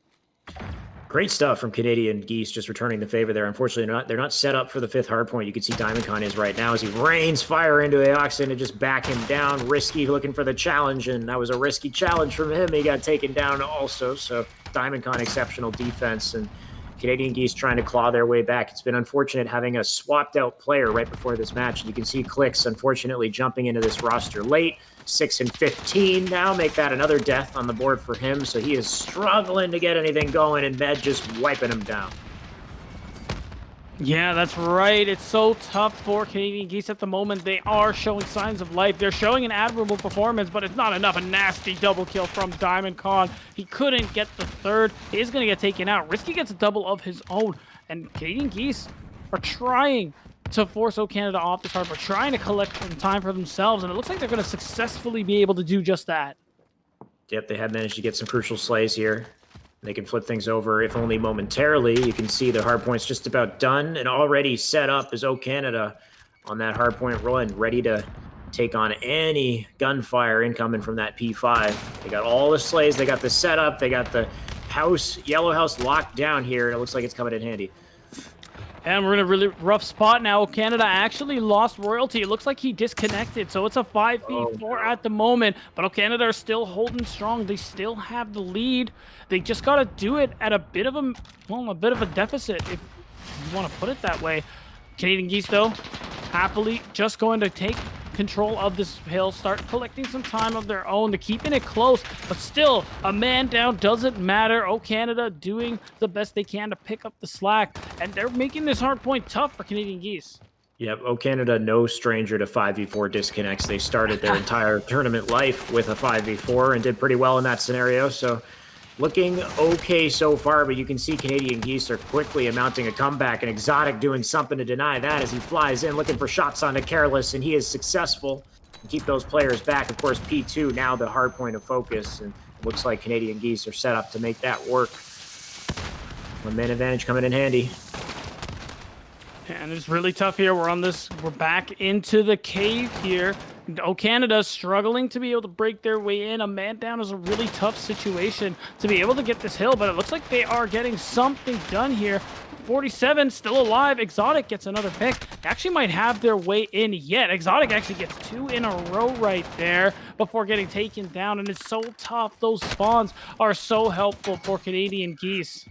Yeah, it looks like O Canada's tearing through the setup just a little bit. I like how they had Clicks just sitting on the hill there. Clicks, unfortunately, not having the greatest game so far, 9 and 21, while his teammates are popping off, understandably so, with the advantage.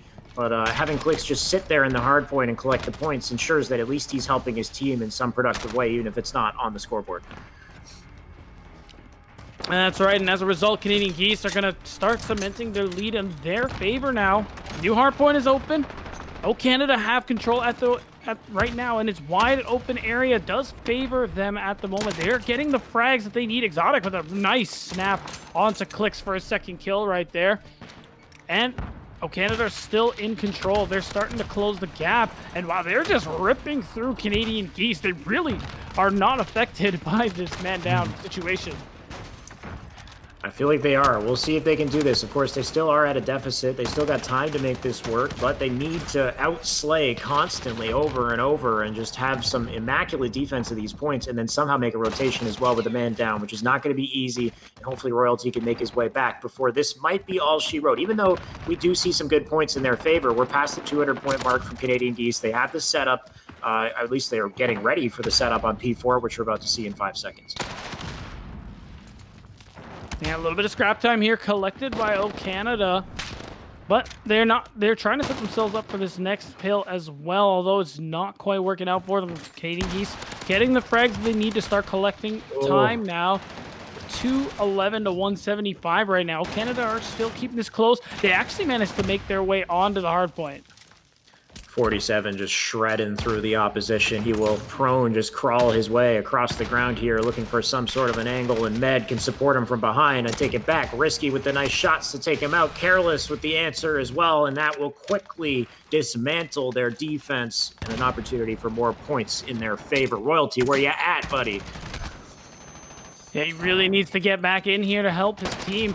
191 to 225. It's so close, even though Canadian Geese have this advantage, and they're getting even closer. Canada managed to actually take over and get the last little bit of scrap time, so they have reached the 200-point mark as well. They got to set themselves up for this next hill, and it actually looks like they might be doing just that. Yep, good work from Canada, setting themselves up in advance for this P5 hill, which will be one of the most important ones to lock down, especially the spawns in the back. And you can see number 8, I believe, is flanking as Careless, who tried to flank, and he was unsuccessful. Still the control for Canada as they hold down these early points on the P5 hill. This could be huge. Yeah, that's right. Diamondcon is actually going to get 2. Both back-to-back headshots. Goes for the wall buy and can't get it done, but Exotic has got his back. And Canada are not letting this hill go without a fight here. Canadian Geese can't even collect any time on it. They know somebody is there watching.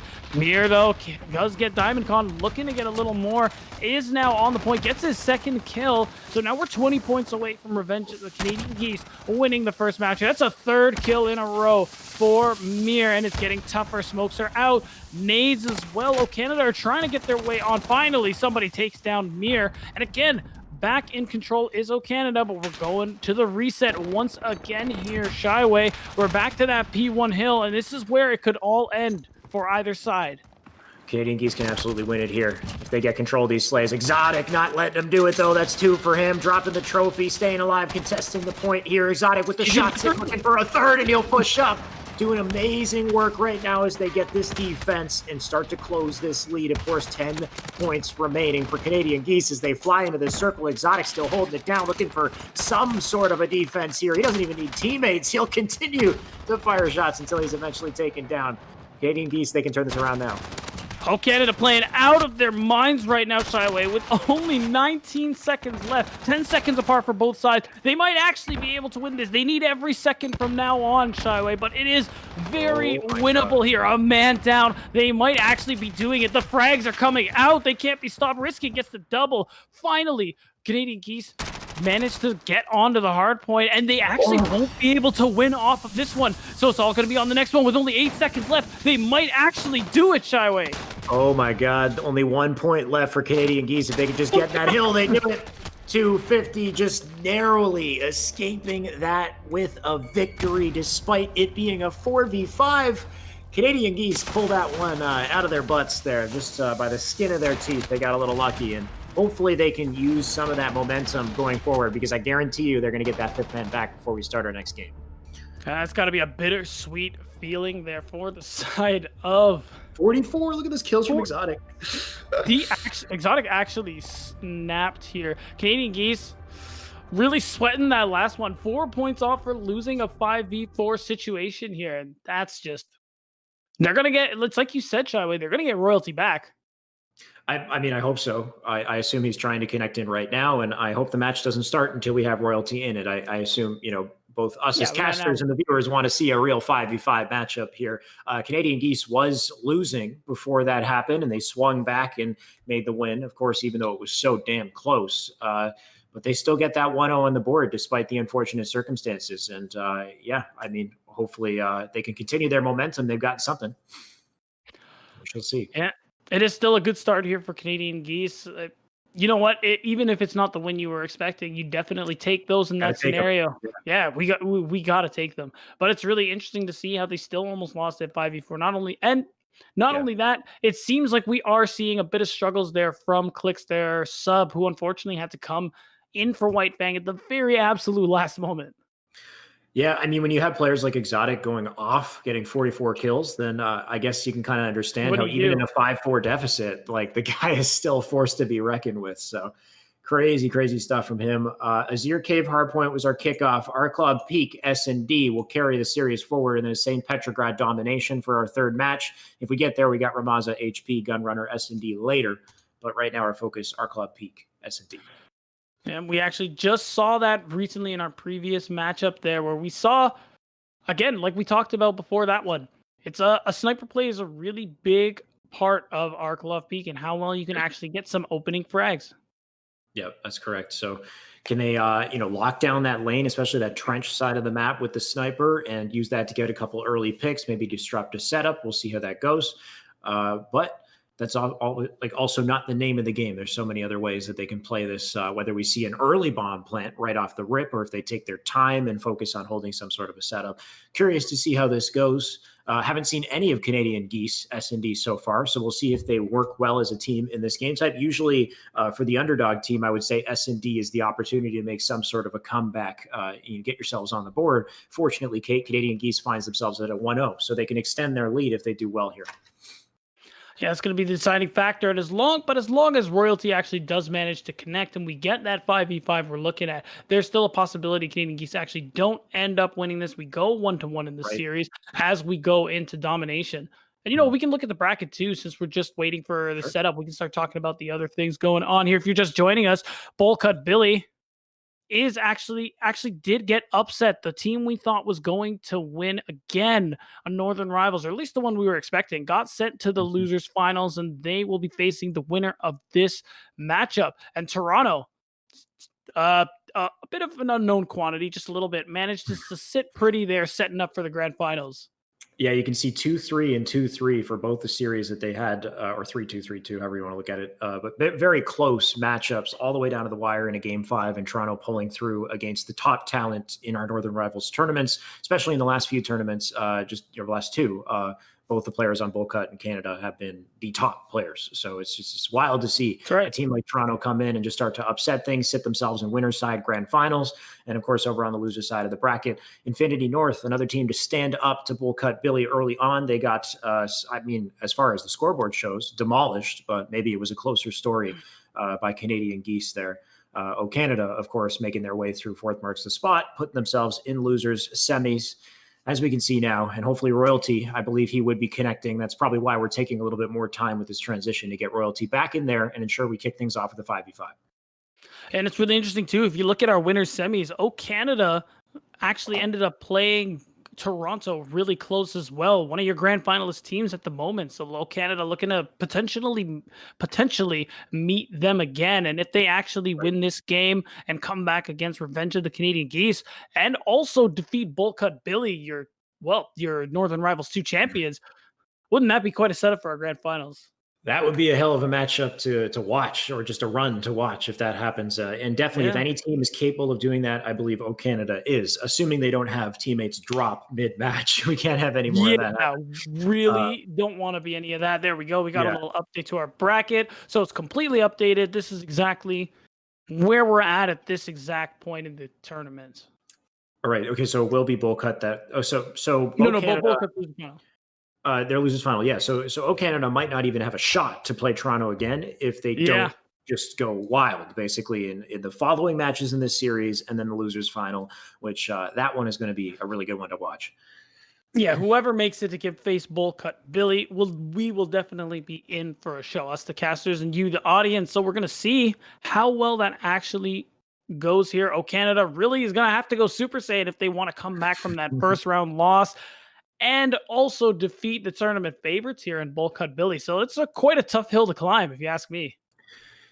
Yeah, I would love to see it. I mean, let's see him go Super Saiyan, whatever the equivalent of that is in Call of Duty. I'd love to see it. Yeah.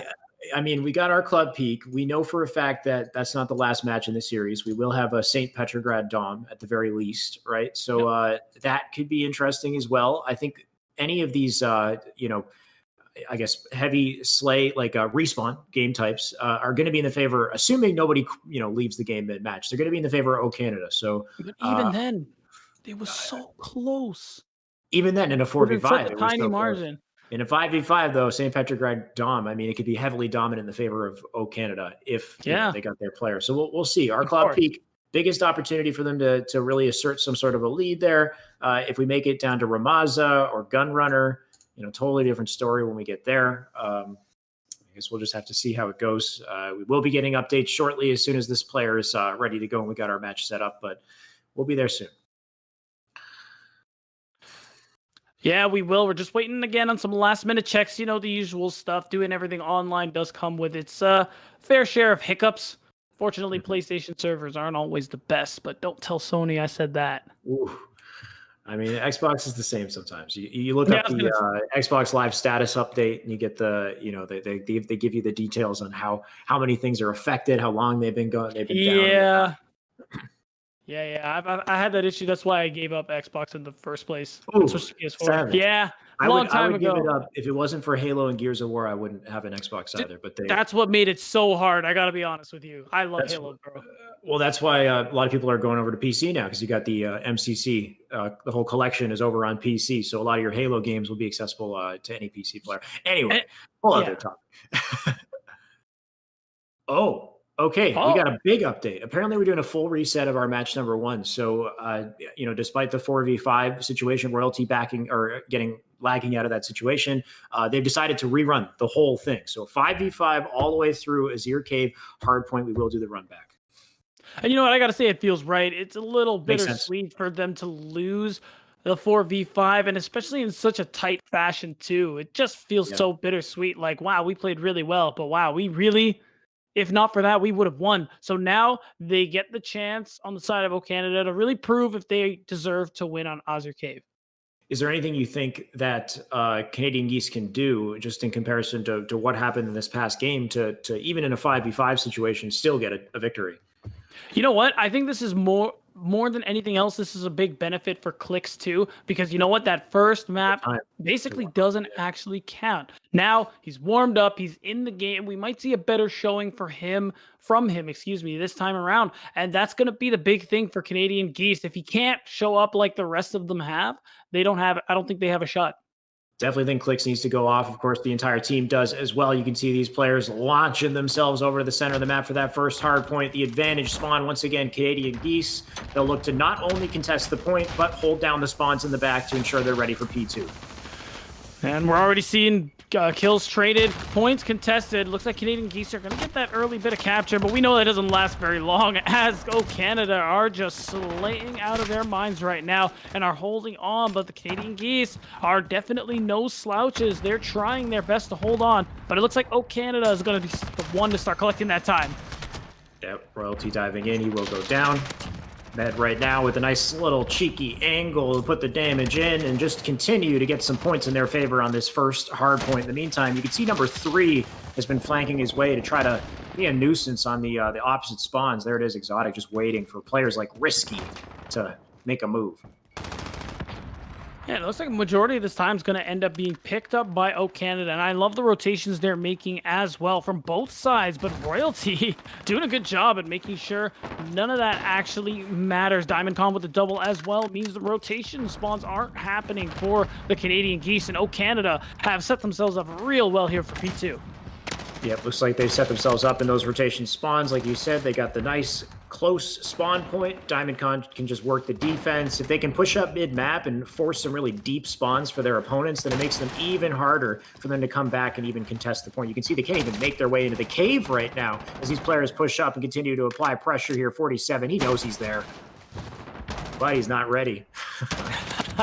That's right, and Diamondcon is on a 5K killing spree right now. He was looking for 6, and Exotic is doing some work himself. Canada, 71 points and counting. It looks like they're looking to collect the full 60 off of this point. That's going to give him quite the nice lead, as Canadian Geese just can't seem to do anything about it.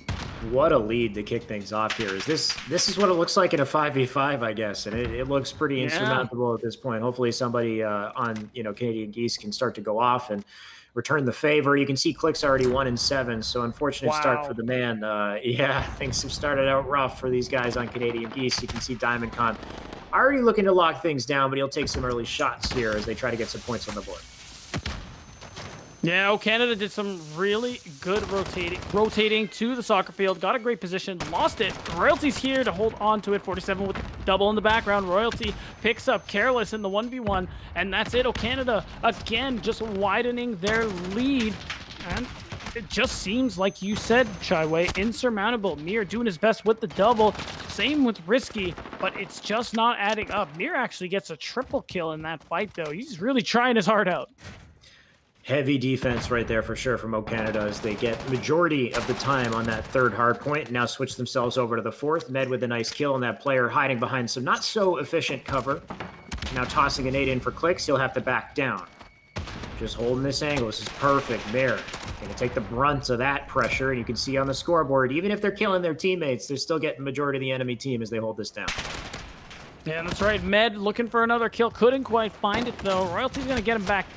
And Canada actually seem to be losing their foothold on this particular hill. And this is a much-needed win gunfight. But Med with the double from the nade might have something to say about it. Canada are making their way back in. They're still trading with Canadian Geese. They're making it so hard for them to actually get any time. Canada already have more than a 100-point lead, and they're looking to widen it even further.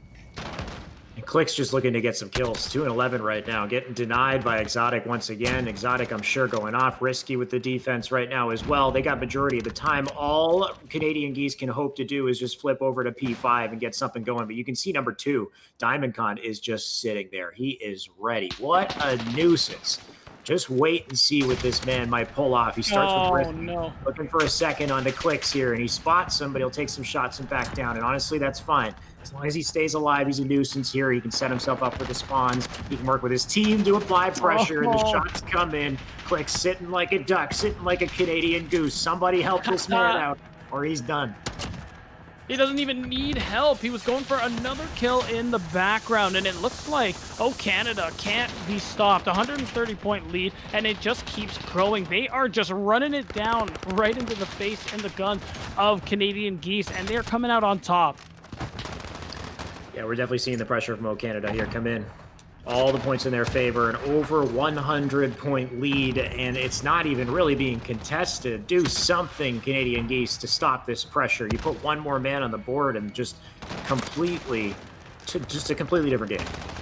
A complete and utter domination, and we haven't even gotten to Dom yet in the actual game mode. Canada, though, finally seem like they are giving away just a little bit. Canadian Geese win a much-needed fight, started collecting some time, but it was scrap time. And you can see Canada have set themselves up well once again. And Shyway, this is starting to get a little brutal here. We're looking at 200 points, but not even 50 for Canadian Geese. In Halo, we got a term called steak dinner. I feel like this is the equivalent in Call of Duty. I don't know if you guys got a term for that, but complete shutdown, shut out, 200 points and counting to 45 on Canadian Geese, and they can't even get themselves out of the damn caves as they control this hard point here. Just looking good for Canada. Yeah, spawn camping, definitely not a thing you see too often here in Call of Duty, but it happens. Canadian Geese can't get out. They are just happy with whatever scrap time Canada just seem to be allowing them to have. A Diamondcon with the double in the background is just having a field day here, and Med as well. We gotta highlight Royalty, already at 21 kills. Make that 22. He is just on fire right now. Once Canadian Geese finally gets themselves up to that mid-map to get some points on the board, you can see they flip the spawns, though, in the favor of O Canada. So they do all the right things. O Canada, even if they're losing points, they're ready for the next one. And now they're set up. DiamondCon, 225 and counting. About to win this game. If they hold down this point, they could win it here. Shots go in. You know they don't really have too many opportunities on the side of Canadian Geese, but they got to push up. Somebody needs to make the play. But the defense is just so strong.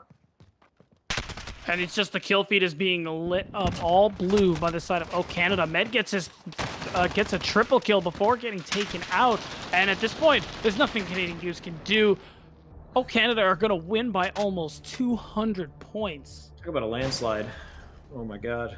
Yeah, that's one word. Yeah, 250 to 65. Not really even a contest in our rematch there. And unfortunate that we reran that game type. I feel like Canadian Geese really could have used that first victory. So yeah, it's a little rough. Yeah, it's definitely starting to seem like they needed that, and it's gonna be rough coming off such a beating going into our search and destroy game mode. They're gonna have to really reset the mental and try to come back in this one and not let this first loss get you down. Great slays across the board, though, of course, from O Canada. I mean, it's expected. They control majority of that game. I did look through the roster there. It must be unfortunate, as a player like Clix who jumps in so last minute, switching out for. I'm not really sure what the skill level difference is between him and the previous player. Was it White Fang? White Fang. Well, he's really good. White Fang, which I believe is a good player. So it's tough to switch and take that person's shoes and then to not perform well either, right? So to go 7-20 in that first match, didn't do too well in the one before that either. Has an opportunity now in S&D, but it's a tough situation for Clix. A lot of pressure on him, it seems. Yeah, definitely. But again, like he had some chances now. He's played Hardpoint twice. He should be at least kind of warmed up because he's played Hardpoint a total of 2 times. Yes, and we're technically still only one map in the series. So I gotta say now the warm-up's done. We still have a chance to see him perform a little bit better, along with the rest of Canadian Geese. Because again, we talk about it over and over again. Yeah, you lose Hardpoint. That's unfortunate, but you take away the respawn and search and destroy, and that can work really well for a lot of teams. Yeah, the teams that don't necessarily have the raw killing power may be able to get things back in S&D, and this is the chance right here. But O Canada wants this W. They're fired up. They got beaten by a team that they probably believe they shouldn't have gotten beaten by, so they're fire out of their bellies. They're going in here hot. That's right, and we're starting here in Arklov Peak. Already seen utility being burned by both sides. O Canada on the offense, looking for that A plant. So many teams often do. We're already seeing Aoxen actually get the first blood. Risky picks one up as well. So a great start here for Canadian Geese. It's already a 5v3. Good opening from Canadian Geese. You're right. They'll hold down the house here. Risky just sitting on the bomb site. He can afford to be defensive. You could see number 1 here trying to flank. That's Royalty, though not much of a flank because he's been spotted. DiamondCon, on the other hand, might be a little bit more successful, but he has no teammates to help him. So that ain't going to work out. I don't even think they got a single kill. I believe that was a full team wipe. 1-0 to the side of Canadian Geese. Good start. You're absolutely right. A flawless victory there for O Canada. Or for Canadian Geese, excuse me. And then you want to say O Canada, but you definitely expect to. Yeah. They are off to a really good start here. But you know what? Offense is a little bit tougher, it seems, on Arklov Peak. A lot of teams seem to struggle. That's just what we've seen today. So now that we swapped it out, maybe this will work better for the side of O Canada. Well, as we can see right now, we got heavy pressure going onto the A side. All 5 players moving in unison, and Med just looking to tag him up and knock him down. He spots one angle across the map onto the opposite sniper, just peeking out, but somehow, despite his preparedness, actually it was a trade. They got each other at the same time. They shot each other. It didn't look like it on my screen, but I see it on the kill feed. Looks like we got both snipers down. And again, last alive is 47. He does get a kill. He's looking for 2. He's going to have to get both of them. Actually, 47 gets 1. Are we going to see the 1v3? He's trying to get a read on where Mir is. Mir is trying to get around and really take his time with this one. At this time, he just wants to run the clock. Or actually, he's going to rotate all the way to B. I think at some point 47's got to realize that's what's happening here. Yeah, he's doing quite the long rotation over to B. 47 looking like an agent there for a second. If he can just, stay lasered, I'm sure he'll be fine. But Mir right now, he didn't even do it was a bit of a psych. Like he rotated to B and then changed his mind, and now he just ended up where he started. him. He basically just did a big loop-de-loop back to the exact point that he had began, and 47 didn't move an inch. Yeah, I was gonna say, amazing patience there from 47. Mir had the dead silence and everything. He couldn't hear him coming. He just walked right into the crosshair of 47, and that is a much-needed round win, and a little demoralizing, I gotta say. Sometimes you better say it. Yeah. Yeah. No, that's definitely true. Yeah. Well, you said the attacking rounds are tough. Now it's O Canada's turn to get back on the attack once again, see if they're successful this time. Angle in from Med. We had a nice little trade across the map here last time. Med's prepared for it. There's the first kill. Nice shot. That is an excellent opening pick there. Basically, you throw the smoke at him, he's just going to aim somewhere else. Canadian Geese, though, trying to answer back as best they can. Exotic, though, also gets a much-needed pick, and this time, O Canada at an advantage here. We're looking at 3 versus 4, and O Canada are just taking it slow. They are not in a rush at all. They have the advantage. They have the bomb, and they're going through the trenches. Clicks, though, is going out. Unfortunately, gets pistoled by Med. Was hoping Clicks might have had an opportunity there, but the moment I saw him walk past that line of fire, but what about a peekaboo as well there? That player just jump sniped him from what I could tell from the other guy's POV. Let's see. Yeah, we're going to see. Nice little snipe. Oh my God, that is dirty. He literally just jump headshotted him. That is so nice. Yeah, a little hop, skip, and a hop, skip, and a snipe, and that's it. That's another round here for O Canada, and this is starting to not look so good. We saw Canadian Geese start off real hot here, but they seem like they're running out of steam. Yeah, when O Canada wins the attacking round, it does get a little bit rough because now they're on the defense. Canadian Geese has a harder job making this attack work. So, in likelihood, it could end up being a 3-1, but let's see what they have to say against it. You can see a heavy push over to the B side, and there isn't really any preparation for this. I like this from Canadian Geese, switching things up, and this is the change in strategy and the opportunity that you can get in an SND. Oh my God, Diamond Con, such a good AR player, landing those really hard long-distance shots. Even though he gets taken out, Royalty picks up 2. They're closing up the doors to the bomb site, and even though Risky tries for the wall bang, at this point, they might just go for the defuse. Yep. They'd probably be able to get it here. Risky can't make it there in time, just walk it out in the open. Royalty just nails him, and still actually not getting that defuse. Oh my God, he's been getting crucial defensive kills. I believe this is 1v1. Yep, Med just sitting by the point. Fire shots in with the SMG. Oh no, he pulled the sniper back out. Don't. Oh my God. He's gonna get him. He got him, but he can't defuse. And that's right. actually gonna be the second round here for the Canadian Geese. Actually, huge answer from Canadian Geese. Just a perfect example of the strategy in S&D, where they were making A-side pushes in the beginning, but they decided to make a very well-coordinated B-side push for an early plant, and the plant was what won in the end of the day. So it worked out really well, just changing things up and keeping them on their toes, and then it makes you wonder how will Canada set up for future attack rounds? Trey, it's definitely gonna get in your heads a little bit if you're O Canada clearly having an advantage but not able to quite finish it up. So now on the attack, O Canada are gonna try to get their way in there. Oh, 47 getting a little bit low with the utility being tossed out. He actually manages to get a hit marker with his nade as well. So somebody's low back there. Yep, looks like Risky with the opening kill. Mir as well onto Exotic. 47 looking to get the trade, and he does onto Mir, and another on Aoxen. Doing a great job so far. 47 just staying alive, looking for angles here. Of course, he will get tagged up in the back, jumping back out for the challenge onto Risky, and oh my God, can he pull it off? Oh, not quite. Unfortunately not, and that's going to be, once again, the lead taken here by the side of Canadian Geese, and again, a much-needed win. It looks like they are still performing well here on Search and getting some really good opening picks. But I still gotta say though, we saw, I don't remember who it was, but very quickly in the trenches when we saw the hit marker from the grenade, somebody from O Canada tried to go and get the kill because they knew somebody was low, but unfortunately ended up throwing their life away. That one is a little I know you like to play aggressive, O Canada, but you got to be careful with ones like that. You can't respawn. A little bit of a bait there. It looks like they're not going for the B-side push this time. They're actually going heavy A, and the strategy hasn't changed on O Canada. They're still doing the big defense on A just like before, so heavy A-side push. We'll see how it goes. The smokes go down. A battle going to take place here as Exotic is stuck in the stun, can't do much. We got some trades across the board. Med with a kill as well. Careless pushing up. A little bit of a careless push, though. He goes down. The bomb goes down as well, and Mare with the defense, at some point, he's going to have to go grab it. A 3v2, though. Yeah, and Risky and Mir are going to have to go real hard if they want to win this one. But with Med watching that very important sight line, it's going to be really hard to imagine you get by.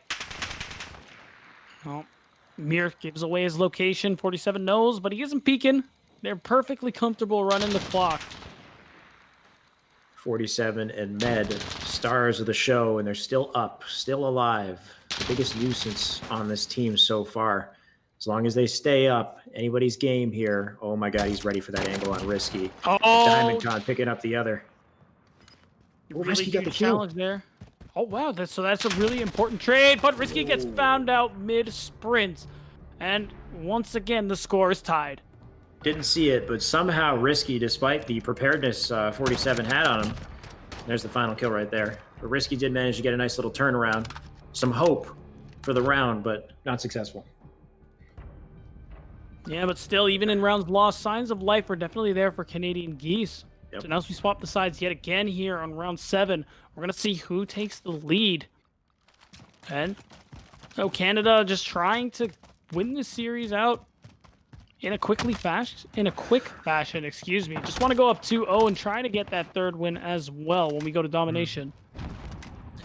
Here we have it, an A-side push. A mostly A-sided defense as well. Careless with a pretty great little flank he's working on here. Doesn't notice Diamond Con though. Mare get 2 kills on the kill feed. He does get taken down in the trade, so we have an even scoreline. Diamond Con with a nice little setup, and it might work for 2, but Click's narrowly surviving. He's gonna have to back down and get out of there. Click's unfortunately 0-4. The man needs something. Hopefully he finds an opportunity here. Pressure against him. A 3v2 situation. No information just yet.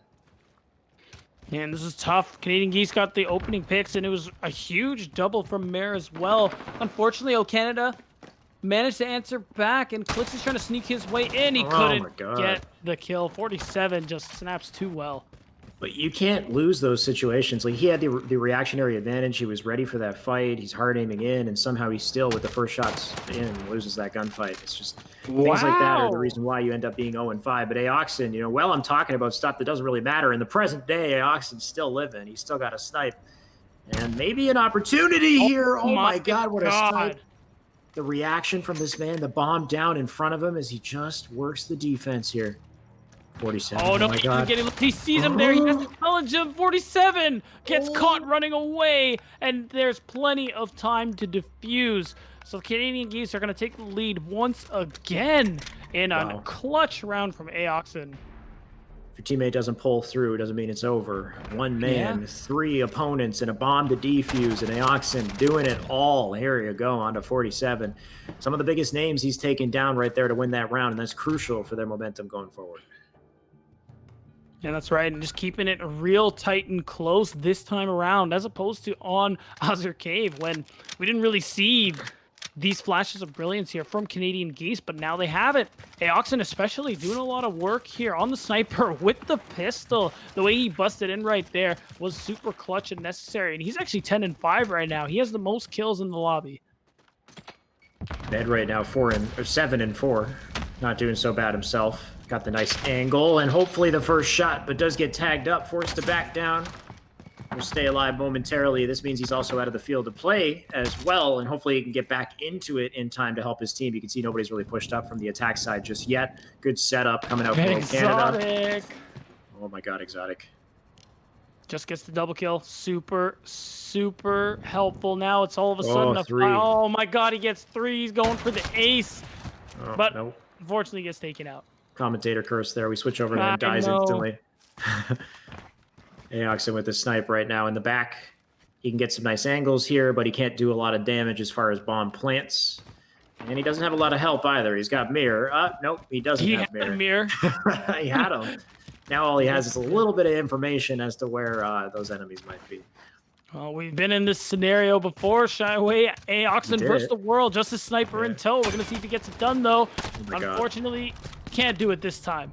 And flies in looking for a hip fire, like snipe shot. It would have been nuts. Not Yeah. The sound I would have made would have been awful. would have been very, very high pitched. Very high pitch. Yeah. Just freak out. No, I don't know. I mean, I would have made one too. Who knows? 4-4. You- Tied up again. So we're going into round 9. And it's just clutch after clutch with these guys.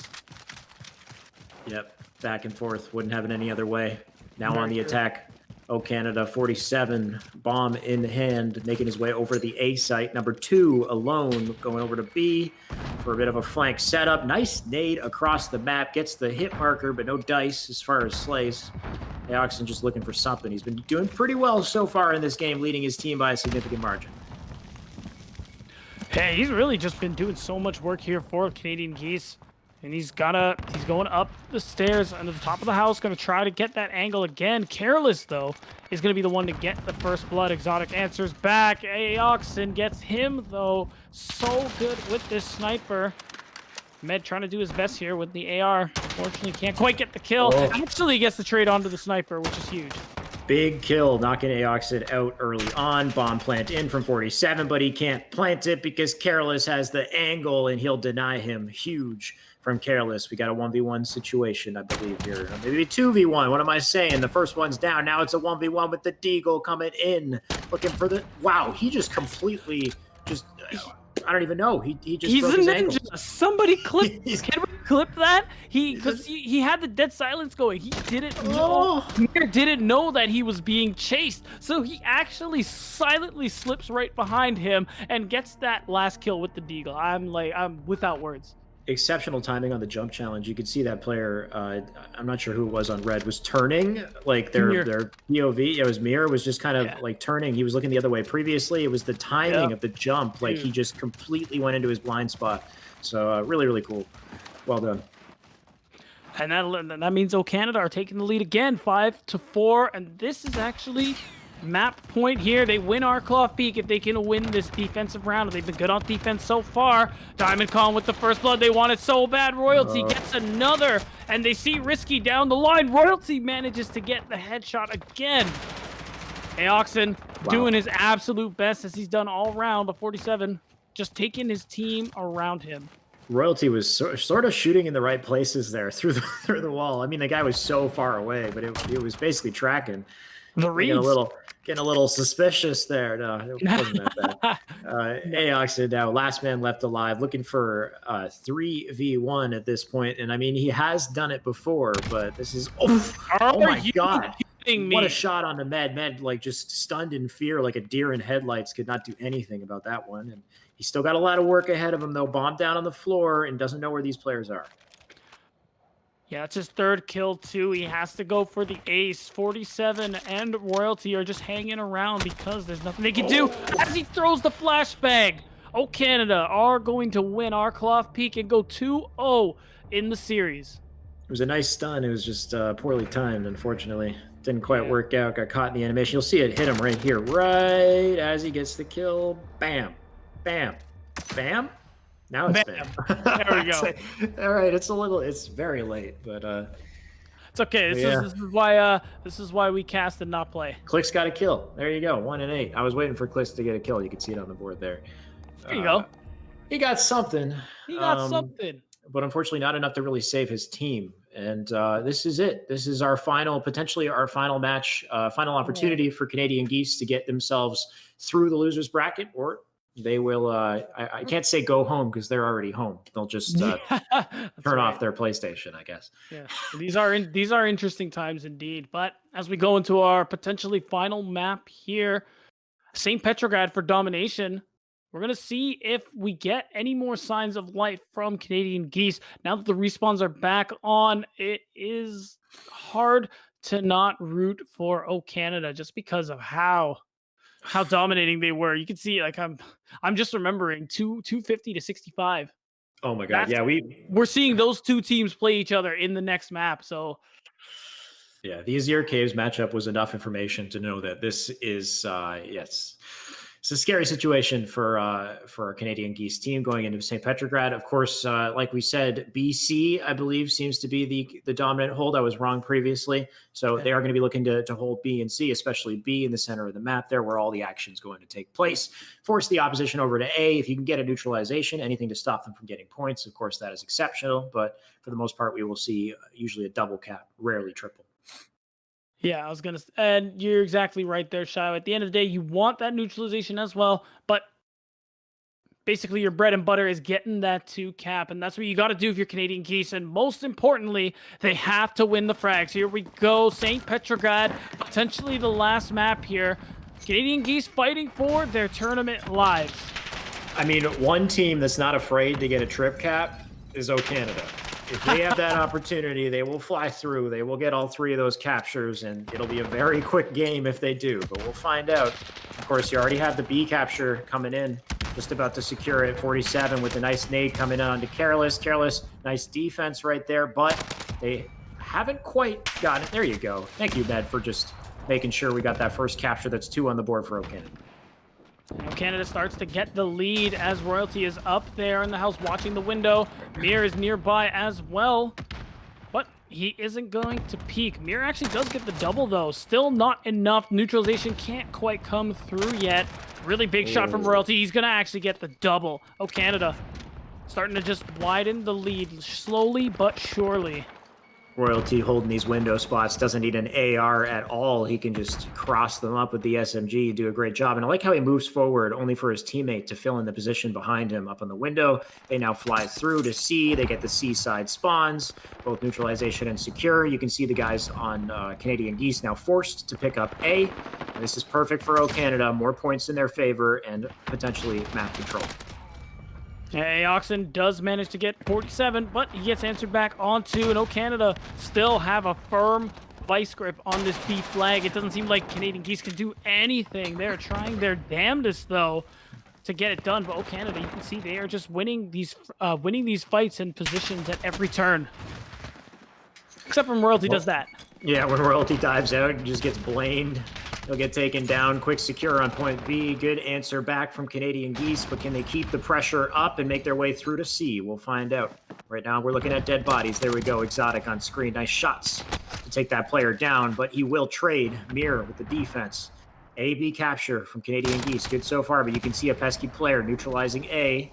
And Royalty staying alive on C here. Doing a great job just to keep them guessing, to keep them under pressure. Oh, they're going for the triple cap. You already predicted it, Shyway, but the opportunity presented itself, and it looks like they're going to get it. This will truly be domination, even though we have Mir trying to capture the C flag. They're already swarming it. Royalty with the triple kill, and Diamondcon with the double of his own. Oh, Canada, seemingly in a class of their own. Yeah. Royalty gets another double. These guys are unstoppable. And this is the worst, too, because you can see Canadian Geese were prioritizing getting into C and stopping C, and after they were unsuccessful for so long, they realized, frick, like, we just got to get something. We got to get a guy back to A now, so there's all this wasted time, and now you can see they're defending A pretty exceptionally as well. They can't get out of these spawns here. They need to pick A or C and get one of them and stop the time on the board, but very quickly, things are going out of their favor. Diamondcon with the nice cleanup kill. You can see the scoreboard in favor of O Canada as this kill feed just continues to be blue. And we're seeing the same spawn trapping and camping we saw on Azir Cave. It just seems like Canadian Geese don't have a leg to stand on. 47 with the quick snap onto 2 members of Canadian Geese. Aoxen doing his best there. Gets the double kill. Risky gets one as well. But Diamondcon, who's on a 5 spree, is not letting this domination end. He wants the 3 cap to remain, and he gets his wish. And he's hiding like a ninja that he is over in the corner in the grass there. Nobody saw him. Aoxen going down on our feed as well. Exotic with a couple nice kills in the kill feed. Exotic with another. Exotic going off on a 5-kill killing spree, and Careless lying victim to it once again. Clicks right now. Hopefully, I want to say hopefully he's doing well. I just took a look at the score there. 2 and 13 for Clicks right now, having a tough time off the start of this game. Of course, nobody really doing well. The only one who I said, or was going to say was positive is Risky. Now 10 and 11 though. Yeah, nobody on Canadian Geese is having a good time right now. Finally, they get a home flag to call their own in C, but it's not going to be enough. There is no way they catch up this round. And Shyway, I don't know if they're going to catch up at all. They're already down more than 70 points, and we already have a 2-cap still on hold here for the side of O Canada. I just don't see a world where Canadian Geese managed to come back. It was nice casting with you beat down. Yeah, might as well just call it. I think this might be all she wrote for me. I'm gonna have to sign her. I Good mean, that Lord, the is comeback that is possible, but highly improbable at this point. 117 to 37, absolute domination. It's the name of the game, and they're wearing it proud. 120 to close out our round of 39. Flipping sides to what is the better side to start things off for O Canada, as if to add insult to injury. Not looking good. You can see these kills. Mir just taking it in the side there. Defending point B. They had a trip cap for a good portion of this round. And you can't see me on stream, but my hands are in my head right now because I just feel for Canadian Geese, who honestly, you got to give them some credit. The last Northern Rivals, they didn't really make it out of the first round. So changing their name to Revenge to avenge their poor showing last time, they did a really good job this time around, making it all the way to losers, semis. But this might just be where it ends here. We do see first blood from Aoxen. Both home flags have been captured, but it's going to take so much more for O Canada to get this done. For Revenge of Canadian Geese to get this done. And I mean, for Mir to get this done, diving with a knife, he gets 2 with, what are you kidding me, Mir, right now? He has to reload his gun, but he doesn't need it, apparently, as he flies into B and gets some nice kills here and a secure on A as well. I like what Mir is doing, trying to show some signs of life in this second round here, despite the overwhelming odds. And I mean, heck, if we make it to a fourth Northern Rivals, then I'm curious to see what Revenge of the Revenge of Canadian Geese is capable of pulling off there. It'll be a pretty funny team name, I'm sure. Without a doubt, I'm really curious to see how that'll go for them. Wow. Just wow. I am just... Oh, Canada are just demolishing Canadian Geese right now. We're seeing like 20 kills already for Royalty this round. Everyone else is pretty close. Clicks just getting caught in his nade throws right there. Now 4 and 19. Unfortunate time for him. Med doesn't need guns. He only needs knives. He'll fly in, get that knife kill. They got the advantage as far as the cap, but the neutralize coming in from Clicks right now to kind of slow the bleed. But is it enough? Is it too little, too late? We got 3 minutes. There's time, but a lot of points they got to make up for. And they'll need a triple cap to do it. I'm talking all 3 flags all the time, pretty much. just like we saw O Canada do. Oh my God, Royalty. Royalty. Royalty with the... Was that a 5K? Oh, that's 5. He's looking for 6, but he's going to get shut down. I wish I saw the beginning of that spree there. Royalty going off.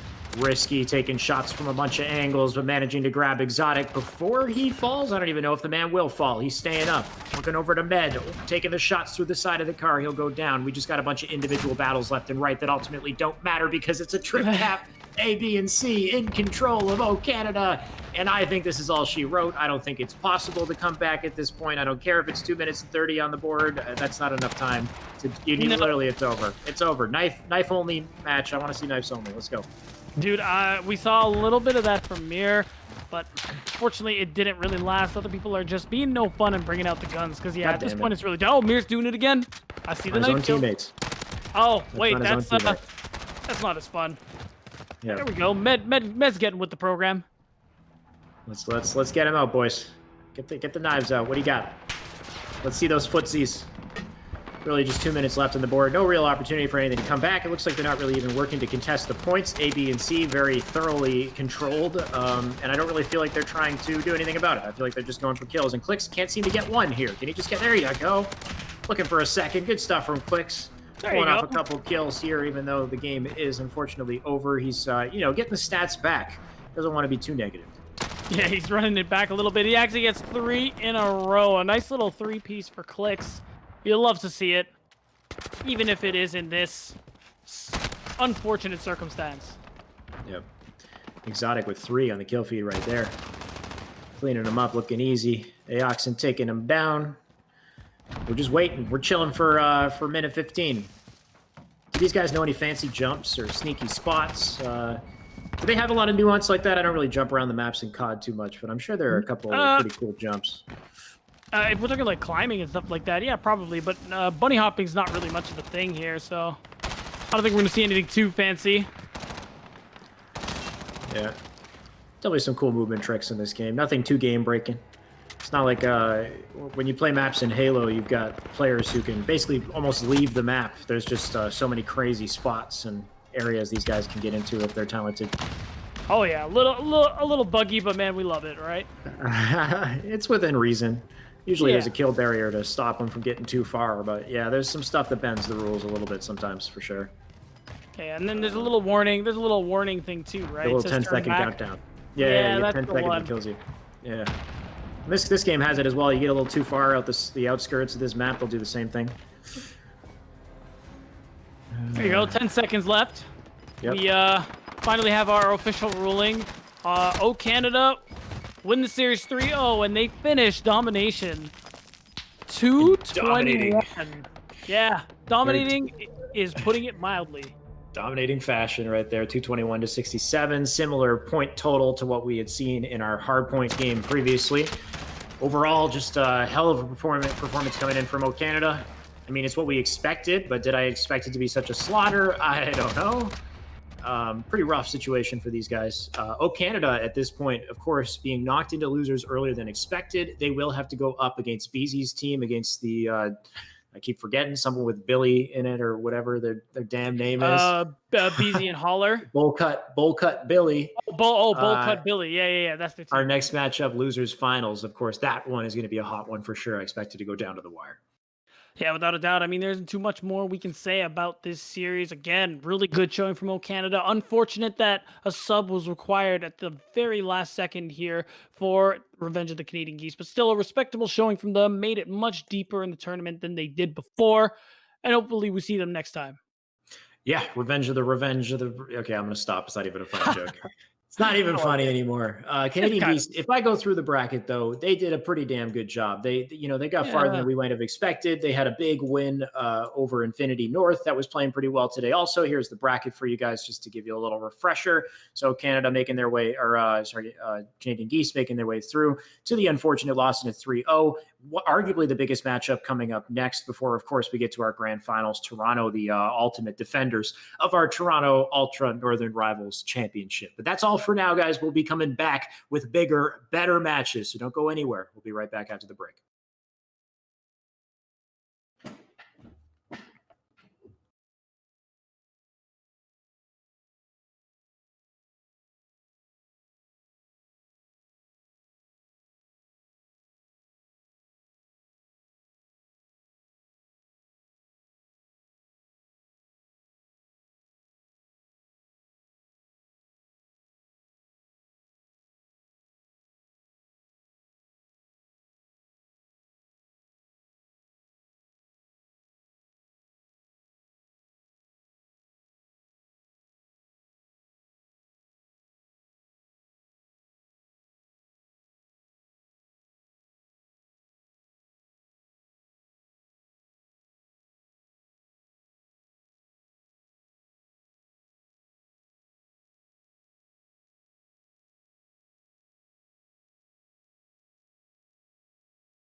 Hello, everyone, and welcome back to the Toronto Ultra Northern Rivals 3 tournament, where we will get ready to jump in towards the losers finals between Bullcut Billy and O Canada. One heck of a matchup that's about to take place here for us. Of course, my name is Visions. Joined with me on the cast and the closeout of the night will be Beatdown. Nathaniel, we're getting ready to jump in towards this. It's going to be one heck of a matchup because I had predicted both of these teams to actually be in the grand final. And little did I know that Toronto came to play today and they knocked down O Canada here, the favorites that I had predicted. And now one of these two juggernauts are getting knocked out here in third place. I think you are muted, brother.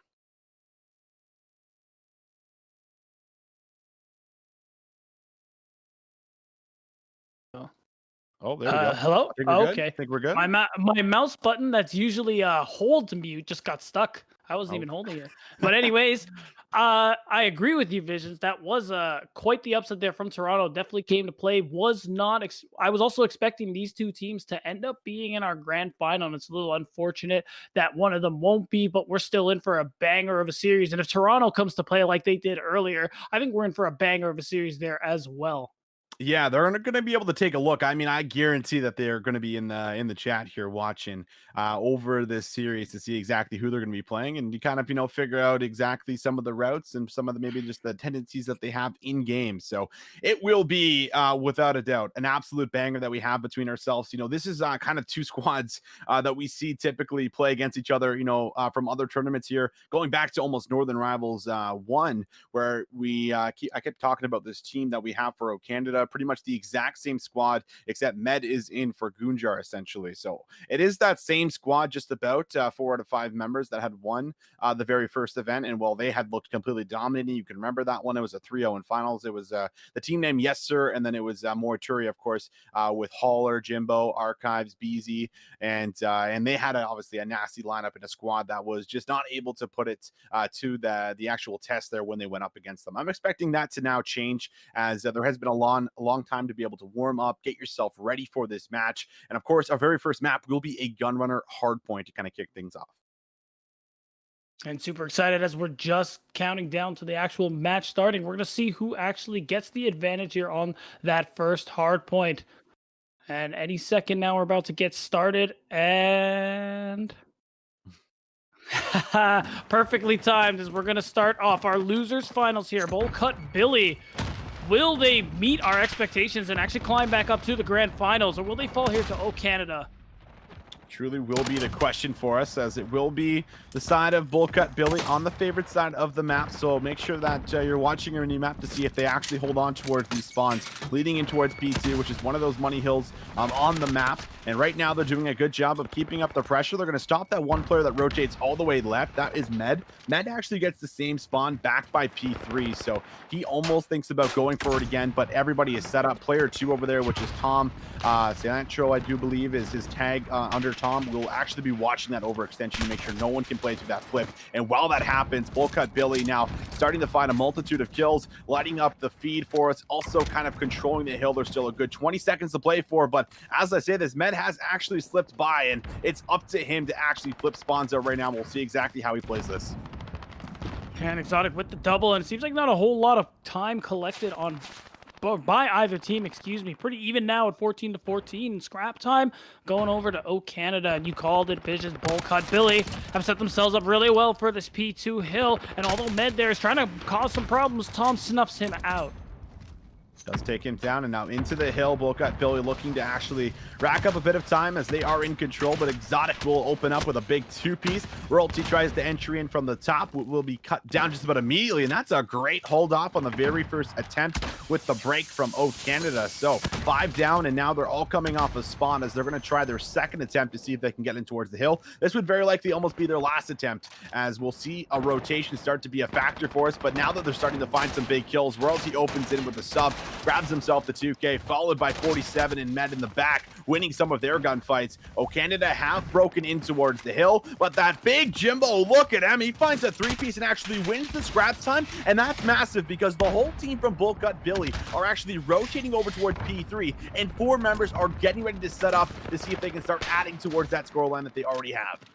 And how do you expect a triple kill from Jimbo, who also picked up his 4th in that scenario? So this is actually going to allow Bullcut Billy's lead to be even bigger now, even though they don't actually win these gunfights here. And O Canada is going to have control of this point. We see Evan there poking in and out, trying to throw some nades. Just trying to see if they can get something done here. Archives is going to pick up Med, and Bullcut Billy are slowly advancing their way to this hill, but they only get really one more good shot at this before they have to start thinking about that P4 hill. Yeah, they will have to start thinking about this very soon, as O Canada, finding themselves a break in a hold on the first 30 seconds of this hill, has now got them right back in towards the game. 47 opens up with a nice little triple kill. He had a slow start as he was just 4 and 10 up in towards that point, but now trying to getting himself back in towards the game, as O Canada will take the lead. They also have the favorite spawns at the moment. They're still spawning in the back warehouse here by P5, which is something to note because that will be the next money hill that comes up after our cargo crates. Royalty, who's already looking to get the cutoff kills before entering in towards the hill, will be successful with the first one. Archives luckily there with the trade. So at the moment, Bullcut Billy will be able to rotate over and touch the hill first. That's so crucial. Opening couple of seconds are going over to Bullcut Billy, and it's going to be a while before anyone from O Canada can actually contest. Diamondcon trying to do his best, but it isn't enough. Luckily, his teammates pick up the slack. Med and Exotic, even Royalty with a 2-piece of his own, are ensuring O Canada collects some of this time here. Bullcut Billy have respawn, have another chance here, but it is tough. Archives and Tom get some kills, but it's going to take more than that for them to actually worm their way back onto the point. 47 found himself a nice little double kill. Hauler still fighting back from the chop to the trains. Good shots from him onto Royalty. Will rip the head off one player. Goes for the snap, but Jimbo will have none of that. Or actually, excuse me, that was Diamondcon who won that gunfight in the long-range AR battles. And the Bullcut Billy boys will be able to grab themselves just a couple of extra points. It's going to just be a 10-point differential, but this is where this lead can slowly start to stack up. And Exotic finding a real crucial 2-piece has pretty much put a stop to the very first push. One more player will be left by the forest area, but he has now been dealt with. So the spawns flip over towards the coal area, where they're going to have to now funnel through this very close quarters corridor. And this is very difficult to break from this angle. So I'm not expecting them to try and do it on the first or second attempt, but with those kills raining in towards the feed, they might actually be able to just do it as they do. So successful push that does come out for them. They will be able to break in, but now the question is are they going to be able to hold it?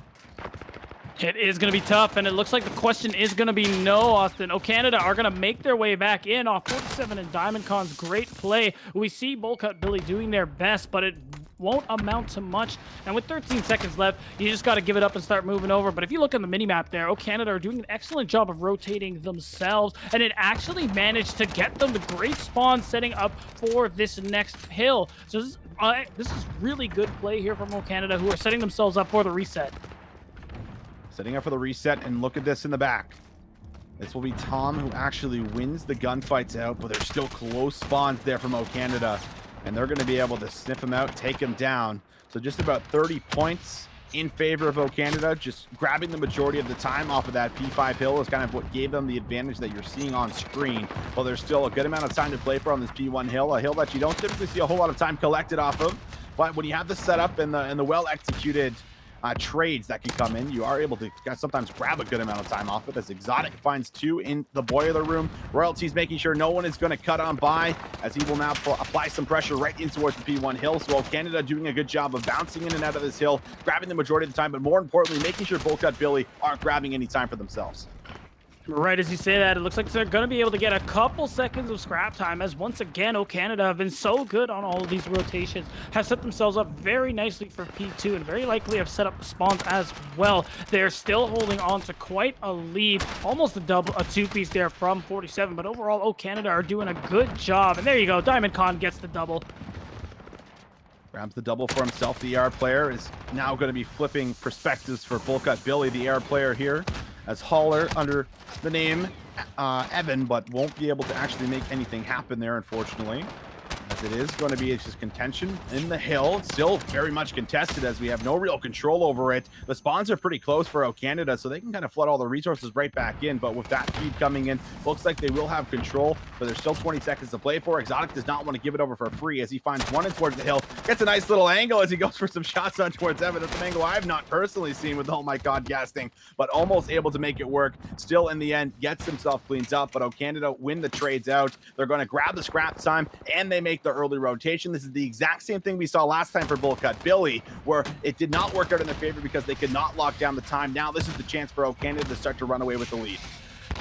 And this is so rough too, because in almost every scenario, O Canada manages to grab that scrap time, and each and every, I know it's scrap time, but it starts to add up if you get it in almost every hill. We're seeing Med go with a triple kill, so he's just lighting it up right now. And Bullcut Billy really don't have a leg to stand on as we're getting to a borderline 70-point lead here. Med gets 6 kills in a row. Somebody stop this man. He's going for 7. Holy okay, Med, simmer down. You're just gonna put on a clinic for these guys here, and Bullcut Billy, they're not gonna have a chance for him to get back in unless Jimbo can start to do some of that magic he was doing a little bit earlier on. But just saw some excellent little razzle dazzle come through from the man himself. And Med, the player we talked about, is just looking to tear it up and get his team in towards this grand finals. Well, O Canada, they are on track to do so. The scrap time is being fought for, but it's really just a couple extra seconds, not the end of the world. It does get picked up for Bullcut Billy, and they do have the favorite side of the map. But more importantly, O Canada don't have to play for the P5 spawns. They can simply play off of this hill. They can close things out right now if they can actually lock things down defensively and not allow anyone to touch it. Royalty's in a great spot to make sure that does happen, and Royalty cleans up 2. We see BZ find a way in towards the back, but this is still only another 26 seconds that gotta go over for O Canada to close it out. And even if it doesn't end up being this hill, it will certainly most likely be the next one. O Canada have just been on a tear right now. And DiamondCon gets 2 despite his incredibly low HP. Actually gets the 3rd. They want to end it right here and now, Austin. But it looks like they actually won't be able to, even if they collect the scrap time. It looks like they're going to require another 21 seconds. But that's honestly paltry compared to how well they've been playing. I mean, there is a chance to come back in towards the game, but you're really gonna have to start to play just about perfect. No more room for mistakes, and just another 10 points got to come out for O Canada to close this one out. So if they find a break, the game is likely going to be over. We'll see now what the line of defense will be like. Jimbo finding 2 is certainly going to be a helping hand in starting to create this comeback. But we will see Evan in the back has a gunfight to win, takes down DiamondCon. We'll have a second to deal with, and that will be won by Evan. I don't know how he won that gunfight onto Royalty, who ran at him up close. But they're going to be able to lock down the very first 25 seconds, so the comeback still very much possible. Med has to wait for his teammates. The reinforcements are in, so the second attempt with the push will be out as they have broken in, and O Canada will have to try and hold on to the remaining 5 points to be able to close this map out. No one is close towards the hill except for player number 1, but I don't think there is time. There is not. Exotic grabs the last kill, closes things down in fashion, 250 to 164 as we see O Canada strike first in the map count. And wow, what a strike it was. It started going very back and forth, pretty even between both squads, but just the exceptional rotations we saw from the side of O Canada, the exceptional gunplay we saw from people like Royalty, like DiamondCon, who, if you look, even Exotic got 34 kills that round. Like, they absolutely snapped on the side of O Canada, and it shows in the score line too, winning by almost 100 points as we go into our Search and Destroy game mode. Yeah, 2 players dropping over 30 kills, really just out slaying, out roaming, and really just, I think the rotations is what kind of solidified that win for them. They played absolutely fantastic. Can't take anything away from O Canada, and I think that's much needed for me to see personally, just coming off of a couple of those respawn losses that we did see. Map number 1, in particular, where they had lost up against, of course, their boys that are already in towards the grand finals there for Toronto. So having a good bounce back and shutting down Bullcut Billy early, where it almost seems like the trend every single tournament that I have seen Haller and his team up against Exotic and his Exotic Royalty always seem to get the best of them so far in the tournaments that we have seen. And that might just unfortunately be the storyline here once again, but you have to really strike for the Search and Destroy. I feel like this is personally a must win for me for the side of Bullcut Billy. I think if they go down 0-2, there's just too much of a veteran type of mindset that O Canada have. I don't think they're going to allow anyone to come back in towards the game beatdown. They're really good at closing things out, and I think that carrying that momentum from a 2-0 series leading to map number 3 could just get it done. But I'll see exactly, we'll see rather if they'll be able to actually get anything done, if they can tie up the series, because it will be very crucial. Of course, that is not 0-2 at the top of your screen, is just 0-1 at the moment, as it will be Bullcut Billy in the blue on the offense, looking to strike in towards A. I could have said it better, Austin. They gotta win this one out if they want a ghost of a chance in this series here. 47 is gonna get a good opening pick and make that 4 picks from the side of O Canada. Only Jimbo is the one left alive here. He gets 47, but he's gonna have to get more. And right as I say it, he gets the second one. But still, it's only round 1, and it's gonna go to O Canada. Pretty fast round that comes through, but not unorthodox by any means. You see Diamondcon just holding that angle, waiting for Jimbo to peek out as everyone was just getting ready to laser shots into him. And that's just a nice little collapse that comes through in the middle of the map. So we'll cut Billy first offense, not gonna work out for them, but that is fine. They're gonna switch sides, of course, and now they'll be on the defense to see if they can try and put a stop towards the offense here from O Canada. Yeah, we're going to see how this one goes. So far on a lot of search and destroy game modes we've seen today, it's really been super defensive favorite. So hopefully that applies here for Bullcut Billy. We really need a round on the board. Just like you said, you don't want O Canada to get too far ahead of you because they're not letting anybody catch up whatsoever. Not a good start. 47 gets the team kill onto Exotic there. And it's now 5v4. Royalty gets super low as well. He's got to back off here as it looks like they're trying to make a play for A, but everyone in Bullcut Billy is there.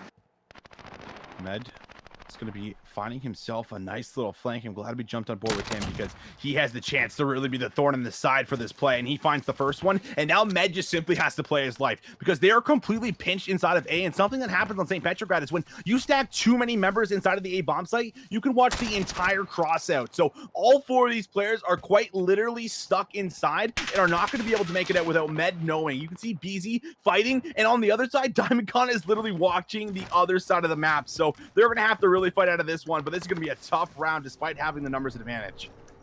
That's right, Diamondcon has his sights set on Archives, or Tom, excuse me. He's going to get 1, and this was a good start here for Bullcut Billy, but O Canada is very winnable. 30 seconds on the bomb already planted and going to explode. Diamondcon tries to get some shots from a distance, but BZ takes him down. 47 is going to answer on the Archives, and we're still at a 2v2 scenario here, but time's ticking. If you're O Canada, you just got to play your lives. You don't even care about fighting, but they do it anyway, and they're going to go up 2-0 on Search and Destroy. It's just unfortunate. I mean, at the end of the day, just like I had called, you stack too many members in there and you just watch the crosses out on both ends. That's exactly what happens. And despite having the numbers advantage, they were unable to kind of work those trades. And just, I think, a great call, realizing that the majority of the members were kind of stuck in there, that they rotated that bomb out and were just able to just make a nice move right over towards the site there for us and get that plant down at B. So very clean offensive rounds that comes out, and now Bullcut Billy back on the offense for themselves, where they're going to have to try and get something done. You got to stop the bleeding. You do not want to go down 0-3, and it looks like an aggressive push is going to be the answer. Let's see if it pays off. Diamondcon does get first blood. However, 47 runs right by Tom and pays for it with his life. Seems like so far O Canada are behind at the moment. It is a 4 versus 3. They are taking it slow. Archives gets caught on the plant though, and it's going to get evened out. However, Tom and BZ are going to get some picks as well. Now the bomb is sitting on the site, and wow, that was really fast. Looks like O Canada gets wiped out this time. They do get wiped out. I think the big difference, at least looking on offense, is they put one member in the back of the map to make sure no one was going to be able to find that flank and potentially pinch them in the site. So nice overall adaptation coming through on the offensive this time around when making that hit towards A. That will stop that round streak that was in favor of O Canada just at 2. And we're going to get a scoreline. It's going to be within 1. Now O Canada back over towards the offense for us, where they played the last one just absolutely beautifully. I expect that to follow suit for us heading in towards this one again, as they'll try and work some bait and switches heading in towards the A side. And it came from a lot of good map knowledge and map control there from O Canada, making use of this archway, basically funneling Bullcut Billy. But it looks like Jimbo It's going to get the first pick there for Bowl Cut Billy. Diamondcon's going to get him right back down there, just taking this slow. Royalty's watching a really big angle before he decides to move in. He catches Tom, but unfortunately can't get it done and gets taken out by BZ. And now we're still looking at Tom here, who manages to get the snap onto Diamondcon. And it's O Canada again, seeming like they're struggling. Archives does find 47 after he lost his teammate. And this is going to be Med. One of the big young guns coming in towards the Path to Pro scene, coming all the way from the PS3 scene when I used to compete with and around him. Been in the scene for quite a while. 13-year-old now trying to see if he can turn things into his favor as he's 18 now, but not able to get anything done. 2-2 scoreline here for us as we're going to see Tom Lantro able to grab that last kill, and that's good response rounds that come through there for Bowl Cut Billy. And very much needed rounds as well to keep this one tied and make sure that O Canada don't actually run away with this one. But like, what do you think's going on here, Austin? 2 really dominating rounds. All of a sudden, you're just falling flat on your rear if you're O Canada. What's Bowl Cut Billy doing? I think they're just changing some things up. You know, they're putting players in different spots. Player back and towards the spawn on their offense was kind of the big round that allowed them to kind of play a little more aggressive inside, knowing that someone was watching their back. And I think they're just kind of reading some of the plays and some of the strategies that O Canada's kind of putting out. So I think now it's up to them to try and change up some of the routines and what they've been doing. Adaption, definitely the name of the game. Tom running it right through, can't get it done. And unfortunately, Tom also kills his teammate in this scenario. So Canada still at the advantage, even though BZ gets an opening pick. The bomb has been dropped, though. Looks like it's going to be really tough for Jimbo, who's nearby, to go and pick it up. So he's really playing this one carefully. I don't know if O Canada actually know that the bomb is dropped right over there, though. Can't tell if they have an eye on it. Yeah, we do see player 5. I don't know if we can jump on board with player 5 at the moment here. It's going to be Evan. So he's going to jump all the way to the back. And we see Royalty grab Jimbo. So it's really up to Holler right here on your screen to make the big play. He pops the dead silence. He scouts everything up, but he no longer has dead silence. And now he's going to jump up top. But they get that sound cue. And this is going to be a 2v3 situation you have to work from. Holler does take a lot of time to make this play happen. And they still got to get the bomb down. But BZ finding Med makes things possible, as it's going to be Evan who has to drop down, find this kill. He is not going to be able to do it. So that long flank does not pay off. And now it's all up to BZ with just no time left in the timer here, and he's not even gonna be able to get the bomb down or find that last kill. So that was really on Holler to kind of make that play happen. Unfortunately, he was searching for someone that was watching the cross there to make sure his teammates did not get pinched in. Did not happen. 47 wins a crucial gunfight onto him to make sure that that does solidify and close out the round. So Canada able to hold strong in the A side this time around, playing trades very effectively. I think it's a little bit of insult to injury there for Holler. I think he saw him there too at that last second, but couldn't get the snap in time. Oh, Canada starting to mix things up just a little bit here, and that's what they got to do if they want to keep holding on to this lead.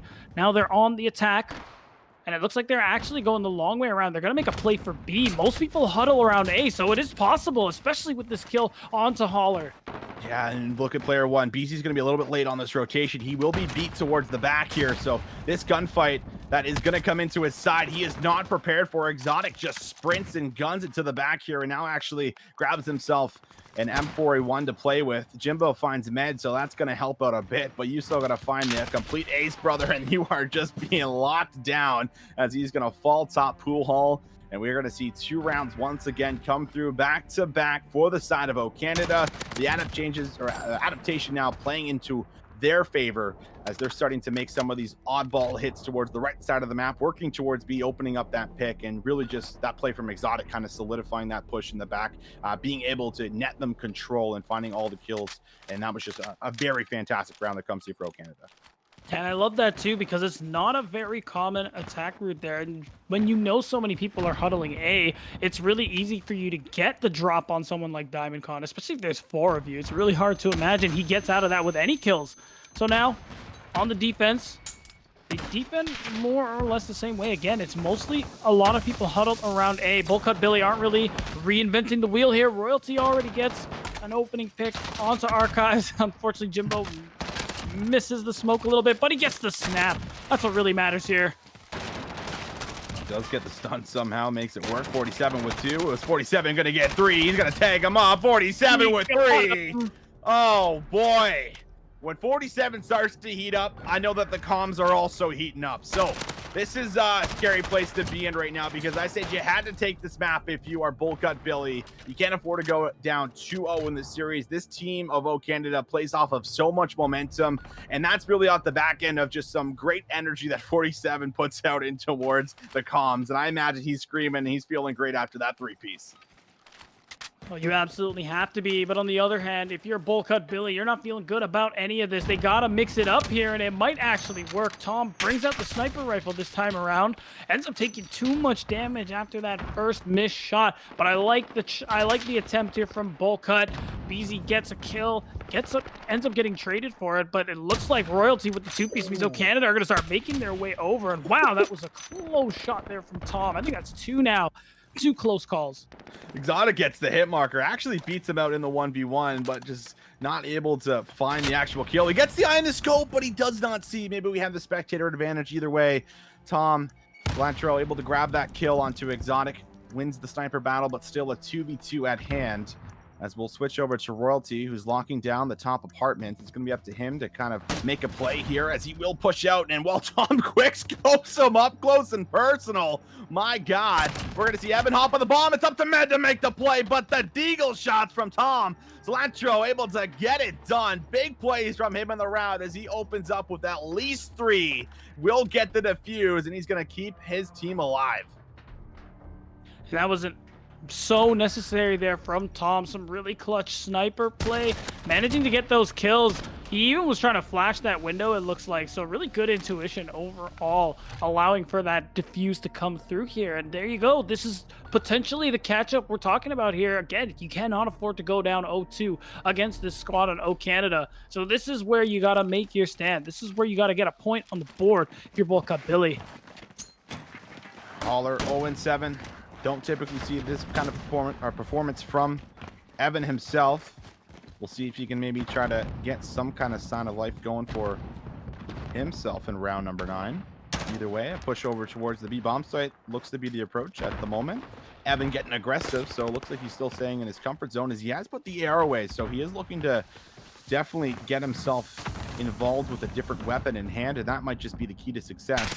As he's going to find Med. Oh, he loses that one there again. So 0-8 from Holler as Med wins out the gunfight. Archives does connect onto Exotic, and that's going to keep things in advantage of Bull Cut Billy on this offensive round, but they have gained a bit of control around this B side, not fully control. Royalty gonna now take the bomb carrier out of the mix. Med with a nice challenge. Jimbo does find 2 before Med gets this kill, and now it's up to Med in a 1v2 situation. Make that a 1v1 situation, as it's him versus Tom. And it's so tough. The bomb is down. He's just got to play his life. He's trying to get a position because he knows where the bomb is. He's actually going to catch Tom slipping as he runs around the corner. And that's going to be it. O Canada up 2-0 in the series against Bull Cut Billy. Tough scenes. Med with the 1v3. I think he found 4 kills in this round because he did find Holler and made him go 0-8. So that's a real tough map that comes through from Evan. And we're seeing just consistency on O Canada. No one goes absolutely crazy. Exotic has a bit of a slow game, but that's fine because he was baiting a lot of the time and he was getting his team some good information. And it's 8s and 9s pretty much right across the board. And that's what you need from this squad. That's what you need from any squad that's going to be able to kind of make this run and get themselves right back in towards the grand finals. I always talk about that being off the back end of consistency through the entire roster. And well, just about everyone on this roster can step up when you need them to, just in case things did get a little bit close. But that was pretty much taken with ease for the most part. It was a 2-2 scoreline, and then they just ran away with it for the most part. So 6-3, 2-0 up. Things looking grim at the moment for Bull Cut Billy. Yeah, and it is going to be tough. We know members of Bull Cut Billy have that potential to clutch up, especially in situations like that. But I don't know, when you see performances like that out of someone like Holler, when you see even BZ not really put up the numbers you're used to. When we go over to Domination, back on the respawns, it is really hard to imagine that they actually managed to come back from this one. But like, what do you think, Sure. Visions? What do they got to do to go up, put themselves on the board? You know, I know I'm putting you on the spot here, but I got to know. Everyone's got to know. Oh, I mean, I've just unfortunately seen this kind of play out the way it has so many times before that I don't know what Bull Cut Billy can really do, because I would like to highlight like an individual member. But I don't know if there's anyone that can just take over a game per se. And I mean, like, there's very few players in the scene that I think can. I mean, if they are, they're either already on CDL teams or they're being scouted to be kind of thing. But I really think that's what you need. I think you need someone just to come out here and perform out of their mind. If I were to point to somebody that could do that, I think Archives or Jimbo could be those players that could do that at the moment. I mean, BZ is definitely someone else I think that could. He had a crazy performance in that last Northern Rivals 2 grand finals, right? Where he was just frying, he was smoking. I don't know what was happening, but he was just gunning people down like it was nothing. And maybe if you can kind of bring that out of BZ, again, that's kind of the ask at the moment, but it's so difficult to do that, against the squad of O Canada, right? Like these guys, like, really could be brought in towards the pro league, man. Like Royalty has been really stepping it up. I think since we've seen him at the last Northern Rivals, my storyline was like, hey, like, listen, I haven't really seen a whole lot from Royalty this year. Yeah, he's been playing Path to Pro. He's been finishing top 16, top 32 in the 1Ks, the 2Ks, and all the CDL Homestead Open events. But I'd never really seen anything that was like, okay, is Royalty really, going to be picked up from a CDL team? Well, as of late, when he teamed with Nagafen and co, like they were getting a lot done. They were putting a lot of work in. He had some great finishes where they won a couple of back-to-back events in a row. So I mean, it's so hard to shut down this squad that's full of just talent that is just insane. So it's got to be an individual performance for me, Beatdown, for somebody in this roster that has to take over the game. Well, that's fair enough. I gotta agree with you there too. We know that the members of Bull Cut Billy are capable of doing it. It's just the question is, are they gonna bring it out now? Well, if there was ever a time to clutch up, it has to be here and now. Tournament lives on the line, especially for a team we expected to be in the finals there in Bull Cut Billy. So we gotta hope that they can really pull it out of them to at least extend the series just a little bit longer. You gotta make this one a little tighter. This was the expected grand final, and let's hope there's a bit more of a we expect that Bull Cut Billy will do a little bit more. I would certainly expect them to put up a little bit more of a fight. We'll see if that's the case as we are into our map number 3. Ladies and gentlemen, it'll be Hackney Yard Domination. Might be the closeout on the series of Canada. Could just advance, or we could see a map number 4 in Hardpoint onto Azir Cave. But it will be at least the favored side coming through for O Canada off the start with a great start, though, from Bull Cut Billy as they open up with a good multitude of kills. This is going to give them a bit of breathing room to go for this B cap, but 47 entries in with 2. Med follows it up with a nice kill of his own, so they're not going to be able to get themselves on top of this B flag just yet, and now the side of Bull Cut Billy is going to have to wait for their team to add in these reinforcements in the warehouse. And it seems like nobody's going to have control just yet, but a big frag from Diamondcon, or excuse me, a big frag from Archives is going to make sure that just stays the case here. We see Royalty's running his way in. The man on your screen is trying to help secure this warehouse to get this B flag down, but so far nobody's actually captured it. We're seeing Bull Cut Billy finally make a play for it, and I think we have Med coming in from the backside, the other side of the map, to try and sneak his way in and free up this warehouse.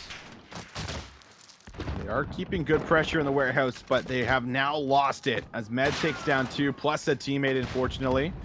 They are trying to get themselves on top of B, and they are doing a good job of contesting this. Diamondcon now the next one up. He's got a big gunfight to win, and he finds 2. That might just solidify the cap. Can he find 3? Oh, he just deletes BZ. Sends them back to spawn. While all that's happening, however, player 7 is making some moves towards A. It's not going to really pay off. Royalty there not going to be able to find the snap and misses his shot. So this will actually cause a flip, and this is best case scenario right now as the spawns are actually all over the place. No one is really spawning on the A flag. Player 9, Jimbo, is trying to secure this for his team, and he will get the effective secure. So it is there. B is neutralizing up in the air as it will finally go over. So Bull Cut Billy actually find themselves in a very good spot. We're just 3 minutes in, or 3 minutes left, and Med beats down 2. But there's full control at the moment in the back here, and if Bull Cut Billy can just simply deal with Diamondcon, they're in a great spot. But the spawns are there, and now we might get another flip. Not only that, Diamondcon's going to neutralize and capture a side, so they're actually going to get their favorite side back. Bull Cut Billy are going to get their home flag back, so advantage to O Canada, who are about to tie the score in just a few seconds, and they have complete warehouse control as well. So this is a pretty good spot for them to be in as they're about to take the lead here. Bull Cut Billy are getting some frags, but they need to do just a little bit more. Tom with the 2-piece is a great start here to start to take over this warehouse, and they do exactly that. Nice kills there from Jimbo, the player I highlighted as someone that might have to take over. That's a good start to try and get yourself going, as he is on a 4 spree now. A 5 spree, actually, as Jimbo just completely heats up. He can look to try and get over the fence, but Royalty will cut him down before he manages to mantle over completely. And B and C still in favor, but 47 up top. He's playing spoiler on this B flag to make sure that they're not going to be able to hold control of it. He finds Archives. He's trying to move up the staircase. So very good kill from him. He follows it up with a second. Great plays from 47. While this happens, Canada now going to take this advantage with everybody being down, throw their bodies on the B flag, and they're going to be able to hold A and B right back in their favor. Yeah, but it's not going to be for long, as we got big frags coming out here from Bull Cut Billy, even though a team kill was one of them. Royalty and Exotic, actually. Exotic with the 2-piece, and Royalty as well, trying to hold on to this warehouse for dear life, and they actually succeed. Are going to tie the score and soon take the lead once again here. A really hotly contested game mode so far here in Domination. Exotic gets another. I think that's his 4th in a row at the moment. He's looking for 5, but the nades are out. They're onto him. He gets the 5th kill before getting taken out. And this is, a great example on how this side can be so frustrating to play on. You just saw exactly Exotic getting behind the crate there, keeping them spawn trapped. You're fighting just to get out of your spawn, so you're already losing members, and members are getting tagged up before you even pushing towards the warehouse. They have, however, got a couple players close and nearby, and Exotic gets taken down on sprint as he does not check his corners. The trade is there, but at least some of the members now on the side of Bull Cut Billy have been able to get themselves in the top L, and they are controlling just a few of these important areas. But before going down once again, there was just about nothing you can do. And now player number 2, Exotic, he's looking to make a neutralization play on the C flag. This is going to draw player number 8 back, who's going to have to win his gunfight, and Exotic wins it. So now there might be a full-on cap and a domination that comes to in the last. They might lose B, but still just playing for these couple extra points for Canada, trying to solidify just a bigger lead heading in towards that second side. And that is so important here to start off strong, especially because they won't be starting on the favorite side when we go into this next round. Canada are doing a great job here at giving themselves quite the lead. Even though Bull Cut Billy manages to get 2 flags, it only amounts to 1 round of points here. So we're off to a good start here for the side of Canada. Off to a good start, and I mean, at the end of the day, 14 points, not too bad at all. You hold the 2 cap for just about a minute, and you're going to be able to neglect that coming through completely. So it is by no means a massive lead in favor of them coming off of that great side, and that was kind of due to that pressure that had came through just around that 3-minute mark, where they were able to push through and find the flip out. Wasn't able to hold onto it, or weren't able to hold onto it, but still enough to make sure the lead isn't too far. And now we'll go on board with the second side. Med trying to fight in the middle, but losing his gunfight, as Jimbo also able to win a crucial one for himself. Already a great start as Bull Cut Billy start off the second side, got control of B. They're in the warehouse, they're flooding things out, and they're going to find just about a full wipe that comes through. And Diamondcon going to have to play very defensive and wait for his teammates to come back up. Yeah, Royalty doing a good job at the beginning, though. Does secure the double before falling. So Canada get another shot at this. 47 takes out Archives, and Diamondcon unfortunately couldn't win his duel from the distance, but Med is going to win it out for him. Almost a neutralization before BZ takes Med out as well. So this is a bloodbath here in the warehouse, and it seems like it's going to be tough for Canada to really get in there. But BZ, being the last one in, tries to go out and secure his way through. He has popped dead silence, so can't hear his footsteps, but I don't think he realizes that Med is just outside. Kevin actually dies to direct impact stun or something like that. It's kind of funny. Or rather, Maybe find 47. Yeah, that it definitely can. It's rare, but yeah, you don't see that little indicator pop up into the feed too often. But well, all that's happened. Might get a little flip that comes through right off the bat. Player on the A flag is going to have to play his life as player 7. That's going to be Tom. Cilantro actually wins this, but he's going to have to win a second. He jumps out. He actually lands and takes some hit markers. That was massive. He's still got players all around him as he's bouncing around. Exotic almost turns on BZ. That would have been disgusting, but he gets the kill nonetheless. This is, however, what I love to call being Hackney yarded right now, where everything is just completely chaotic. You have no idea where people are spawning. It does appear that the home flag now going over should be at least Canada on this favored side, as we see Exotic respond to a big 3-piece that was just picked up from Tom. And that's a very crucial one at that. But 102 to 111. This game's still very much close, very much in the air. Bull Cut Billy on the unfavored side. But the spawns flip out one more time. Of course they do. And now player number 5 is going to back up towards C. And we'll have to see if Bull Cut Billy can push all the way through to get control of A. And then doesn't seem like they're going to be able to just yet. Archives is also trying to make his way around, but he's going to get caught, it looks like, by Diamondcon, who just spawned here. C has been neutralized as well, which is really huge. Someone going over to Cap, it's going to give O'Canada the opportunity to take this warehouse. We got a 3v2 at the moment. Med wins a crucial gunfight, but couldn't get the neutralization. Tom's on a 5 spree right now, just before getting taken out. And Archives is trying to do something here, but he couldn't quite win the gunfight. And it looks like we're going to have the warehouse control in favor of O'Canada.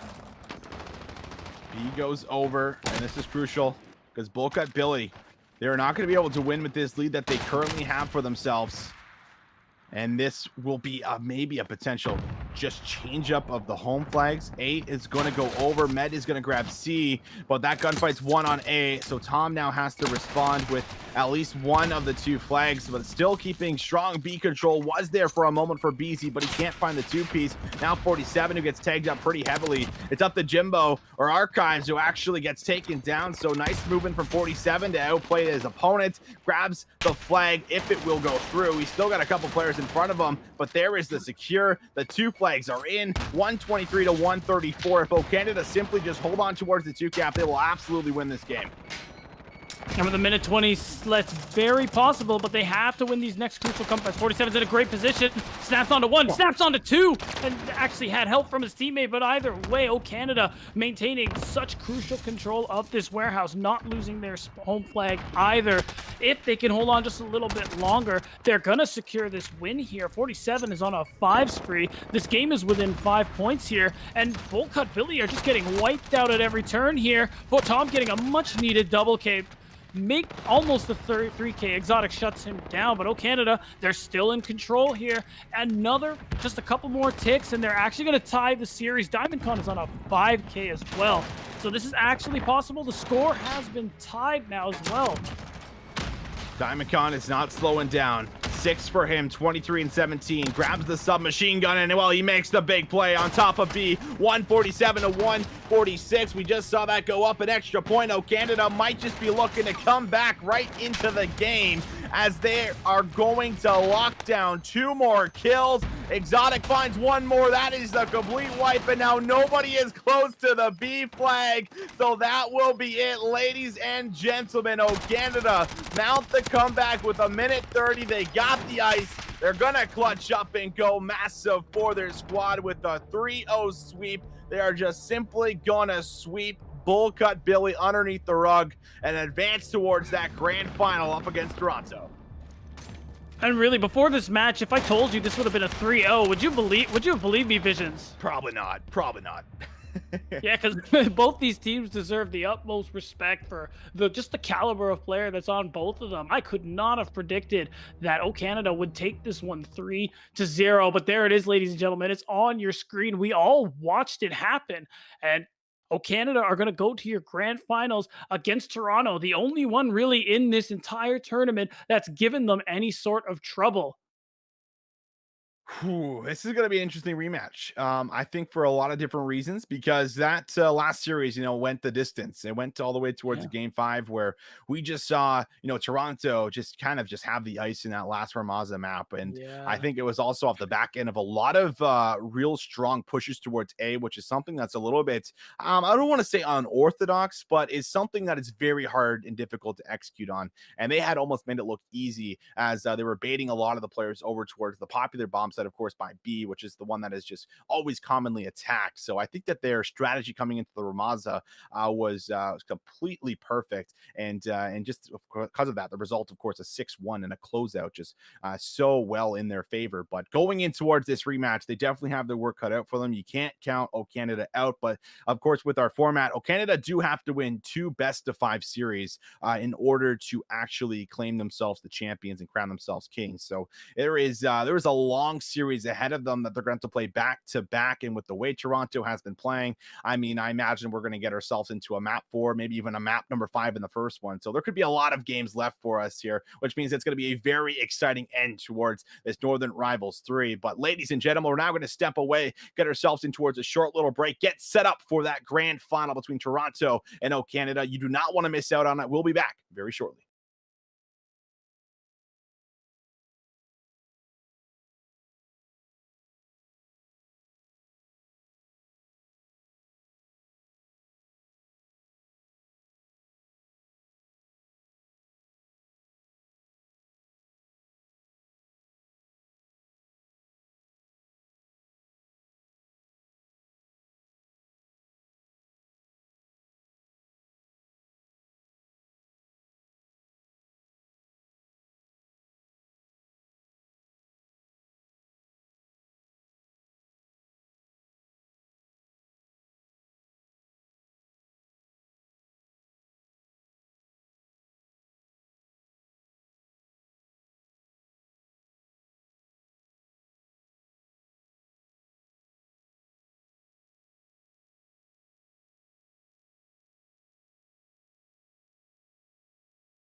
Well, everybody, welcome back to the Toronto Ultra Northern Rivals 3 Grand Finals. This is it. This will be the last two teams from the entire tournament.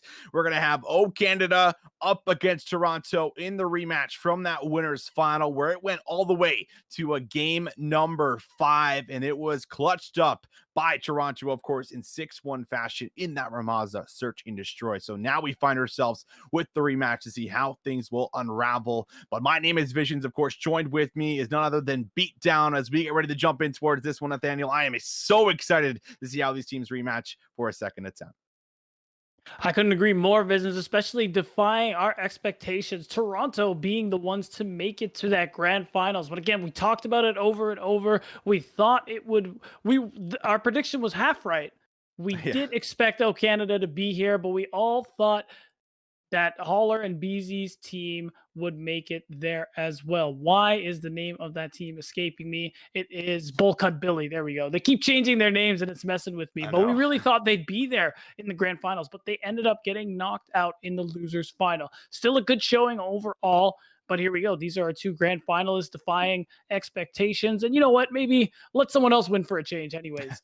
That could be the case for us, but let's see exactly how all of this came together with our last two teams, as we will take a look at the bracket. And well, on Championship Sunday, of course, the top 8 teams didn't make it in towards today, but there has been a lot that has happened. I think most notably, definitely seeing O Canada drop down from that losers, or from that winners final was definitely one of the biggest upsets that we did see. But on top of that, I mean, we did see Team 3 lose to Revenge of the Canadian Geese. That made a very nice run all the way in towards what was a top 6 placing here for themselves. So definitely great work for them, or rather a top 4 placing for themselves, as it was definitely a great job from them to be able to make the run that they did, but in the end was just simply not enough.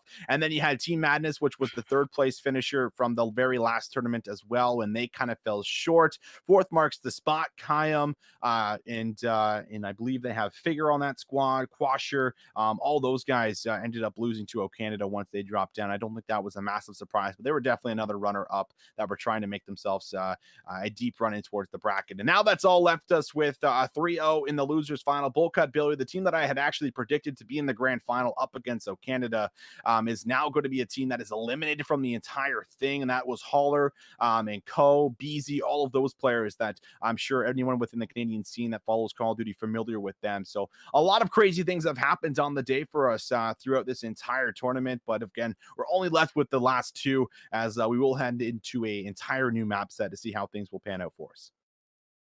Yeah, that's right. We're going to be starting off in about a minute. We're going to be starting off at St. Petrograd Hardpoint. I think that might be I think that's the first time we've actually seen St. Petrograd played on Hardpoint. We've seen the map played a bunch, so I'm really excited to see how these squads are going to play this one out. Again, still a really wide open map in a lot of areas. Really curious to see who's going to come out on top here. Yeah, I mean, at the end of the day, we're coming back from when we saw actual respawns going over to the side of Toronto. They're here to play. I'm looking at Flawless as my in-game leader, as somebody that's going to be able to carry this squad. He's been a veteran for such a long time. I talked about it earlier on, but this man was all the way back in Optic Gaming. I want to say when it was a Black Ops 1 era, and he's been in and out of the scene for for a very long time, trying to get himself back towards the top. And he has a chance of taking away a big tournament win along the side of all these very talented players like Pharma, Goodnight, also some other submachine gun players that you're definitely going to have to kind of keep your eye on, because just about everybody on this entire roster has stepped up at some point or another, and they really have just been consistent. But I think it's time to jump in towards game, ladies and gentlemen, for a St. Petrograd Hardpoint to see how things are going to kick off. I can hear the timer, I can hear the tickers, so I think we're getting into it very, very soon. The wait should no longer be here for you guys, but I do hope you're enjoying the stream, as this will be the very conclusion of everything. But again, just coming back to it, 2 best of 5s have to be won from our team coming from the losers bracket for O Canada. So they're gonna have to win this first one. Toronto, on the other hand, they don't want it to go to a second set for us Beatdown. They want to close things out in the first set. That's right, and as quickly as possible if they can get it done as well. But if last series is any indication, we know this one's gonna be a messy one. Finally, we are here, St. Petrograd Hardpoint, as both teams are making their way over to the first hill. Flawless Slayer already, the guy you highlighted, Visions, has gotten us first blood. Finds the first blood there, watching the cross. Goodnight with a very nice pre-fire, but Royalty returns with the pre-fire for himself, as it will be Cushpoint able to come out with the trade. So already Toronto, with the favorite side of the map heading in towards the P2 spawns, are going to be in a great spot as they grab the first 10 seconds. They're winning it on all of the trades at the moment. Pharma also bringing out a second assault rifle to kind of match some of this pressure here from O Canada, running at you with the subs. Met is in the hill, but he will be taken down. So first 20 seconds going to be good, and there's still another 30 seconds to play for. That's right, but it's looking real tough to see O Canada actually try and play for him. Exotic from the window, tries to throw the nade and is contesting the point. Gets the kill onto one, but trying to drop the trophy. Gets killed by Cushpoint, who's on a who got a two-piece right now before getting taken out. Looks like O Canada are going to grab a little bit of scrap time finally, but it isn't going to amount to much here. Diamondcon and 47 finally coming online, as we're already seeing the rotation come out from Toronto, who have just spawned. They're in a great spot, though, at the moment. Toronto, they're going to be in the hill. They got the majority of the points off of the very first one. Now we'll see if they can actually try and get themselves in a good setup to lock things down. Exotic's got something to say about that, but he can only grab two before Mind is the one that actually combines for a nice little two-piece. However, O Canada have made a successful rotation in towards the back. They're in control of the hill off the start, and now they're looking to close that lead. And it's going to be tough, though, especially with them all more or less getting wiped out here by Toronto. Although there are some trades, and O Canada actually have some really good spawns to come back and recontest here. They're actually going to do so successfully at the moment. They're getting a second here or there, but it's really tough. Toronto are making them fight for every inch of it while still holding on to their lead. And now Toronto have also already expertly rotated, setting themselves up really well for this next hill. Cushpoint looking to clear out the right side of the map. They have done a great job of putting a couple placed members in the middle. Cushpoint's going to be the one that's actually grabbing initial point time, and he's just going to be kind of sitting here for a little bit until his teammates end up falling in the middle of the map. Royalty, though, looks like he might have slipped by and towards the left. Pharma's got a real important kill, but it's Goodnight who actually might have got a sound cue. Will chase him down, and Goodnight connects for two. Mind's also in a great position. He unfortunately actually drops down, so he's not able to make use of the high ground that he had in the middle, the top restaurant. Cushpoint's going to see one go by, make sure no one's hopping up the top hazmat. The very first 30 seconds have been great. O Canada haven't even been able to get close towards the hill. This is the closest they've been. We're going to see a beatdown there as Royalty finds himself one, but can't chain together a couple of kills in Toronto with a very big hold. They grab the first 40 seconds. This has been massive. This could even just be a full entire 60 for them.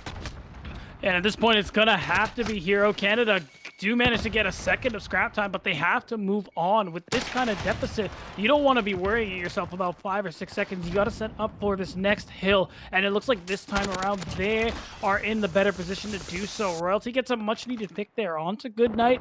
And we see that O Canada are getting the early time here on the pool hall. This is absolutely necessary for them to close this lead. Wow, Exotic with an important double kill as well. On a 3 spree. Those were some big kills there from Exotics. Again, slowing down the push from the members that are coming off the spawn to make sure they don't have a chance at touching the hill. So far, so good. Exotic finds himself now the 5 spree as 47 opens up with a 3-piece of his own in the middle.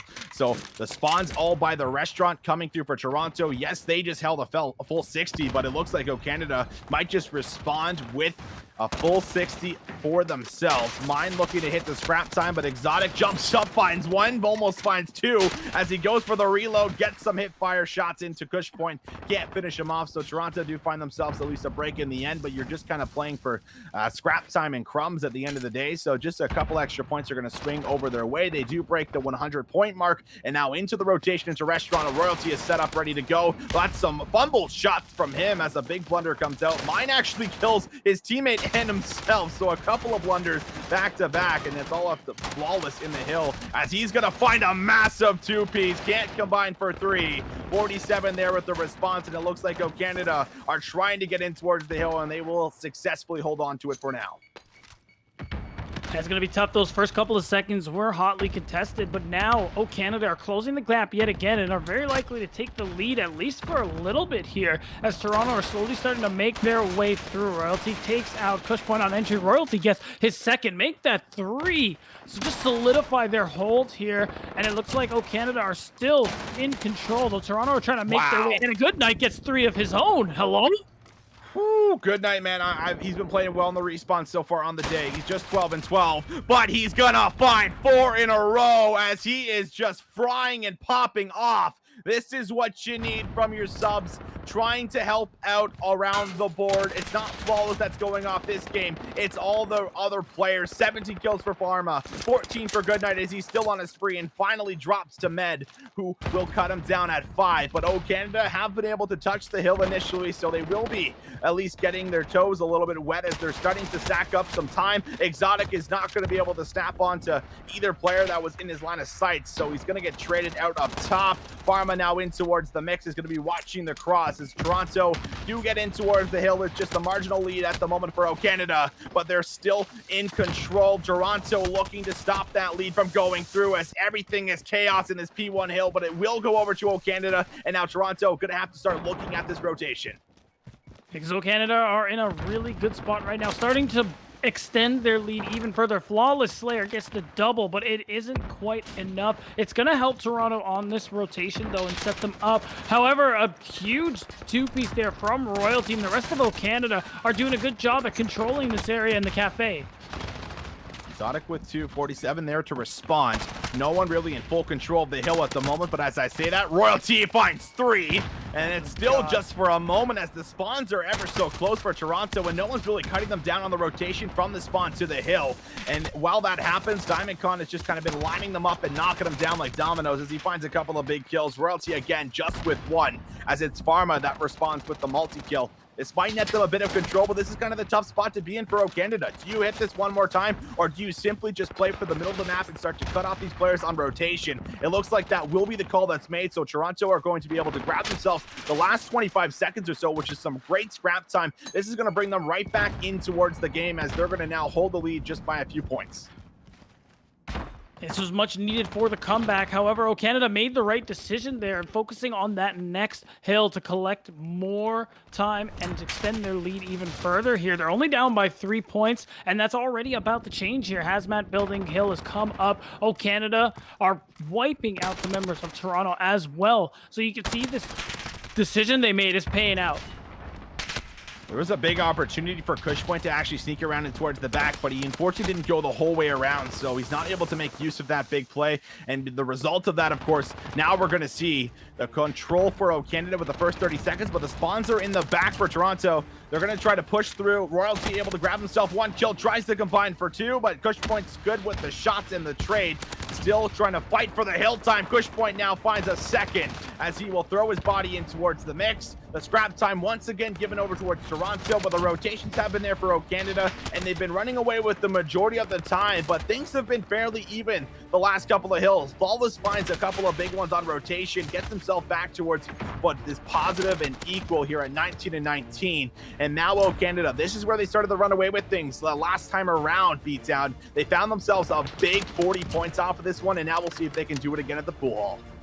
It's going to be so necessary because we're getting close to the 200-point mark for both of these teams here, Visions. And a really good shot there from Diamondcon. Actually, 2 shots. He's been just so good historically with the AR. Picks up his 3rd kill here, and this is just cementing the lead for O Canada even further. He couldn't get the 4th, but still, they're in control, and they're cut.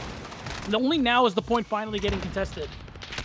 This is a crazy break. The fact that this came through is really important for them. Exotic is going to find him actually a double kill. If he throws the trophy down, he's just looking to contest it, but he's going to be hit. Nice snap from him as he deletes Cushpoint off the map for the time being, but he still has 2 more players in front of him. He's not going to challenge out. He's going to wait patiently. Does the patience pay off? It's only going to pay off for 1. So just a couple extra points given over towards Toronto as they're going to trade out the scrap time. 2:07 to 2:15. We're going to move into restaurant now, and now we'll see who's going to close things out. And again, O Canada just seem to be ahead of the curve with these rotations, and it's paying off because they are at 2:23 and counting. They could end it all here off this hill, Visions. It's all going to be about how Toronto plays this one out, and it looks like it not very well is the answer thus far. They are going to sneak a second or 2 off the point, but it's not going to be enough. Cushpoint's 2-piece just isn't enough. Toronto have to do more with only 17 seconds left. Again, here and now, can this map end? Can Toronto actually get through here? They might.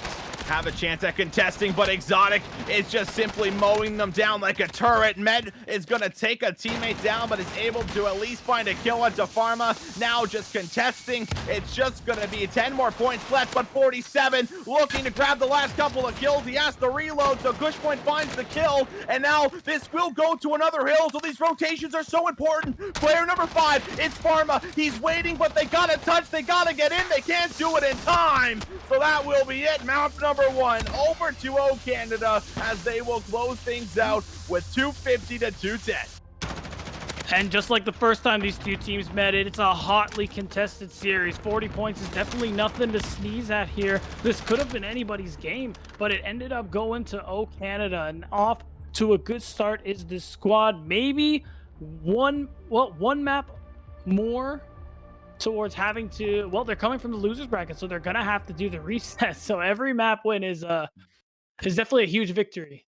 That's an important one each way throughout each map, like you had just highlighted. But I think the biggest difference in that one is just the outslaying. It was there for O Canada. You could see it, 30 bombs across the board. Royalty having himself a excellent game in that map number 1. And well, that was one of the big players that I highlighted, as he is just at the top of the amateur scene right now, based off of what he's been doing as of late. So great work from him to be able to kind of add that very much needed pressure in towards the map. But it was, of course, followed up by everybody else. Yeah, Med has a slow game, but that is fine because everyone's there to pick up the slack, and that's kind of what you need. If one of your players is just trailing behind just a bit, then everybody else can kind of just take over, strap up, and are able to add in those additional frags and kills, and it pays off massively there for them in that map number 1 where things were completely close. I mean, you look back towards that Pool Hall hill, that was kind of the big difference maker, but the second time around there was an actual break that had came in, and it came in pretty early on. A lot of that hill time was, of course, going towards the time bank, not actually being collected for one team or the other, but still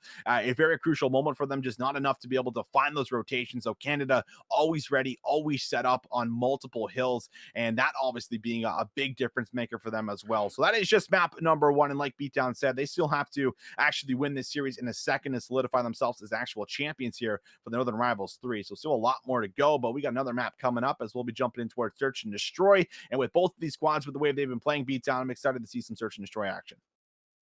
I couldn't agree with you more, Visions. Like you said, one step across many here. Wow, we're already getting into it. I think actually that's just because we got a reset. Yeah, never mind. I was wondering why they were standing 5v5 like a firing squad at each other. Yeah, that'd be an interesting spawn system off the start of Search and Destroy, right? Just the smallest. I mean, we got Hackney Yard as the smallest map in the game, but just imagine like some shipment Search and Destroy where it's like literally you could just sprint across the map in like 5 seconds from both sides. So it's like completely tiny. That was maybe what we kind of just got a quick little sight of, but not the case. So Ramaza Search and Destroy, our next map up, and we got to already see these two actually play on this map, which is kind of funny. And I'm really now curious to see what the adaptation will be for both of these squads, simply because I kind of talked about how we saw Toronto find a lot of success towards the construction side, and just about every single round they were on offense, they were favoring the construction site, which is something that you just do not usually see. But I think it was the way that they were doing it was just so perfect, and the way they were also retaking the construction building itself was just off the back end of following their teammates up, baiting and switching just perfectly to make sure that they're always coming out. And that's what you need to do on offense, right? It's all about baiting and switching in your favor to gain control of pressure points and power positions on the map. That's what they did. But the question that I'm kind of posing here is, is O Canada going to now stack a lot more resources in towards the untraditional bomb site that's not as popular and as favored? Or are they going to continue to stick with their setup and maybe play off of rotations? That'll kind of be the question. And you can also kind of pose the flip question here, is the side of Toronto going to keep with that strategy over towards A? Are they simply just going to change things up completely and go to that favored B bomb side? Yeah, just because of how many different game modes and different map pools we've been playing, this usually isn't something you have to really think about in this same tournament here. But it being Ramaza, it being Search and Destroy, this kind of adaptation is going to be necessary. You're right. I'm really curious to see it as well. I got to imagine Toronto are going to mix it up just a little bit there, especially because in the previous series, Canada figured out these unorthodox, not figured out, but experienced these unorthodox rotations, these unorthodox plays firsthand. So you got to imagine they are expecting it, or they might just wait to see how that first round goes. There's going to be a lot of feeling out for both of these squads here because like the mind games are there. It's like, oh, well, if they know that we did last time, but if we know that they know that we know they did last time, it's just endless confusing loop. Yeah, that's kind of what I love the addition in towards this game mode in particular, right? It's like, all right, they've went B, 3 times in a row. It's the unfavored bomb site. There's no way they do it again, right, Nathaniel? There's no way they do it again. And it's like, wait, they did it again. And yeah, it's kind of that little mind game. They're never a fifth time. And then they get you on that one too. That was kind of what I was kind of experiencing when I was casting it with Shawway. I'm like, all right, they found 2 rounds over towards A. Then this is great. They can kind of now draw more players over, right? To make sure that they're defending it correctly and at least can stack more members there to give the team the information if they are hitting it or not. And then I was like, oh, they're not going to go there a third time. And yeah, they made a rotation over from B where it looked like they were hitting it, and then they just sprinted across the map. So they definitely made a lot of very big plays and some great shot calls. I kind of come back to the point where I think it's Flawless who is really the big voice for me on this team. But I mean, in Search and Destroy in general, everyone kind of, puts out their ideas. If they're feeling a strategy or feeling a play that they think the team should follow up on, then someone's going to make that call. And usually the entire team's going to hop on board with it if one player is kind of just set up a direct strategy heading in towards that round. But I do imagine that Flawless is definitely one of the big players that will be dictating a lot of these play calls here. And we'll see exactly if that kind of gets changed or altered in towards the second set here. Yeah, fair enough. So it is going to be a lot of. I'm really hoping it's not going to be that exact same scenario, like you said, where 5 times in a row, like they're just going to go to that B bomb site. But you never really know. I actually want to quickly call back to Northern Rivals 1. There was a team we casted who I think every single round on Arklov Peak just went A site over and over and over again. Yeah, I related them. I can't remember. I won't remember the team off the top of my head. Definitely. I related them to Singularity, which is a team obviously from the European scene, where I had watched them go to 13 rounds in a row on offense, and every single time they got shut down. And that was I was pulling out my hair on that cast when I saw that. I was so frustrated. I mean, that was kind of what I had repeated, and what had happened again, where there's like they're going A, but they're not changing anything. It's like, okay, if you're gonna go for the same hit to the same bomb site, that's absolutely fine. If that's where you're comfortable, it's good. But if you're doing the same thing over and over and over again, expecting a different result, well, I mean, the rest of the line, it's completely insane. I mean, you can't just keep doing that and expect a different result. You have to try and change things up, throw in some aggression, throw in some different tacticals, some lethals, whatever it might be. But that's enough of us rambling on, guys, about other teams. We're back right in towards the map number 2 for the grand finals of the Northern Rivals 3 to see exactly if Toronto can bounce back and respond with a tie-up in the series, or if Canada are going to take things with 2-0 fashion. That's right, Austin. Adaption is the name of the game. Pharma gets the first blood here onto Exotic, and already off to a good start here for Toronto, who are just slowly making their way across. Diamondcon also takes some shots while trying to throw out the flashbang. Does get the information, but I think the bullets would suffice for that. Exotic down. It's going to slow down Canada. Might make them play just a little bit more cautious, but they do have 2 members near the construction building, where Toronto, of course, they're trying to take over. Going up, that's 1 kill. Goodnight is not going to jump up. That's good discipline from him. He actually finds the stick, I think, as well. He does. So Diamondcon finds 2 before he's taken down, and that is just going to cause a complete blunder for the side of Toronto. As they had the man advantage, they were starting to get control, but Diamondcon repositioning up top was kind of what allowed that play to go through for them. So now everyone's just going to wait the extra time for the dead silences to come through, but Canada already throwing in some of that adaptation, stacking more members by the site. Yeah, and that's exactly what we were looking for here too. So it's a good start from Canada, and hopefully Toronto realizes that this isn't just going to work the way it did before. It's not like this was a team they easily defeated in the previous matchup here. So we got to start seeing some mix-ups here. Go for a different bomb site, take a different route. But either way, something's got to change. Otherwise, this might end up being the results of rounds 2, 3, 4, etc. Now for the offense. So Canada, every single time, last time around we saw them, they were attacking the B bomb site, and it was mainly through the ruins, but 47 with the bomb is going to go to the middle. Goodnight with a great first blood. Exotic again being the unfortunate member and on the receiving end of being first blooded. Mine gets some kind of an interesting angle on 47. It looks like Med is there to trade things out onto Mine, but man advantage still over to Toronto, as it's all up to Med and Diamondcon here to work through a 2v4. Oh, off to a good start here. Med's going to take out Pharma. It's going to take a little bit more than that. Now the information has been given. It looks like the A site is going to be the goal here. You do have Flawless Slayer who is nearby, so if he hears them, he's going to make the call. He actually ends up getting the pick, which is super important. Now you see Goodnight is also starting to make the rotation so they can catch Med, who is pretty much on his own here and who has to move very slowly, very quietly, as he doesn't have Dead Silence available, but he gets a nice snap onto Goodnight. That's a good start to this 1v3. Both players are also split and isolated. Med could get some real good time. Oh my god. Player number 1 just gave up the site. That was Kush Point. He's going to reposition here, and he's going to find him in the side. So if Med had maybe dropped this down immediately, he might have had a chance to escape with his life, as well as getting the plant on the bomb. But Kush Point going to be able to read things correctly, just kind of repositions and does find that final kill. Crucial one to make sure that there's no 2 rounds in a row that comes through for O Canada. So we're right back towards a tie game here at 1-1. And we're keeping this one real close there. I gotta say, some consistently getting first blood is Toronto there, no matter what side they're on. They're really good with taking these aggressive angles and just figuring out where people are going to be in general. And it so far has been working out quite well for them. Speaking of first blood. Yeah, Pharma with an excellent nade onto 47. That's a good player you take out of the mix. And Exotic's getting aggressive. He's going to push all the way up into Ruins. He's not going to spot anything, but this is just good info for his squad, who now might just have the indication that they're pushing through. And, well, Exotic is going to spot everyone just kind of rolling in. He's going to go for some shots. Does manage to grab one before he's taken out. Royalty also responding with the kill onto Goodnight. But the trade swinging the way of Toronto in that push. It's now going to leave us in a 2v2. Flawless Slayer and Pharma.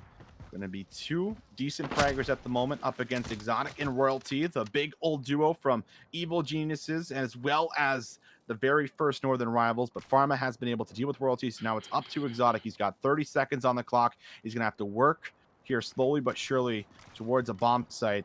And while he is not in the best of spots, I mean, to say the least. No, he definitely is not. He's making his way across, though. Doesn't have the Dead Silence either. Pharma has picked up the bomb. He's actually going to meet someone. Flawless Slayer goes down. So this is possible. Pharma's the last one alive, but he's actually... looks like he's trying to feign the plant. And he knew that, but Exotic couldn't quite get the kill, so he has to go for the plant. Oh! Come on! You know what? I mean, I didn't even want to cast that moment because I knew it was going to happen. I don't know why, but I just knew it was going to happen. Pharma... oh, Exotic. He threw that one away, man. That's a tough one. And it's rounds like that that literally can cost you search and destroy maps, because things come down, you know, to round 11s, round 10s, where you kind of close those rounds out for your squad. You give yourself that extra round. It's not what happens. Exotic definitely fumbles that one a little bit. So unfortunate for him, but I have all the faith in the world that he will regain after that. Just a tough loss. By no means the end of it. Just a round lead over towards the side of Toronto, but a real big win there for Pharma. Yeah, without a doubt there. This time Exotic already getting back in the game with that first blood, but is going to get taken out right away. Still trades in favor of O Canada. I say that, but mine gets one right onto Royalty. So now they're just even 3 versus 3 at the moment. We're going to see. Red's actually going to pick up 2 here as he's carrying the bomb over to the B bomb site. Flawless Slayer is the only one left. He's right there. He's going to see one of them. He unfortunately misses, gave away his position. He's got to move up to the window. I don't think he realizes Diamondcon is there. I don't think so either.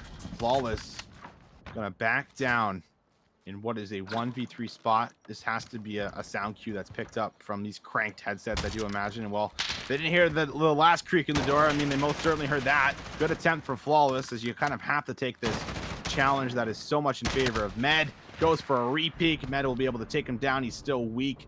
Easy closeout in that 1v3 situation, but overall an even better offensive round that comes through to be able to bust your way right in towards the site, play those favored trades, and close things out and bring us right back to a tie game again.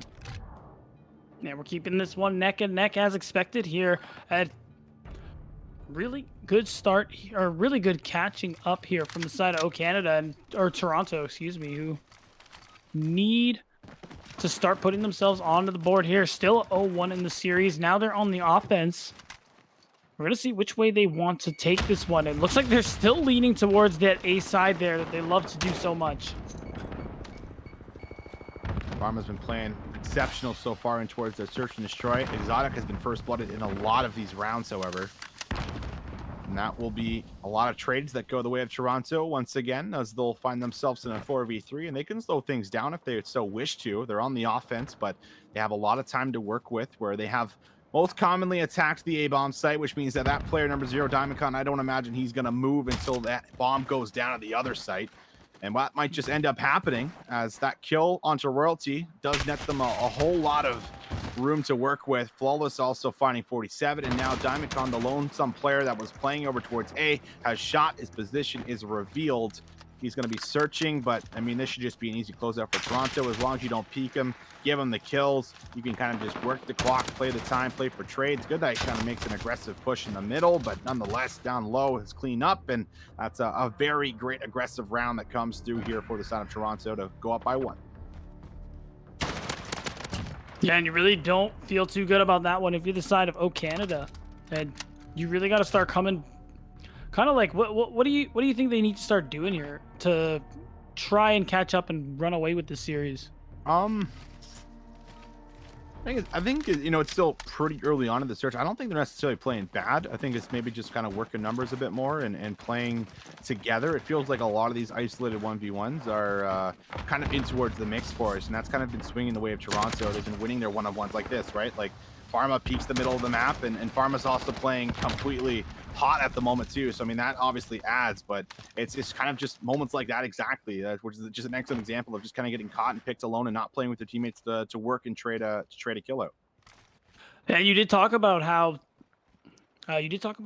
Flawless Slayer and Pharma were these two really impactful players here for Toronto. And it shows 9 and 3 right now is Pharma, more than anybody else in the lobby at the moment. We're gonna see 47 slowly make their way across that A side. Flawless has to hear them though. Oh yeah. And he tags one up. Flawless with a sub this round, not actually running the typical AR that he's usually rolling around with.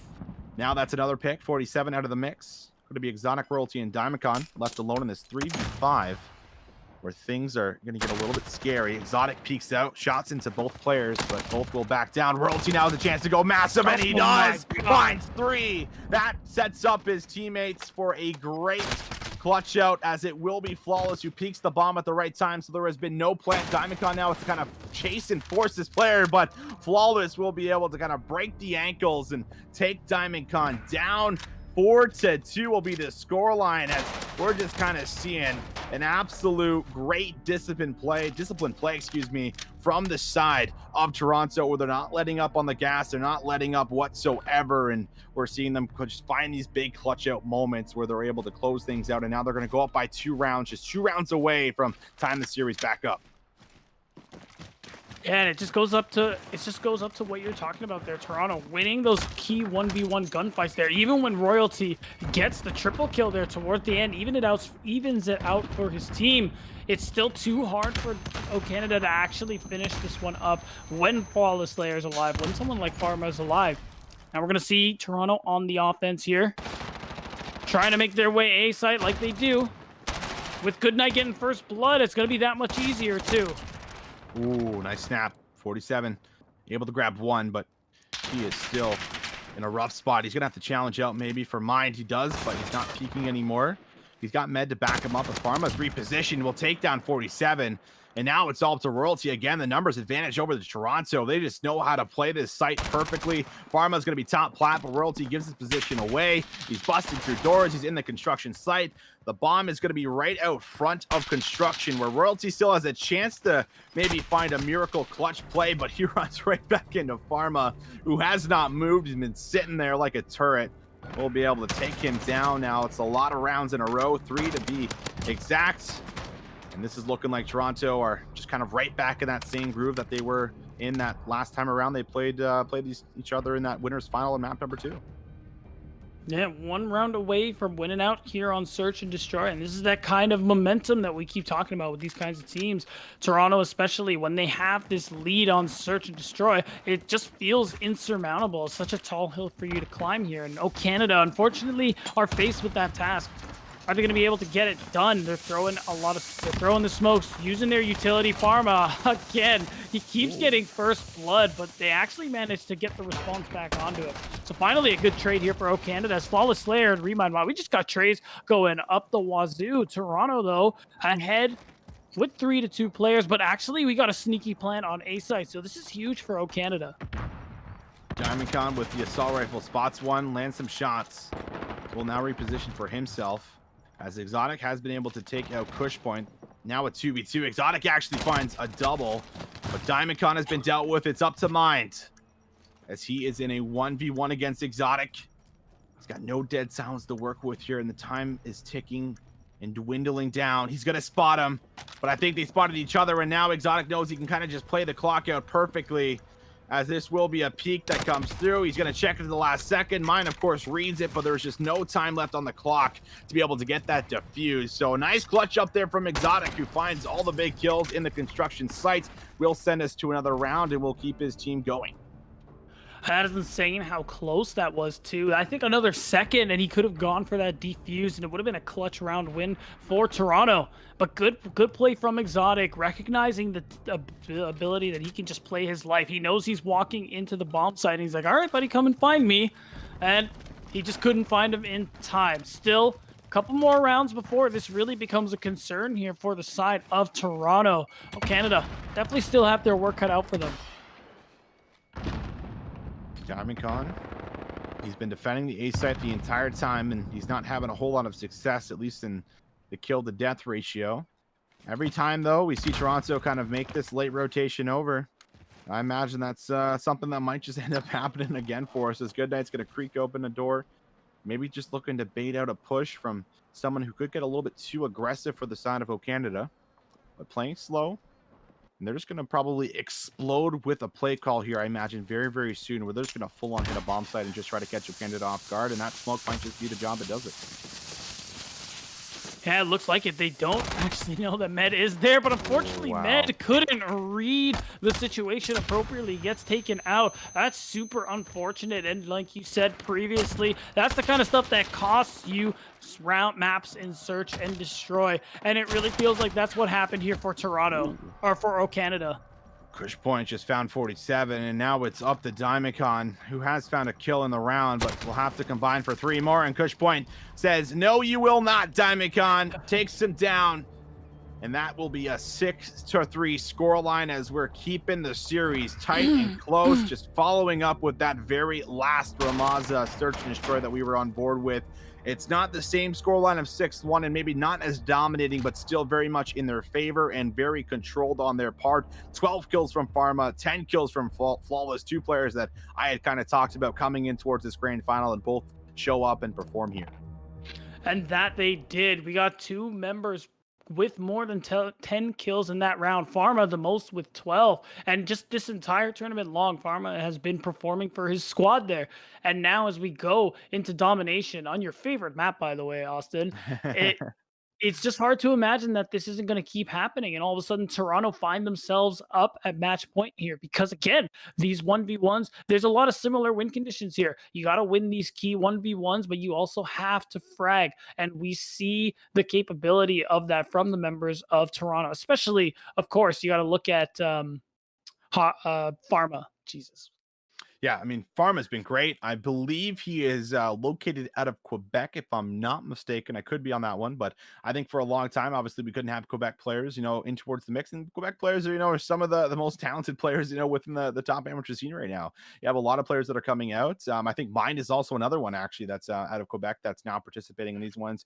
Jimbo might be another one, too. I think Archives, like a lot of these players, they come from the Quebec scene, and now actually being allowed to play and get themselves in towards the mix and playing the games, starting to show and show us exactly why they're at the top of their game currently within the Modern Warfare season. So nice to have all the players now from every single province and territory allowed to come in and actually play and participate in the Northern Rivals tournaments. But if you're just getting a chance to tune in, ladies and gentlemen, we're getting ready to jump in towards what is map number 3. The first one had swung the way of O Canada in what was a pretty tight game. It was neck and neck, but when it came down to the wire, they had clutched up just due to Royalty, Exotic kind of going massive for the squad. Also, Med having a great game. And well, our third map will be Hackney Yard Domination, which of course will not actually start here for us. So we will get a little bit of a reset and a replay on the map before we jump back in. But this will be this should be an exciting one because I always love me some Hackney Yard Domination town where things maybe don't make sense from a statistical standpoint with spawns and everything along those lines, but it definitely makes for a very chaotic type of map play, and it really opens up for individual moments to kind of go a real long way. Yeah, that's right. And it's still definitely going to be chaotic. We're going to do our best to keep up with it for you all watching there on the stream. And it still should be a very entertaining match because, again, the first time we went on these respawn game modes, both these teams played it very close, even though Toronto didn't end up winning that one. But I do think they have a shot this time around. But as we all know, too, on Hackney Yard, you got to get control of that warehouse and preferably the C flag. Yeah, you definitely want to get your hands on that favorite side there. And obviously, whenever you spawn on that P2 side of the map, it kind of just gives you that natural kind of advantage. But the big problem is that you need to be able to convert off of that favorite side of the map. Yeah. So if you're not the team that's actually locking things down and getting yourself that 2 cap and holding on towards your home flag, then that's when things start to be a bit alarming because you're almost expected to go into that second half with the lead. If you don't, well, you're gonna have to really dig deep in that second side. But it will be Canada that are on the favorite side as they'll start on A, and we'll see exactly how everything unravels for us in this swing map and map number 3. Flawless Slayer already getting us started here, and wow, it looks like Canada are just gonna have first control of both A and B already. Exotic with the double. He's going to start off well. He's looking for a third as he knows somebody is nearby. And right as Kush Point crawls into the window, he takes him out, but is denied the 4th kill. But overall, Canada taking an early lead so far. And it's going to be really tough to knock them out of this position here. Toronto are going to try, though. They will try and regain control. Goodnight with a big kill is going to convert for the first one of the game. And now everyone just kind of pops on this B flag, which will be neutralized. Exotic is going for some longer range shots in the warehouse as he doesn't actually get the reload off the first time, and that's going to cost him his life as Cushpoint actually finds a breakthrough and is going to find an opening in the chain links. This could be a chance to get the neutralization and get out. I love this play. Goodnight's not going to commit for the full-on flag cap. He's simply going to play for the neutralization, wait for his teammates to come back with him, and now he's going to have to win this gunfight, which is up close with the M4A1. Diamondcon actually there to win it. Exotic there to back him up. The spawns, though, still over by green, and we do see C also being held at the moment for Canada, so I imagine these spawns are going to be completely wonky as we're finally going to see Toronto kind of move over towards that C flag, get that green and C spawn where they're going to try and get themselves a home flag back in their favor. Which is definitely the preferred home flag, but they're going to lose control of the warehouse in the meantime, too. So they're going to have to get this really soon as they're already down 9 points here. Now, Canada are going to secure that B flag. Diamondcon from the distance, some of the best we've ever seen try, but he hasn't quite gotten those shots off yet. Toronto kind of stuck. They're trying to make their way through. Goodnight gets an important pick onto Exotic, but it isn't quite enough. They can barely get out of their spawns right now. Yeah, this is the problem. You just touched on it. You can't get out of your spawn. So when you get this green spawn that happens on the top side of your mini-map here, ladies and gentlemen, you have to push out from one side. You have to either wrap all the way back to C and push things out into top L, which is exactly what you're seeing for Toronto, or you have to make the call to overextend and try to get yourself control of A. The call will be made to actually push forward for top L control, but 47 kind of just solidifies a couple of big kills, and that slows down the push drastically as you're gonna have to wait for all the Toronto members to come right back off the spawn before you can really push in. And while that happens, of course, Med Royalty kind of having their way with them, just maneuvering perfectly. We do see Med get shut down in bottom garage, so the trades do swing the way of Toronto as they do an excellent job of getting themselves out of that spawn trap, and they get B control here relatively quickly. Oh, but they're going to lose it just as fast, it looks like, as Canada forced their way through there, and they start to neutralize the flag. Pharma, though, nobody knew he was there, gets the double, which is so huge. He isn't going to be able to stop it altogether, but the rest of Toronto are there to try and get control back of that warehouse. Canada are just doing a lot better of a job of applying pressure to the home flag as they do it once again. So every single time Toronto put all their resources in towards the warehouse and grab B, they just send one player for an overextension through green, and this is just going to draw pressure back. They do grab C once again, but B looks like it might just end up going over. Diamondcon is top scaffolding, watching over Royalty secure this point. There is a chance for them to lose it as Pharma has a big opportunity to go big again, but Diamondcon denies them, and he denies a second. Royalty reads the middle of the map perfectly, and Canada, they just move right back in, reposition, and they're going to hold on towards the B flag. And like a team reborn, Toronto, Canada is just pulling away now, almost at a 30-point lead. With a minute left here in the first round, is off to a good start. Toronto seem like they just can't find a leg to stand on. You touched on it perfectly, Visions. Once they try to get a hold on B, they lose their home flag in the process, and they aren't really doing anything to pressure Canada's home flag, and it's been costing them so far. Sure has. Again, this is Toronto on the unfavored side, so it's not uncommon to see the team on the A side of the map come out with a big lead, but we are going to see what is going to be, I guess, a 35 differential, and there's still 30 seconds left, so this is still a good opportunity to kind of grab yourself another 6-7 points or so, maybe even more if you're kind of able to push all the way through, which is exactly what Royalty is doing, and he does actually slip by. He probably will end up regenning. He reads the first one right, but he doesn't actually get that full regen off. So they don't lose that neutralization, and they're not going to go down a couple of extra points that might have been a factor by the end of the game, but still, good job from the side of Canada. They don't lose control of the favorite side of the map. They do a good job of always kind of regaining in the middle and applying that great AR pressure from Diamondcon, who's kind of been lighting things up in the very first half. So we're going to run away with a great cushion once again for the side of Canada, as we'll flip sides and see if Toronto can do exactly what Canada just did to them. A great cushion indeed. By no means insurmountable, but it is tough. Canada played the good side of the map really well, and I kind of worry that even though Toronto is going to start on the good side now, because of how much pressure they're allowing Canada to exert on their home flag, I can imagine just them just losing it in the process, and we're just going to have a repeat of that first round. Very, very possible for us, and we'll see if they can in fact hold on, as that's a great start. Med does find one, but he's kind of all alone right now, so he's going to have to back up, and he wisely does so. So good play from him to be able to read the situation correctly.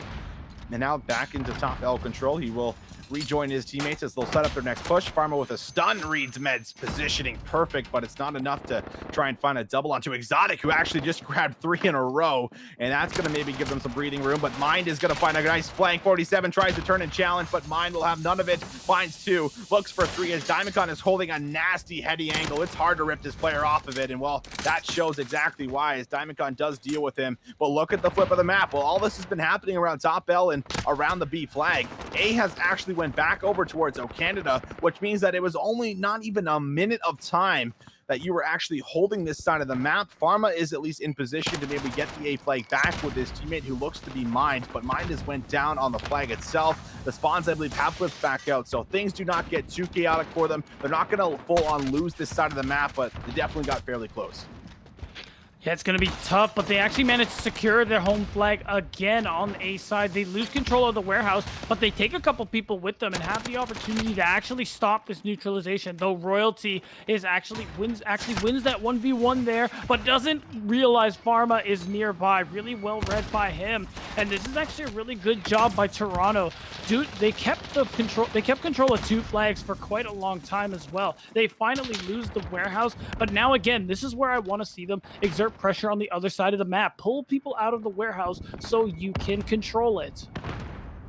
47, he's just sitting bottom garage. Just kill them all. He is not going to see him. Oh my god, nice little 2-piece for him. Gets away with his life. He needs to go for a reload as he's barely escaping with his life. He's being tagged up constantly. Goes for a pre-fire. Not going to be able to read that just right. Oh, and that's a big win in the back. Yes, let's switch to Royalty because he won 1. He goes for the reload and gets some unfortunate timing, so can't combine for 2. And this is a chance for 2 flags to go over. C's going to be camped, but I wonder where the spawns are going to be. The spawns are actually right on top of 2 players at green, surprisingly enough. Absolutely absurd. And Cush Point is going to get tagged and taken down. It's up to Goodnight to now kind of add in those reinforcements at A, but it will not be enough for him. So it's up to player 0, which will be Pharma, who has a big one-on-one gunfight against 47. He's left all alone. He's getting the neutralization off. The full cap will be there for him. So this is going to be a domination on effect right now in the map, as Toronto are struggling to get themselves any kind of a flag. 47 puts some more shots out as he's just kind of biding his time, waiting patiently, going for the peak. He finds the kill. 47 doing wonders, breaking ankles, doing laps, and well, everything else in between, as he almost finds another one, but Med is there for the trade. So we are seeing control still for O Canada, and Toronto struggling to get themselves a 2-flag setup. And it's so hard. They've been getting neutralizations at best and never being able to get full caps. Finally, they decide to exert some pressure just because of the spawns on the C flag. But this is so hard. O Canada are winning every necessary gunfight. Finally, they have a home flag of their own. But we're at a minute 30 left here, Vision. I can't even imagine if a 2-cap is going to be enough at this point. You got to move for a 3. You have to. It's got to be very, very soon. And well, you don't have a whole lot of time to do it. And holding a 3-cap on Hackney Yard, I mean, we saw Canada do it there briefly, but with the way the spawn system works in this game, you can't do it for very long whatsoever. Pharma tries to be that saving grace to push through, but he is denied the opportunity to try and get in towards A, which means that the spawns are now back over towards green. There's only a minute and 5 seconds on the clock. So even if you got towards the triple cap now and locked it down for the very last minute, there is no way to be able to get yourself back in towards this game. It will be mathematically impossible. O Canada, they translate that good side on the first side and favored with A in towards a very nice cushion. They hold on towards it. They do not choke it and throw it away. And this will be at least the swing map over towards O Canada, where they just played just about perfectly for us on screen, Beatdown. And you couldn't ask for any better performance after having a bit of a rough showing there on Search and Destroy. O Canada do really well, and even better for them, they have a good shot at this next map as well here, Visions, as they are looking to reset this bracket here coming from losers. If O Canada can win our second hard point there, which they did really well on the first one, we could actually have that bracket reset they're looking for. I'm not gonna lie, Beatdown. I'm kind of hoping we get a bracket reset. I know I really, I really talked about how I wanted to see, a new set of players actually win one of these Northern Rivals, so that we could, push storylines for some of the future events that we do have. But before we see a new champion roster come into play, I would love to see a reset. This is also the very first time in any grand finals that we've even seen anything more than a 3-0 at the moment. Every single one has been a 3-0 in dominating fashion. That team that comes from the losers bracket usually gets smoked, but that's not the storyline for us in this series for Northern Rivals 3. O Canada come from the losers bracket, but they are leading the series in 2-1 fashion. They're feeling great. They're online, and now they just need one more to force that bracket reset. And it's looking really possible here. They've shown, how O Canada can really perform on these respawn game modes. Even though it was kind of close, they were consistent with their rotations and won a lot of key gunfights there. When they played the first hard point, they did it again here on domination and exerted some really good pressure all over the map. So I just can't imagine why that's not going to be the case when we go back to hard point again here on our next map. I really think we're going to see a bracket reset here at this point. It's very possible for us. I know I'm getting you excited, but that's what I mean, I definitely would love to see it without a doubt. But we will be jumping over towards will be a Gunrunner hard point, and I mean, just about everybody understands the fundamentals in and out of this game. But this is definitely the probably most popular first map in any kind of a scrimmage or any kind of a tens lobby that will be played competitively. So probably the map that everyone is just about most familiar with, I would say, even within the game for any player. So we'll see exactly how this kind of plays out for us. But if anyone that doesn't know, obviously P2 and P5, those are the rotations to look for. Even P3, a hill that you can actually lock down a lot of time in, but it's really just off the back end of just following the normal fundamentals, playing for the favorite side of the map. And if you're doing those things correctly, then you're usually the team that comes out with the win on this map and game mode set. That's what you're looking to do if you're O Canada. On the other hand, though, you want to go to a map 5 if you're Toronto, because you don't want this bracket reset to happen and the momentum to fall to the other team. So you want to close this series out here and now, like we said early on. So as we set up on Gunrunner, if you're Toronto, how do you keep O Canada at bay? How do you actually win out this time on Gunrunner, Austin? Um, just kind of again, those fundamentals and a lot of those rotations are a factor, but you got to match the submachine gun play. I mean, something we're noticing is that all the subs currently for the side of O Canada are kind of all just playing really well. And I mean, because of that, they're just out slaying, they're kind of out roaming and just doing some of those dirty work jobs where you're just kind of finding those little multi kills that net you flag caps, that net you rotational wins. And I think that's just something we're not unfortunately seeing right now from our squad here from Toronto, where they're just simply getting shut down in a lot of these different occasions, and they're not able to match the pressure that I'm seeing in these close quarter maps. And a Hackney Yard, of course, a map that's really much dictated on how well your subs are kind of playing, and that kind of fall backs onto the AR, just like you would have in a long range map. If your AR is not performing well, it's likely that your subs aren't going to be able to kind of keep up as well, simply because of that AR pressure is going to have a lot easier time taking down the submachine gun players than he is the AR. So kind of same thing when it plays in towards Hackney Yard, right? If your submachine gun players aren't pushing out and finding kills for you, then it's maybe going to hinder your assault rifle players not able to get in towards some of those power positions that are crucial and actually locking things down. And Gun Runner follows suit in a lot of those situations too, because it's another one of those close range maps that's kind of intertwined through the middle. So something to watch out for is to see if the subs can simply just match what Exotic, Royalty, and Med have been doing so far on Championship Sunday. Yeah, and that's going to be the question. There are three really standout players, and honestly, they're all on the side of O Canada too. So you really got your work cut out for you if you're the side of Toronto. But here we go. Enough of us chatting about what might happen. We're gonna see what's gonna happen, as once again we have been baited, as we are gonna set up the next. We're actually gonna set up the real gun runner. The real gun runner hardpoint. Yeah, This one was just a test, just and I failed. Right? I think the best thing to do here, rather than just hearing us ramble on about what we think is going to happen and how to fundamentally play the map, would likely be best just to send it to a quick little break, ladies and gentlemen. So we're going to throw it away real quick, get ourselves set up for that map number 4. We'll see if it will just be a closeout or if we will get a map number 5. I don't imagine it'll be very long, so do not go anywhere. We'll be right back after this.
Ladies and gentlemen, welcome back. We did it. We are in game with map number 4 with some Gunrunner hardpoints for us in this grand final. If you're just tuning in, 2-1 will be the lead for O Canada, where they're bouncing back from this losers bracket. So they will have to win this best of 5 as well as a second. But I know, again, Toronto do not want it to even go towards that second side, and they're going to be fighting back from the unfavored side off the very start. But Goodnight opens up with a nice little 3-piece, is going to convert for 4 altogether in a row, and that is an excellent start towards your map number 4. And you can already tell with how we're starting off, O Canada are hungry for it, Vision. They are trying to make it happen here, and they might. I actually think we have a mistake there on the overlays. I'm pretty sure the names are swapped. Am I mistaken? You are absolutely right. Yeah, Toronto here on the left and O Canada on the right. So it will be actually the side of Toronto on the favorite side of the map here for us, as they're going to be leading 12-9 at the moment. We'll see if we can get that altered and changed here for you.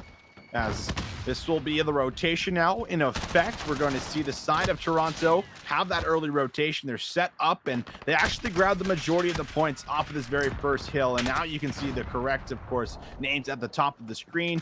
And there will be a defensive hold in effect to see if they can lock down the very first push. With 4 kills going down, it looks like they might have just done it. And now Canada going to have to regroup and regain here on their second attempt.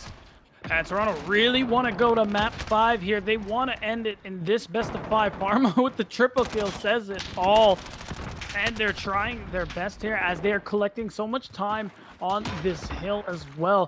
Canada are going to make another attempt here, but they got to start thinking about rotating if they don't get a hold on this one. But it actually seems like they're going to. Exotic gets a couple shots into his teammate, but either way, that's a nice little chunk of scrap time going over to Canada. Going to close the lead very nicely here. However, Good Night just walks in, gets 2, and he's actually going to control, or get 3 rather, and ensure that Toronto are the ones who grab this scrap time. Yeah, we'll see if this pays off. Goodnight hits it, and he gets about 7 or 8 seconds. But you lose rotation now, right? This is the big problem. So because you send that extra member over towards enforcing, you get the scrap time. You don't have that extra member then with you to win the rotation and potentially grab more points. And well, that's already kind of paid off for Canada since they've netted themselves 15 points off the start. But with 3 kills going down, Toronto are looking to break through the gates, and they might have a chance to do it, and they do. So Kush Point's there and finds Diamondcon, the air players, out of the mix. Unfortunately, Kush Point cannot get this trophy system down as the opposing trophy system actually takes it out. But the smoke is very well placed because they have to kind of run right through this smoke before they can engage anyone, and you're kind of running right into players that are already set up on the minecart. So Toronto find a very nice break here. This is going to extend this lead even further as they're on track to grab the remaining 15 points. And it looks like it does end up paying out for them, even though Canada are going to get a last little bit of scrap time here. Med with the double from the nade and finishes third with his gun. It is just, well, they're trying their best here on the side of Canada to get control of the scrap time and also get control of these rotations. And it looks like it works out for them as Royalty gets 1, looks for 2, but can't quite finish it off. Mind, though, gets 2 himself, and it's guaranteeing Toronto's control of this point here. But Canada look like they're going to wrest control. Exotic up top, looks for kills, grabs 2.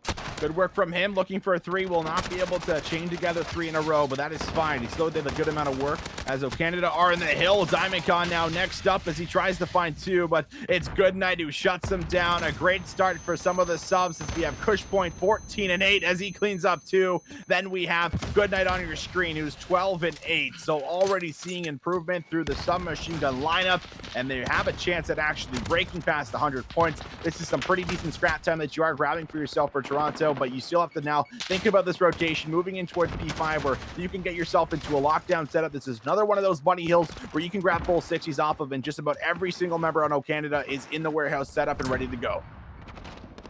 Yeah, but will they be able to hold the position? That's what matters here. 47 actually got lucky and spawned in a really good spot because he ends up getting the drop on Toronto. Being a nice thorn in the side doesn't amount to too much in the end, but it buys time. Good Night, though, is on a 5 spree at the moment, and he's still, although finally gets shut down, just gives more time for Toronto to come back in and try to take control here. Not able to do so just yet, but finally they swarm their way in, but actually end up getting wiped out.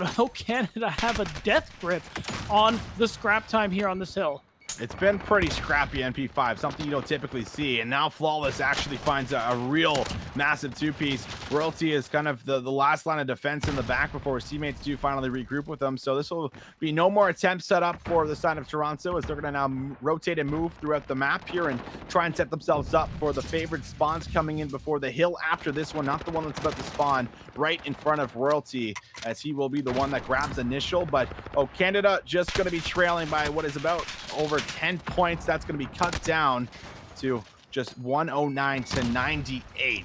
And still watching for the favorite spawns as Goodnight is going to hit things out, applying pressure, going deep, finds himself the 2-piece here, and he's going to throw himself on the hill to start racking up that lead just a little bit further. And sorry, but it's still hotly contested. Nobody's actually even on the hard point. They keep trading back and forth between these squads. Met throws out the smoke. It makes it to the point, has to reload, goes for the melee, but his teammate luckily manages to finish that off for him. I think he would have been a goner otherwise. Ends up dying anyway. And again, we're in the same scenario where I think both teams have gained maybe a second or 2 of time until Canada finally have solidified their hold on this point, are going to take the lead with the scrap time. But again, you got to think about the future here, especially if you're Toronto. You got to set up for that next hill. You need to lock it down too. You lose the lead, but you can gain it right back here as you do give up the scrap time to try and get yourself the majority of the points. Of course, that is the entire point of doing this. And Exotic from on the crate will look for the top shots there. Does tag Flawless up a bit, but will not be enough to really take down the kill. So now they're going to have to try and move in as the lead change once again over towards Toronto. Exotic in the back can't win, but Royalty with a big 2 in response, looking for more as Diamondcon's entering in the back. They're pinching from just about every angle. Med, Diamondcon all winning their gunfight, so the setup is broken for Toronto, where they will be now spawning out over towards the coal area. There's only another 25 seconds to play for, so yeah, you can hit this one more time, but beat down again. You have to start thinking about this rotation in towards B3. And it's amazing that almost nobody has gained very much time here from this hill, but Diamondcon with the triple means that Canada are again, or were going to get the scrap time, but those spawns really come through to Toronto. They don't really take your advice, Austin. They aren't really looking at these rotational spawns, at making these rotations for the next hill. It looks like Canada is going to have the opportunity. However, Flawless Slayer's trying his damnedest to make sure Toronto hold on here and go towards the map 5, actually increasing their lead just a little bit further. Med does find the player that was soaking up the time. And he tries to push out in towards the corner here to try and lock down the push that's about to come in from Toronto, where they're just raining stuns and flashes into the mix. Royalty up top is going to be on the heady, is going to get some help from Diamondcon, who takes out 2 of the sub players that are trying to flood on in, and now Canada is still the ones in control. But as I say that, Goodnight actually finds a very crucial 2K, leaves a little bit of room as he's trying to play his life, finds 3 in a row. Good work from Goodnight as he's 27 and 16. He's going to be tagged up by this grenade, where it will be the death of him. So good place from Royalty now, who responds with 2, looks for 3, but Diamondcon there with the trades, and now Toronto need to try and get themselves into the cargo crates, where they're going to move through the middle of the map. The scrap time is secured from Canada, but the pressure is on because it's only a 10-point differential, and Canada has been able to find a successful rotation where they're touching the hill and grabbing more time. 47 wisely decides to play for his life. Unfortunately, Pharma gets him for the double kill.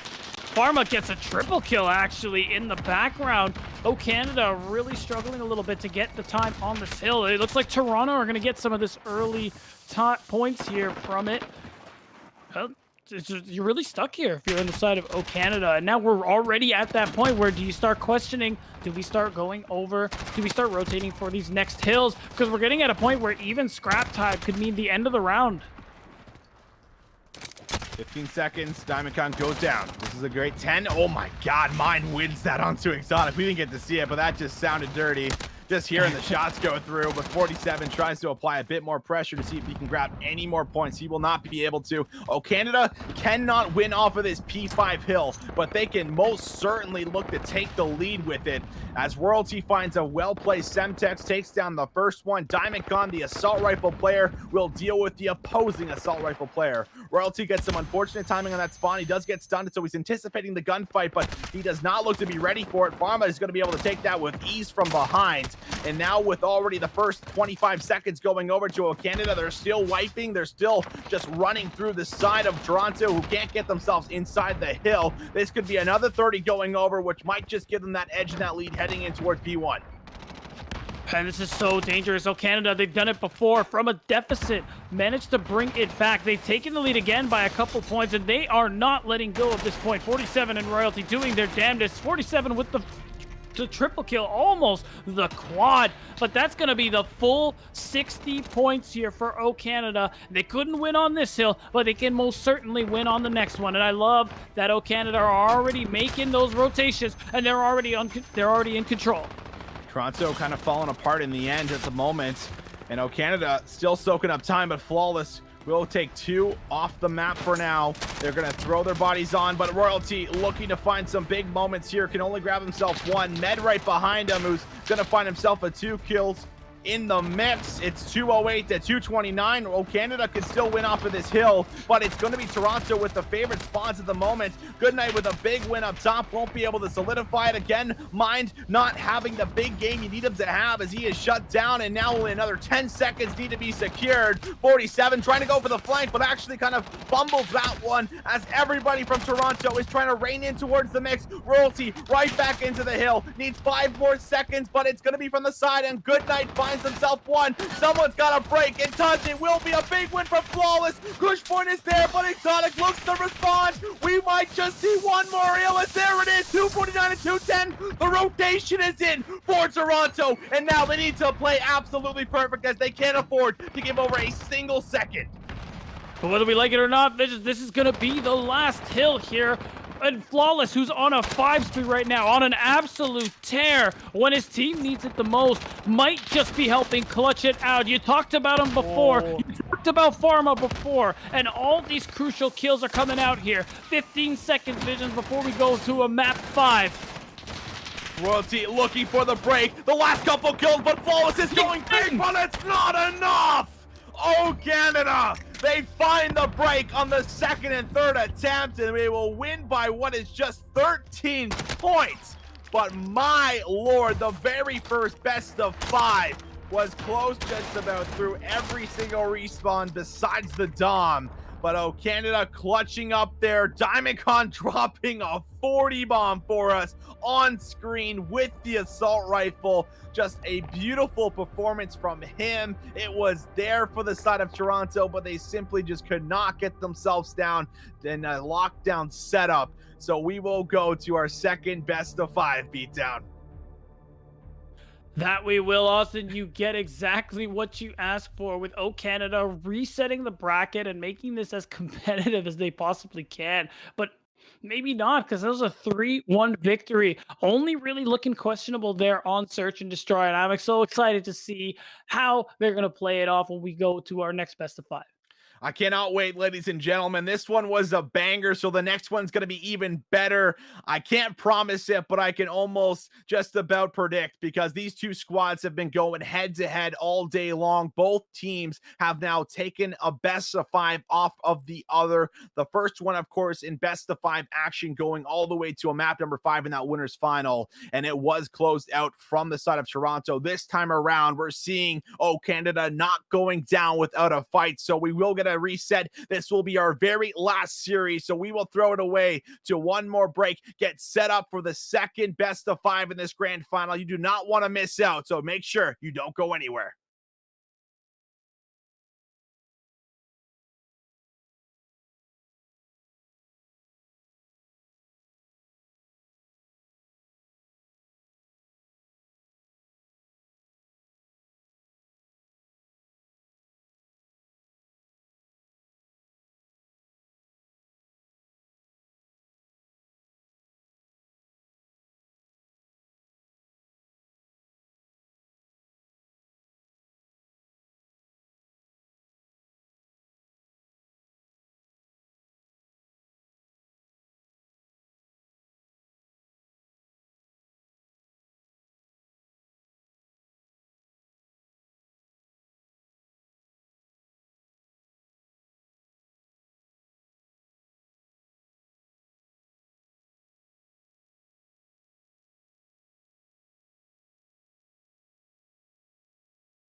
Hello, everybody, and thank you for the wait. But it is time, the second best of 5 for the Toronto Ultra Northern Rivals Grand Finals between O Canada and Toronto to see how it all comes together. This is it. It's going to be all said and done after these maps. So it's going to be one heck of a time here for the second best of 5. But, ladies and gentlemen, before we do dive in towards that, we also want to give you guys a nice little shout out for something that we do actually have going on tomorrow night at 7 p.m. We'll be Warzone friendly coming in here. Team Methods up against Team Cami. There's going to be some celebrities in towards the mix. It should be a lot of great fun and should be a lot of great action that you'll see. It'll be actually on the Toronto Ultra stream, and that will be at 7 p.m. tomorrow. So make sure you guys are also tuning in towards that. But back in towards our match beatdown, we got a real big series ahead of us. They have both now taken a series off of each other, and now we're going to see who's going to take the swing series and declare themselves champions.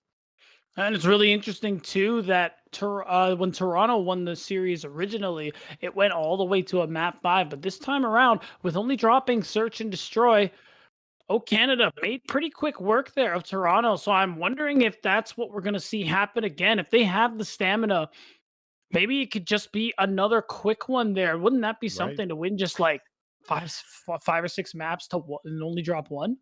It would be fairly interesting, and I think that with coming in from the losers side of the bracket, this is something that Royalty, Exotic 47, they are not unfamiliar with by any means. They have certainly had their fair share of having to bounce back after losses and series losses. So it is going to be a chance for them to now kind of run with this flow of running through every single team so far in towards the mix to get themselves right back in. And now here we are, ladies and gentlemen, kicking it off with Hackney Yard Hardpoint. And we'll see who's going to be able to take map number 1.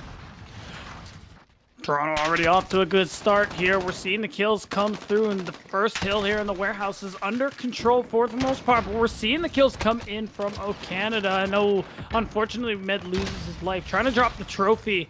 And now we have a swap here. O Canada are in control of the warehouse this time. 47 trying to change that. And overall, Toronto trying to make their way back in, but it's just as crazy as when you're in domination. There's so much happening. People are spawning all over the place. Pharma looking to now respond onto Diamondcon, who actually somehow manages to still escape with his life. He's going for the wall bang through the wall, but it's Flawless Slayer who takes one down. Unfortunately, finds a teammate, but 47 on the flank finds 2, and a beautiful pinch comes in for the side of Toronto as they entry right in towards the hill, find the break, but player 7 on rotation. That's Good Night. He's got a big win, and he's going to win the first one. Royalty's got to be the guy that shuts him down and does not allow him entry in towards the hill, as they're going to be searching for him just about everywhere. Wow, this is going to be a lot of bot time for the side of O Canada here. You have to see if Toronto are going to be able to really find this pinch. This is going to be a very hard spot for them, as Good Night's going to try and get in towards the mix. He does manage to find one, but can't convert for more than one. And now actually what you're seeing at the top of your screen is the current flip of the teams itself. So Toronto is really going to be on the side of the right, O Canada on the left. So keep that in mind at the moment, as we are going to have O Canada currently leading the charge here. They have 56 points already to their name, and it looks like they should be able to grab the next 20 with ease. Yeah, that's right, and it looks like no attempt is going to be made at the scrap time there. Toronto have just given it up. And now, yeah, we got the names right there on the top. Toronto are just going to set themselves up for the next hill. Honestly, Royalty was in a pretty good spot to try and interrupt it, but he gets found out there by Kush Point. Still, however, O Canada are nearby and ready to contest at a moment's notice, and we're already seeing the trades go back and forth here. 47 with a nice flank there, gets one. Couldn't get the nade because of the trophy. He's going to try again. Actually, he's going to have his teammate Exotic help him out. Has his teammate here with him, O Canada. Just not letting up off the gas pedal right now, and Toronto going to have to try and match some of this pressure. Big kill comes through. Diamondcon grabs the 2-piece, tries to push for 3, but Kush Point's there with the shutdown for himself. O Canada still running away. The rotations, the setups, everything playing in their favor. The momentum must be there for the Med. Finds a nice kill. He looks for a second, but it's Royalty that cleans it up. The teamwork is just immense right now as they're running through Toronto. They're struggling to get any kind of time where they might be able to grab this scrap time at the moment, but they're just being ripped to pieces here on our screen beatdown. It's looking real tough for them, and they're going to have to really start to bring things back, all starting with this office hill and on this rotation.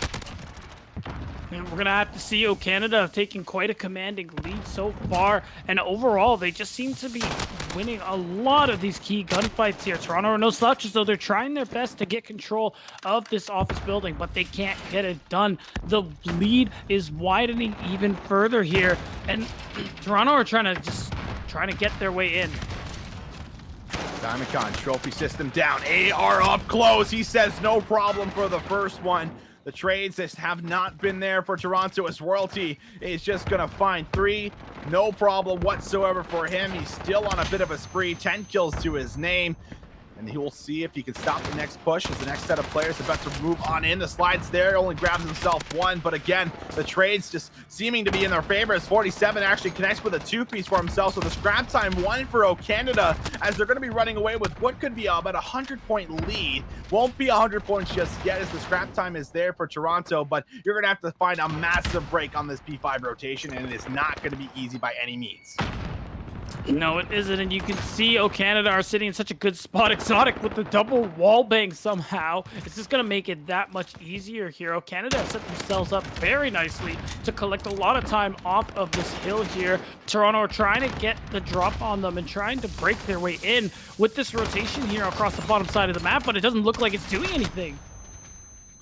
They're just not getting themselves the same amount of kills that they were doing the first time around in the first best of 5. It's as simple as that. You have to wonder, what is the current mental state of all these members who were looking so great in that winners final. We're looking great in a lot of those maps in the very first best of 5, but things just coming to a halt, coming to a stop for us in the reset as there is just about nothing going for the majority of the teams or majority of the players here, on the side of Toronto as they're at a massive deficit, 195 to 63. This will also be the break of 200 points on the very first set of hard points. Only 1 hard point full of points here for the side of Toronto, and this is looking like a bit of a blowout. You could all turn it around as Mine does find a real big 3-piece to maybe get himself back in towards the game beat down, but man, things are not looking great, and it's not looking like the Toronto team that we've been seeing so far on the day.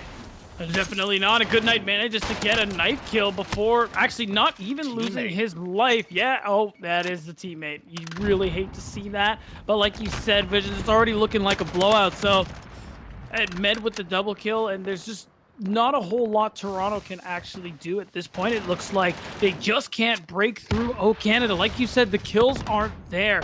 The trades aren't there. It's all favoring Canada. They're not going to win off this hill, but they'll very likely win off the next one.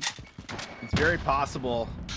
And this is again the hardest hill to break in the game, without a doubt. You typically average about 46 seconds on this hill for the team that is set up first. And we'll look at the team that is set up first. It's not Toronto. And the kills are still in their favor as Med combines and chains 2 together. There's just another 20 points that has to come in. Toronto might get put in the 100-point club. Royalty is literally holding his nade right now because his teammates are doing such a good job of slaying, but he has a perfect well-placed Semtex grenade that I'm sure he has had prepped for a good amount of time throughout the season, and that will be all said and done. There is no red arrows that can get towards the hill. Canada coming to the second best of 5. They're looking to win. They're looking to do it beat down, and this was one heck of a statement for map number 1. Canada playing like men possessed right now. Absolutely just fragging out, making these great rotations, and really taking advantage of those really easier to control hills. You saw when they were either hills were on either side of the map, they did such a good job at funneling members of Toronto and making it much easier for them to actually take them out. And now we have a really commanding victory there. And we already knew Canada was better with the respawn game modes. We saw it happen with not Search. We saw it happen with Hardpoint. We saw it happen with Domination. We're just seeing it happen again. Now, the question is going to be, are Toronto going to be able to bring themselves back here on Search and Destroy? That's an interesting question because, if I told you that this was going to be, you know, a 100-point club for the side of Toronto, I don't think anyone would believe me based off of the way they've been playing so far on today. But if I told you things were going to get scarier after this map beatdown, would you believe me heading into this map number 2? Because things are going to get scarier. I'm going to tell you right now, we're going in towards Piccadilly, Search and Destroy. And the last time we saw these two play Piccadilly in that winners final, things were not looking good whatsoever for the side of Toronto. They got ripped to pieces. They actually lost that one in 6-1 fashion. And I even had Flawless in the DMs during the break where he's like, Piccadilly again in the rotation and in the set. So that gives me some real bad vibes heading in towards the second map for them. There has been a lot of time, I think, at the very least, in between that map set and of course our grand finals, between when we had actually streamed and casted over the winners final. But I'm still a little bit nervous for them. I don't know if they're going to be able to regain and bounce back and fix all those mistakes that they were making the first time around when they played each other. Yeah, I think all things considered with that first round and what your point, you making a good point, excuse me, you might be right there. And I do think if it gets to a point where they lose Search and Destroy the side of Toronto, I think that's a wrap. Because again, these are the kinds of teams where they don't let you come back from deficits like that. So once they get that momentum, they ride it all the way till the end. And that is what I'm expecting to see here if Toronto can't close out Search and Destroy. And you got a good point there, Piccadilly, not their best map. We really got to hope that they have learned from their previous showing here earlier in the day and they show something a little different. That's right. We need to see something a little bit more different and more consistent. I think the only plus side from this game mode is that in the last 3, you know, Search and Destroys that we have watched from them, they have in fact won. So, I mean, that's definitely something to at least take. They took, of course, that Ramazza Search and Destroy, and they were able to take, you know, a couple other Search and Destroys in a row. So this has been at least a good run within the game mode for them. But I don't know if this map is going to be it for them. And with the way that they just lost in Hackney Yard, I mean, that's not going to make things any easier heading in towards it. It's not like you played a nail biter hard point where things were in your favor, you were in control, and you fumbled it. It was just due off of, you know, a couple of mistakes. It was, you know, really this has been based off of simply the fact that you know, they have not looked good in the very first time we have seen them. Maybe it was just the maps and maybe they just couldn't get anything going. It's hard to say exactly, you know, really what kind of did it for them beat down, but I mean, still it has not looked good for them from what we've seen the first time around. The sniper play was simply not there. We saw Royalty be the sniper player for this Canada squad, and I mean, and they had looked pretty much great off the back end of that. There was just a lot of clutch moments that they were just simply coming out on top of. Yeah, and I think that's part of what makes Piccadilly such a faster Feeman map here on Search and Destroy. Just because, like you said in the earlier set when that game was going on, Piccadilly's that kind of map. You're either great at it or you're not great or you're bad at it. And part of that really becomes because of the long sight lines and basically the ability to use the sniper rifle. You have someone not a great sniper player, can't really convert off those kills, can't get nice picks off the rotations. There's nothing else I can tell you.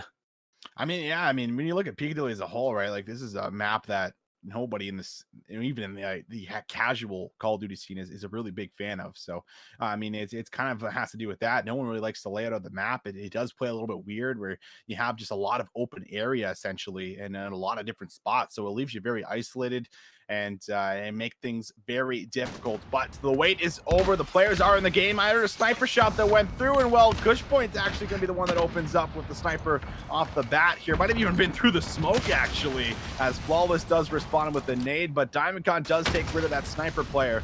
Canada now still man advantage, or man disadvantage, as Goodnight's going to put Bent into that next round as well. Royalty getting a much needed pick there, and Mind actually ends up giving himself. It was a nice little bait though, as Goodnight bids Royalty good night as he leaves Diamondcon the only man alive to 1v3. We've seen it happen before, and he's using the dead silence because he really wants this one. Unfortunately, isn't going to get the snap onto Flawless, but he misses while he's going through the window. That is a much needed pick there. Dead silence is still going, so he can run his way across the map and try to make something happen here. But he's got to do it soon. He doesn't have too much time left on this perk. He's got a player right underneath him. Oh, and you can hear him. That's a sound cue. Yeah, that's a sound cue for sure. And there it is. Goodnight's going to be able to make ease. So that first pick that comes through for Cushpoint is going to be something that pays off for them, as Goodnight gets the sound cue up top, sees him through the wood, and fires right in between the cracks and takes him out of that round. So no clutch coming in there for Diamondcon, but that's a great way to at least start things off for you. Now you need to build off of this if you are, of course, the side of Toronto here, as you're going to be heading in towards what will be our offensive round. And if you can keep up that consistency coming off of that very first side, well, you put yourself in that same advantage here, as we'll watch the sniper player Kush Point maybe see if he can maybe get that same pick that he got last time.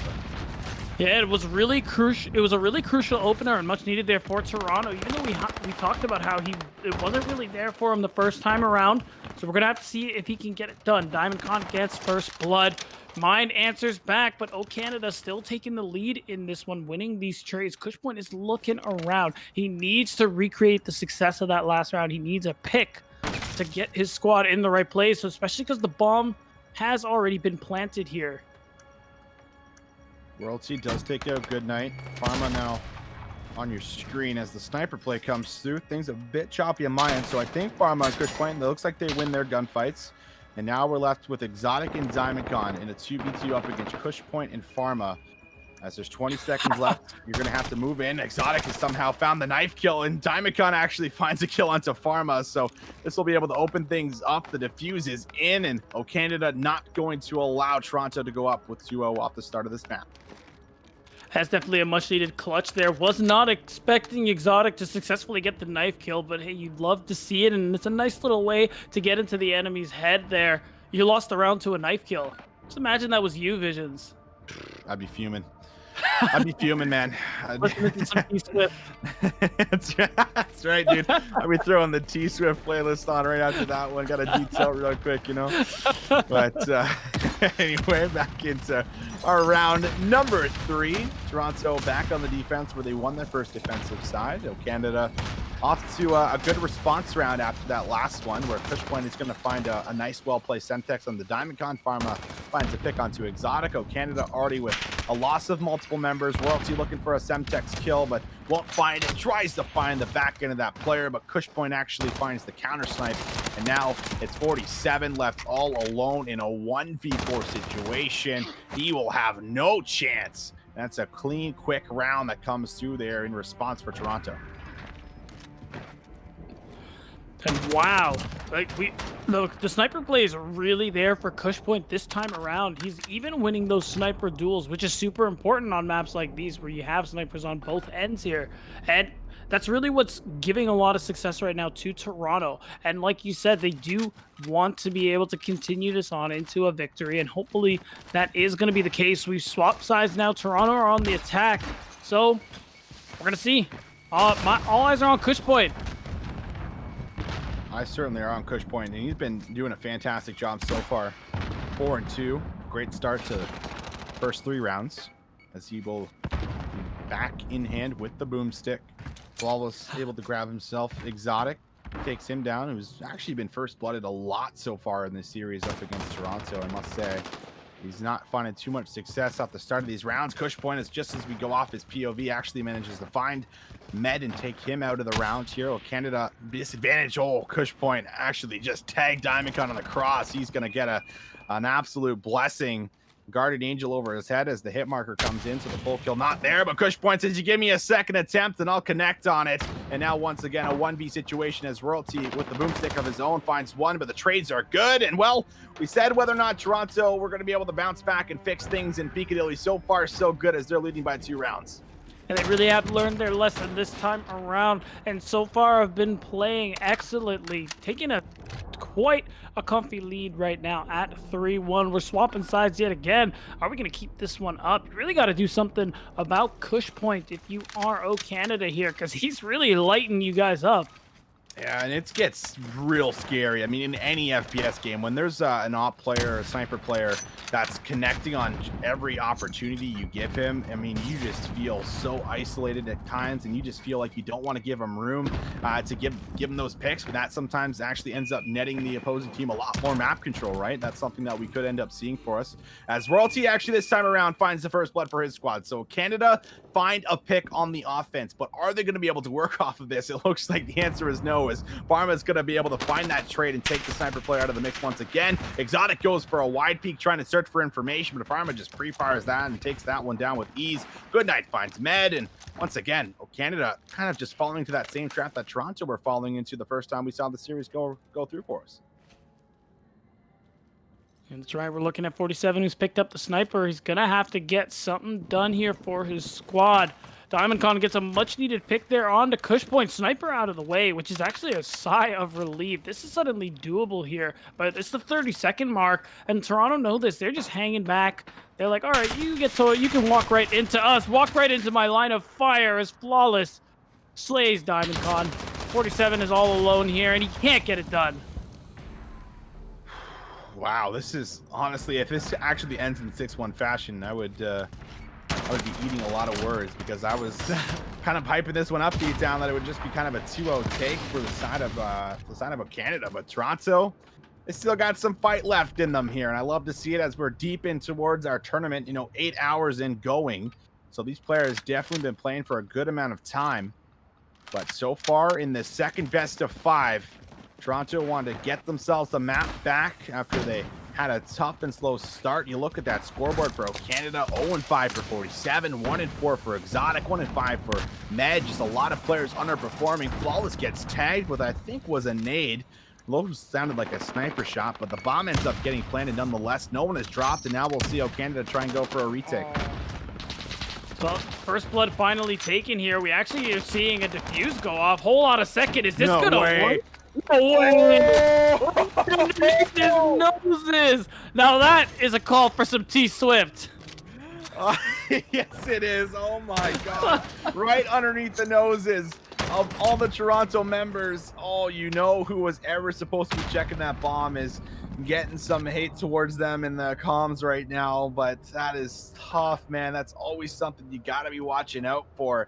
Simply not done for them. It costs them a real big round here, which could now start to be built off of for the side of Canada, as they're now going to be able to stop that bleeding. A couple of kills actually come on the board. 47 finds his first one, and well, no one else really finding anything else, as the defuse is what actually secured the round. Pharma has just been lighting them up. They're kind of just running into him, and Pharma's just been, well, saying thank you very much. Diamondcon does deal with him at the very least, but still the damage has been there. The Toronto with the man advantage once again.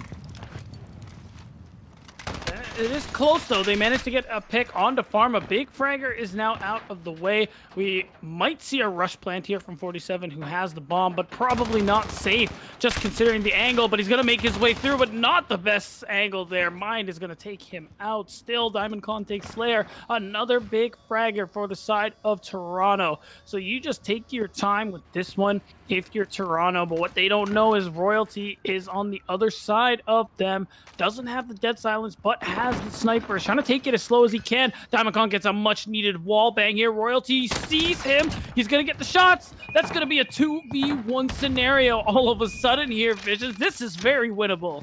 This is a fumbled round for Toronto, to say the least, but up close and personal. Goodnight finds one. He's trying to bolt and sprint it towards B, but he has no idea the player's going to be behind him, and then Goodnight's going to get some unfortunate timing unless he turns, but Diamondcon shuts him down. A massive 1v1 that could honestly start to play a factor on whether or not Canada comes back into this. Look at that snap from Diamondcon. Goodnight shaking his head after that one. That one is real tough.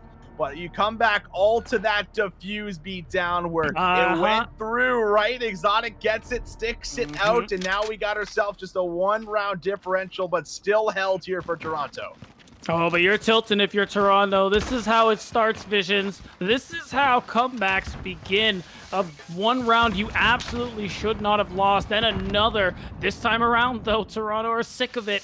2 first picks, 2 opening picks right away. Kush Point back at it again with the sniper. 47 sees 1. It's an easy snap. Diamondcon has actually gotten 5 kills in a row, and he has just been doing so much work for his squad right now. Still going to leave us in a 3v3. Insane. 50 seconds to work with. Toronto going to be able to work over towards this B site, but shots are going through. Diamondcon now keeps the spree rolling as he will collect kill number 12. Is quite literally throwing just about everybody in the backpack right now, besides really Royalty. And while he's carrying everyone in the backpack, he's still making moves, and he's moving real light-footed with this M4A1 up close and personal multiple times. It will be up to him to maybe find some success, as it's up to Goodnight in Mines. Goodnight's been having a pretty good game himself, 8-3 at the moment. 20 seconds left. You're gonna have to make a move. Mine finds Med, and that actually gives them room now to play with over towards B. This will be Diamondcon likely finding the trade, so it's gonna be all up to Goodnight as the bomb does end up going down. He's gonna have to try and clutch up in this 1v2. And this is going to be tough. Dead Silence is available for him if he wants to make a fancy play for it, but it's going to be tough. It looks like he's just going to hang out here and is going to try to play and wait for the defuse. They don't actually know he's there on the back of site. He might catch somebody slipping here, and that's what it's going to take to make this a 1v1 scenario. I think he can see Diamondcon in that scenario. He can see. He sees 47, but 47 takes him out. 47 says, that's a day one spot. I'm going to check that every day. Takes down Goodnight. I think that was really weird. Goodnight actually used the Dead Silence while laying down and not moving there. And I mean, not that it obviously played too big of a difference, but you think about, this kill goes through for Goodnight, as it looks like the prone that came out just gave 47 the better camera angle at the end of the day. But, you think about maybe that kill goes through and then he pops the Dead Silence to kind of get himself out, and maybe he's a little bit more effective with it, but no 1v2 clutched for Goodnight, unfortunately. And that defuse play that comes through for Exotic just a couple rounds ago, it brings us back to a 4-4 scoreline in Toronto, shaking their heads, but more or less you got to shake it off completely. You can't think of that round just 3 rounds ago, but you certainly got to think about this next one in round number 9 on how you're going to approach it. Oh, Canada, they're pushing real fast towards B, and they're looking to get real aggressive here too. Oh, and aggressive they will. Pharma getting first blood yet again. Unfortunately, no response, it looks like, from O Canada. Toronto definitely taking your advice and shaking it off. Med gets a response onto Flawless. They're taking their time on O Canada. They know they have the mental of Toronto in their hands. And Pharma does get the drop, but doesn't get the kill. Cushpoint, however, does get one, and we're just seeing kills go back and forth, and that's going to be a much-needed plant here for the side of O Canada. Cushpoint, though, actually gets caught slipping, and means the sniper for Toronto is out of commission, and we might see a lead here develop for O Canada. Goodnight finds the first one. He's back in that 1v2 situation this time, looking to go for the retake and not looking to defend the bomb. He is going to now slowly move in. He's giving his position away. He spots at 47, I think. Maybe no, he does not. No, and he now doesn't. he's just searching. He's done a spot him now as he finds one, getting turned. He cannot. So there it is. The lead comes in favor of O Canada. They have found 4 in a row. They're just 1 more away from putting themselves 2-0 up in the series. Toronto led 4-1 beatdown. They have just let it completely slip since that defuse from Exotic with the Ninja defuse, and now things are really going to be weighing down on your shoulders to find this round and the next. And the thing is, too, that kind of stuff gets to you, but not all at once. It's a little crack in the mental, and then you lose another round because of you misplay a 1v1, then you lose another round, then you let go another round, and all of a sudden they're at map point here. However, it looks like Toronto are starting off strong, but every time I say that, O Canada answers back, and they're up 3v2 at the moment. Make that 3v1, and this is it, Austin. I think we're going 2-0. They actually won 5 in a row. Is this really happening? Are you kidding me? Oh, I feel so bad for this Toronto squad right now. Oh, that defuse, if they just checked the bomb beatdown, we'd probably already be in map number 3 right now. When the series would be tied 1-1 if they just checked the bomb. Exotic goes 3-8 as well, and that's so tough, man. That's so tough. I literally can't believe it, and it's and it's like you said too. It was I believe it was Exotic who just said get in the Jansport, guys.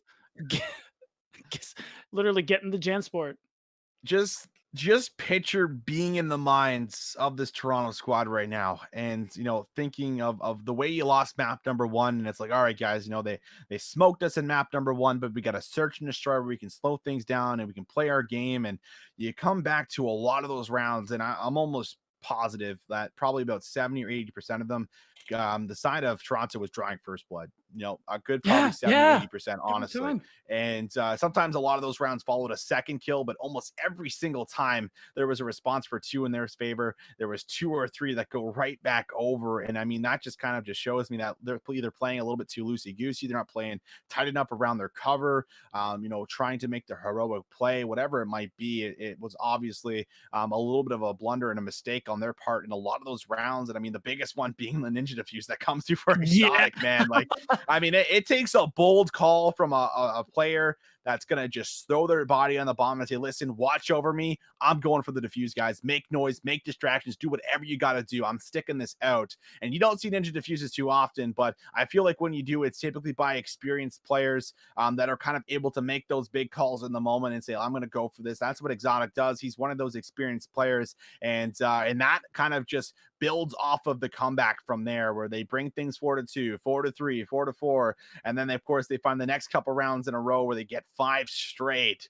And if the first map didn't destroy the mental, well, map number 2 might have just solidified it. I really hope while we're talking about this right now, they're putting on whatever artist gets their heads back in the game, because you're going to need a feel-good playlist right about now. If they don't want to get swept 3-0 in our bracket reset. And I mean, technically, it's not a 3-0 like our usual finals, because this would be our 7th map, but still 3-0 in the reset.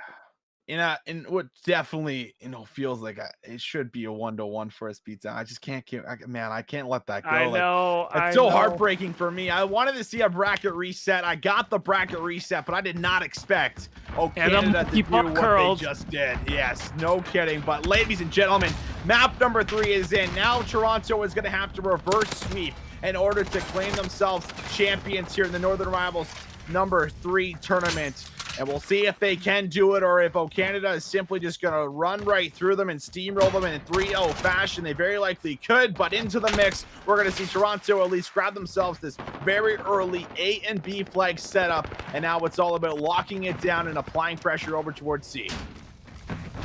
And they're doing exactly that there. Someone has to always keep an eye out on it. It almost gets neutralized already so early in the game here. And we're seeing the kills come out from Toronto as well. Mine with the 2-piece, making it tough for Canada to actually make their way out. We're going to see, though, we're going to see Royalty all the way around the map here. Is going to get a much-needed pick here. And it looks like they're going to go for the neutralization onto the A flag. And it looks like it is going to succeed here. That will be flawless. Wins his one-on-one, but Diamondcon, the man that just absolutely popped off in that last search and destroy, is bringing some of that heat right into the mix for us. It's 47's got a gunfight to win, and he does. He lets Squishpoint know, as we did in that winners final. You can remember Squishpoint was shooting 47's body when he was gunning him down. Well, looks like the tables have turned. 47 now. Going to be sitting inside a boiler where he's just playing his position. He waits for gunfire, and he will pounce perfectly. Takes one down, but he's going to have to find Mind if he does go for this over-attention play. And Mind gets some great timing, but 47 almost turned and burned with some swift movement and almost a swift slide. Won't be enough, but B has went over to Canada once again, so it's up to Toronto now to find a successful push to see if they can break themselves to the middle of the map. And they've been holding on for quite a while here on the side of Canada. Much needed, allowing them to catch up. Exotic with the 2-piece. Diamondcon with 2 of his own. Exotic makes it 3 in a row. Canada just seconds away from taking the lead here. And now we're seeing that map pressure exerted on the other side of the map here, to the point where Toronto spawns actually get flipped and they try to take the C flag, but it doesn't quite really work out for them. They still aren't able to neutralize it. We got some domination going on here. Oh, do we ever. Canada, they were not off to a great start, but they have now been able to recover, as this will be just a full-out domination. A flag will be likely going over unless the boys here from Canada, can go big. We'll see Flawless Slayer take down one, but he's got to deal with a second on the snap there. Comes in from Med. This will be him throwing himself on the body, but Mind gets the close spawn, so he will be able to bounce right over towards A with ease. Over towards C, you see that flag might be going over, and actually a complete domination, almost swinging right back in favor of Toronto as they recover quite nicely here for us, B-Town. And I was going to say a 20-point lead is something that's a little hard to catch up on, even if you get the 2 flags. But we have domination, like you said here, Austin. They're trying their best on the side of Toronto to at least secure their home flag. They've neutralized it, but they're struggling a little bit. And now they have to make their way across the map so that they can keep their lead here. And Exotic fragging out like he always does. Royalty as well gets hit with the flash. Has to play this really carefully, but he just runs his way right in. 47 next up on your screen. Goes for the overextension play. It's not there, but it's med there with the trade through the forest push through. And now Toronto going to have to relieve that pressure that they just applied towards B to back up. And it looks like Flawless, one of the veteran players, is getting it done in map number 3. He does not want to lose this series. He wants to send us to a map number 4 as Toronto will recover off of that mini little blunder, we'll call it, where they just unfortunately lost that all control around B. They had gotten triple capped, but they got themselves right back in towards the game. They're controlling the lead. And now, Canada are the ones on the back foot to see if they can put any more points in that scoreboard before we jump in towards that second half. It seems quite possible. They're going for the neutralization on the A flag. They're going to succeed on the B flag and also get the capture. It's possible they actually give themselves a lead in these last 30 seconds if they play it just right, but they get wiped out. It's going to make this push onto B very dangerous for them. Royalty, though, with low HP goes in, actually gets the snap, but ends up dying by Pharma through the pistol behind him. Still, it looks like they actually managed to give themselves the lead in this scenario, and they're going to go into our half just a couple points up. Just a couple points up. A close game for us in the very first side of domination, but we did see this the first time around in the last series where it was the second side that Canada ran away with it on that hacking yard. You cannot obviously allow that to happen, as you are quite literally fighting to keep yourself in the tournament and try and bring things back. It would have to be in reverse sweep fashion, but it all starts in this second side. If they can get themselves a great start and a great break off in towards this side too, and kind of get some of that momentum on that they're clearly going to need if they're going to take down this Canada squad, that might be their window right back in towards the game. See, it will be captured right away, but the favorite side over towards Canada now, where they can actually start to send some of those players with a push through. You can already see player number 2 getting ready to do that, but the break off here, Toronto gonna funnel a couple members in. Mine opens up with the first blood, but Canada gonna come away with the trade as Med grabs himself 2, and now B flag gonna go over right away to Canada. And it looks like it's happening again here. Visions Canada coming out swinging this time on the second half. Have 2 flags, already exerting some pressure on the other side of the map. Royalty might get caught on the reload here, but it looks like the neutralization is going to go through. But Goodnight is going to get the double kill. Still so much pressure here. It's going to make it easier for Canada to make that play back onto the B side and secure their lead while increasing it. Goodnight trying to stay on the spree and also making sure no one slips by into the C flag. Player number 9 has pushed all the way through. That is Flawless Slayer again. Gonna draw a member back, but he's gonna be there for the trade. 47 on your screen, deals with 1. Looking to see if he can make it a second in the spawn as he now looks to push through. Royalty's right there behind him. The smokes are down. The players are on the flag, but that's a good cleanup there once again from Goodnight to be able to defend the home flag to make sure it does not go over. But you can't win off of 1 flag, Toronto. You're gonna have to start to apply a bit of this pressure in towards one of these other flags to see if you can start to get yourself this comeback happening. Couldn't have said it better myself. You have to win off of that map. Actually, it looks like we are just pausing at the moment, I think. Did host drop there for us? I'm not sure if production can confirm, but not sure what happened to, at least on our screen there. Of course, we got a freeze that happened. So we're not exactly sure if the players are still playing or not. In the final moments of the side 2 was a very unfortunate time that it happened at, but nonetheless, we'll again kind of investigate that and see exactly what will happen.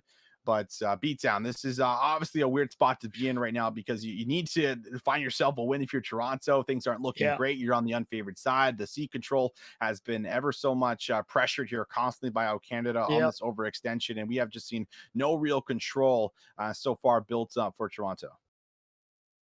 Yeah, that's right. And like you said, it's happening like it was before. Toronto's starting out strong, but in that second half, oh, Canada just start to run away with it. It's so difficult if all you are doing is spending the whole game from behind defending your home flag, because every time there's somebody killing one or two members, starting to neutralize the flag, you always have to send someone back. You don't even have the luxury of thinking about B, of thinking about even pressuring A on the other side of the map, and that's what's making it look so tough. And honestly, like I know we're not looking at it right now, but it's really hard to imagine Toronto come back from this.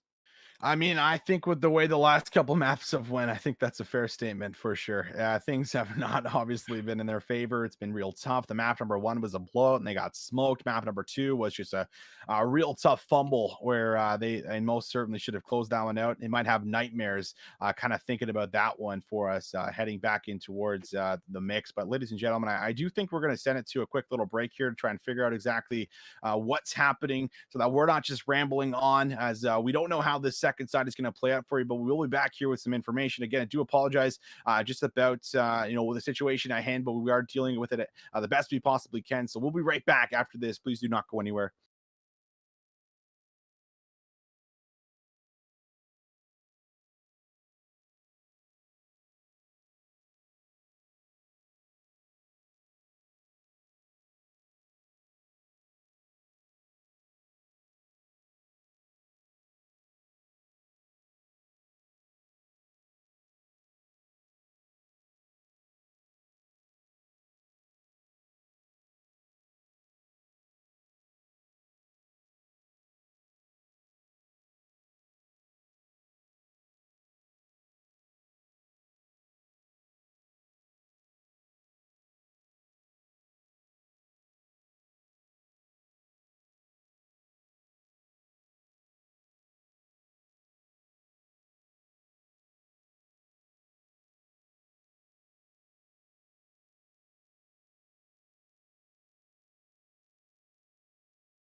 Thank you very much for your patience, ladies and gentlemen, but we have figured out exactly what's happening here for our Toronto Ultra Northern Rivals 3 Grand Finals. If you're just tuning in, well, it's 2-0 up currently for the side of O Canada within the series count. But of course, with the way that map 3 had unfortunately ended there for us, we had a drop in the lobby. So that does result in a playthrough on the second half. Now, coming back to that first half, O Canada will be leading by 2 points. So when we see this final score come through at the end of the game, you have to remember 2 points still in favor of O Canada. So they will have a slight lead coming in towards the reset. And this is almost a chance, if anything, Nathaniel, for the side of Toronto to kind of take a breather, cool down, and kind of reset themselves coming in towards this next half.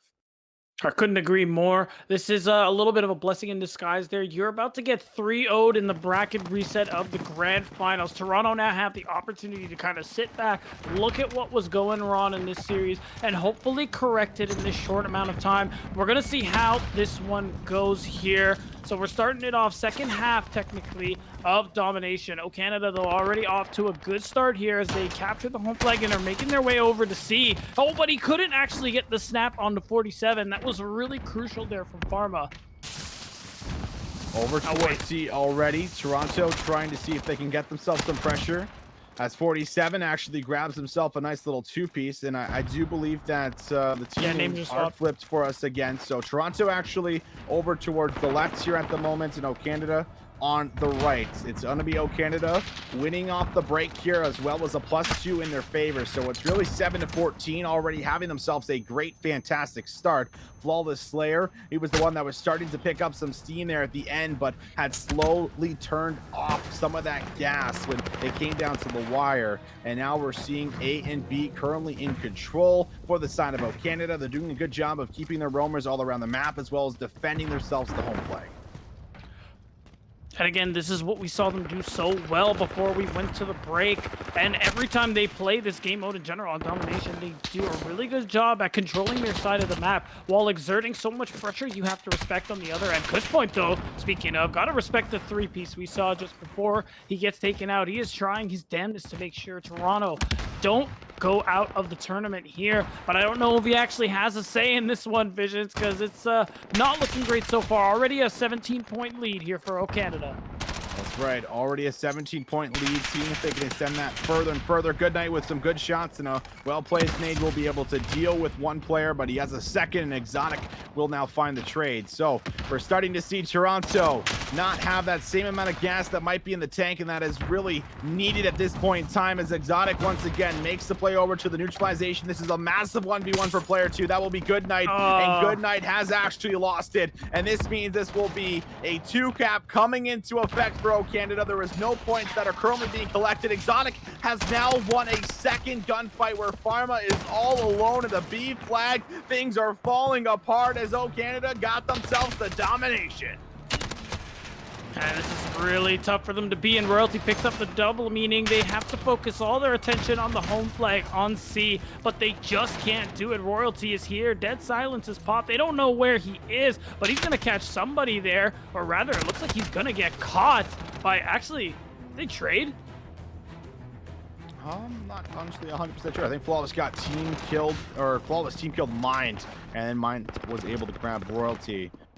We're seeing a deficit of just so massive, plus the 2 points. You have to remember, Toronto, they're not going to have a whole lot of time left in towards this side. We could see a 3-0 in the second reset. O Canada, they're here to play, and they're looking to close. Mine needs to try and get something done, and needs to go for that big heroic play. Flawless is going to help him out and takes down Exotic, but the trades have been in. They're ever so favoring the side of O Canada, as we're going to see Royalty walk right in and grab himself 2 kills. So A and B might end up going over, but Beatdown, you got to push towards this 3-cap, and it's got to be just about now.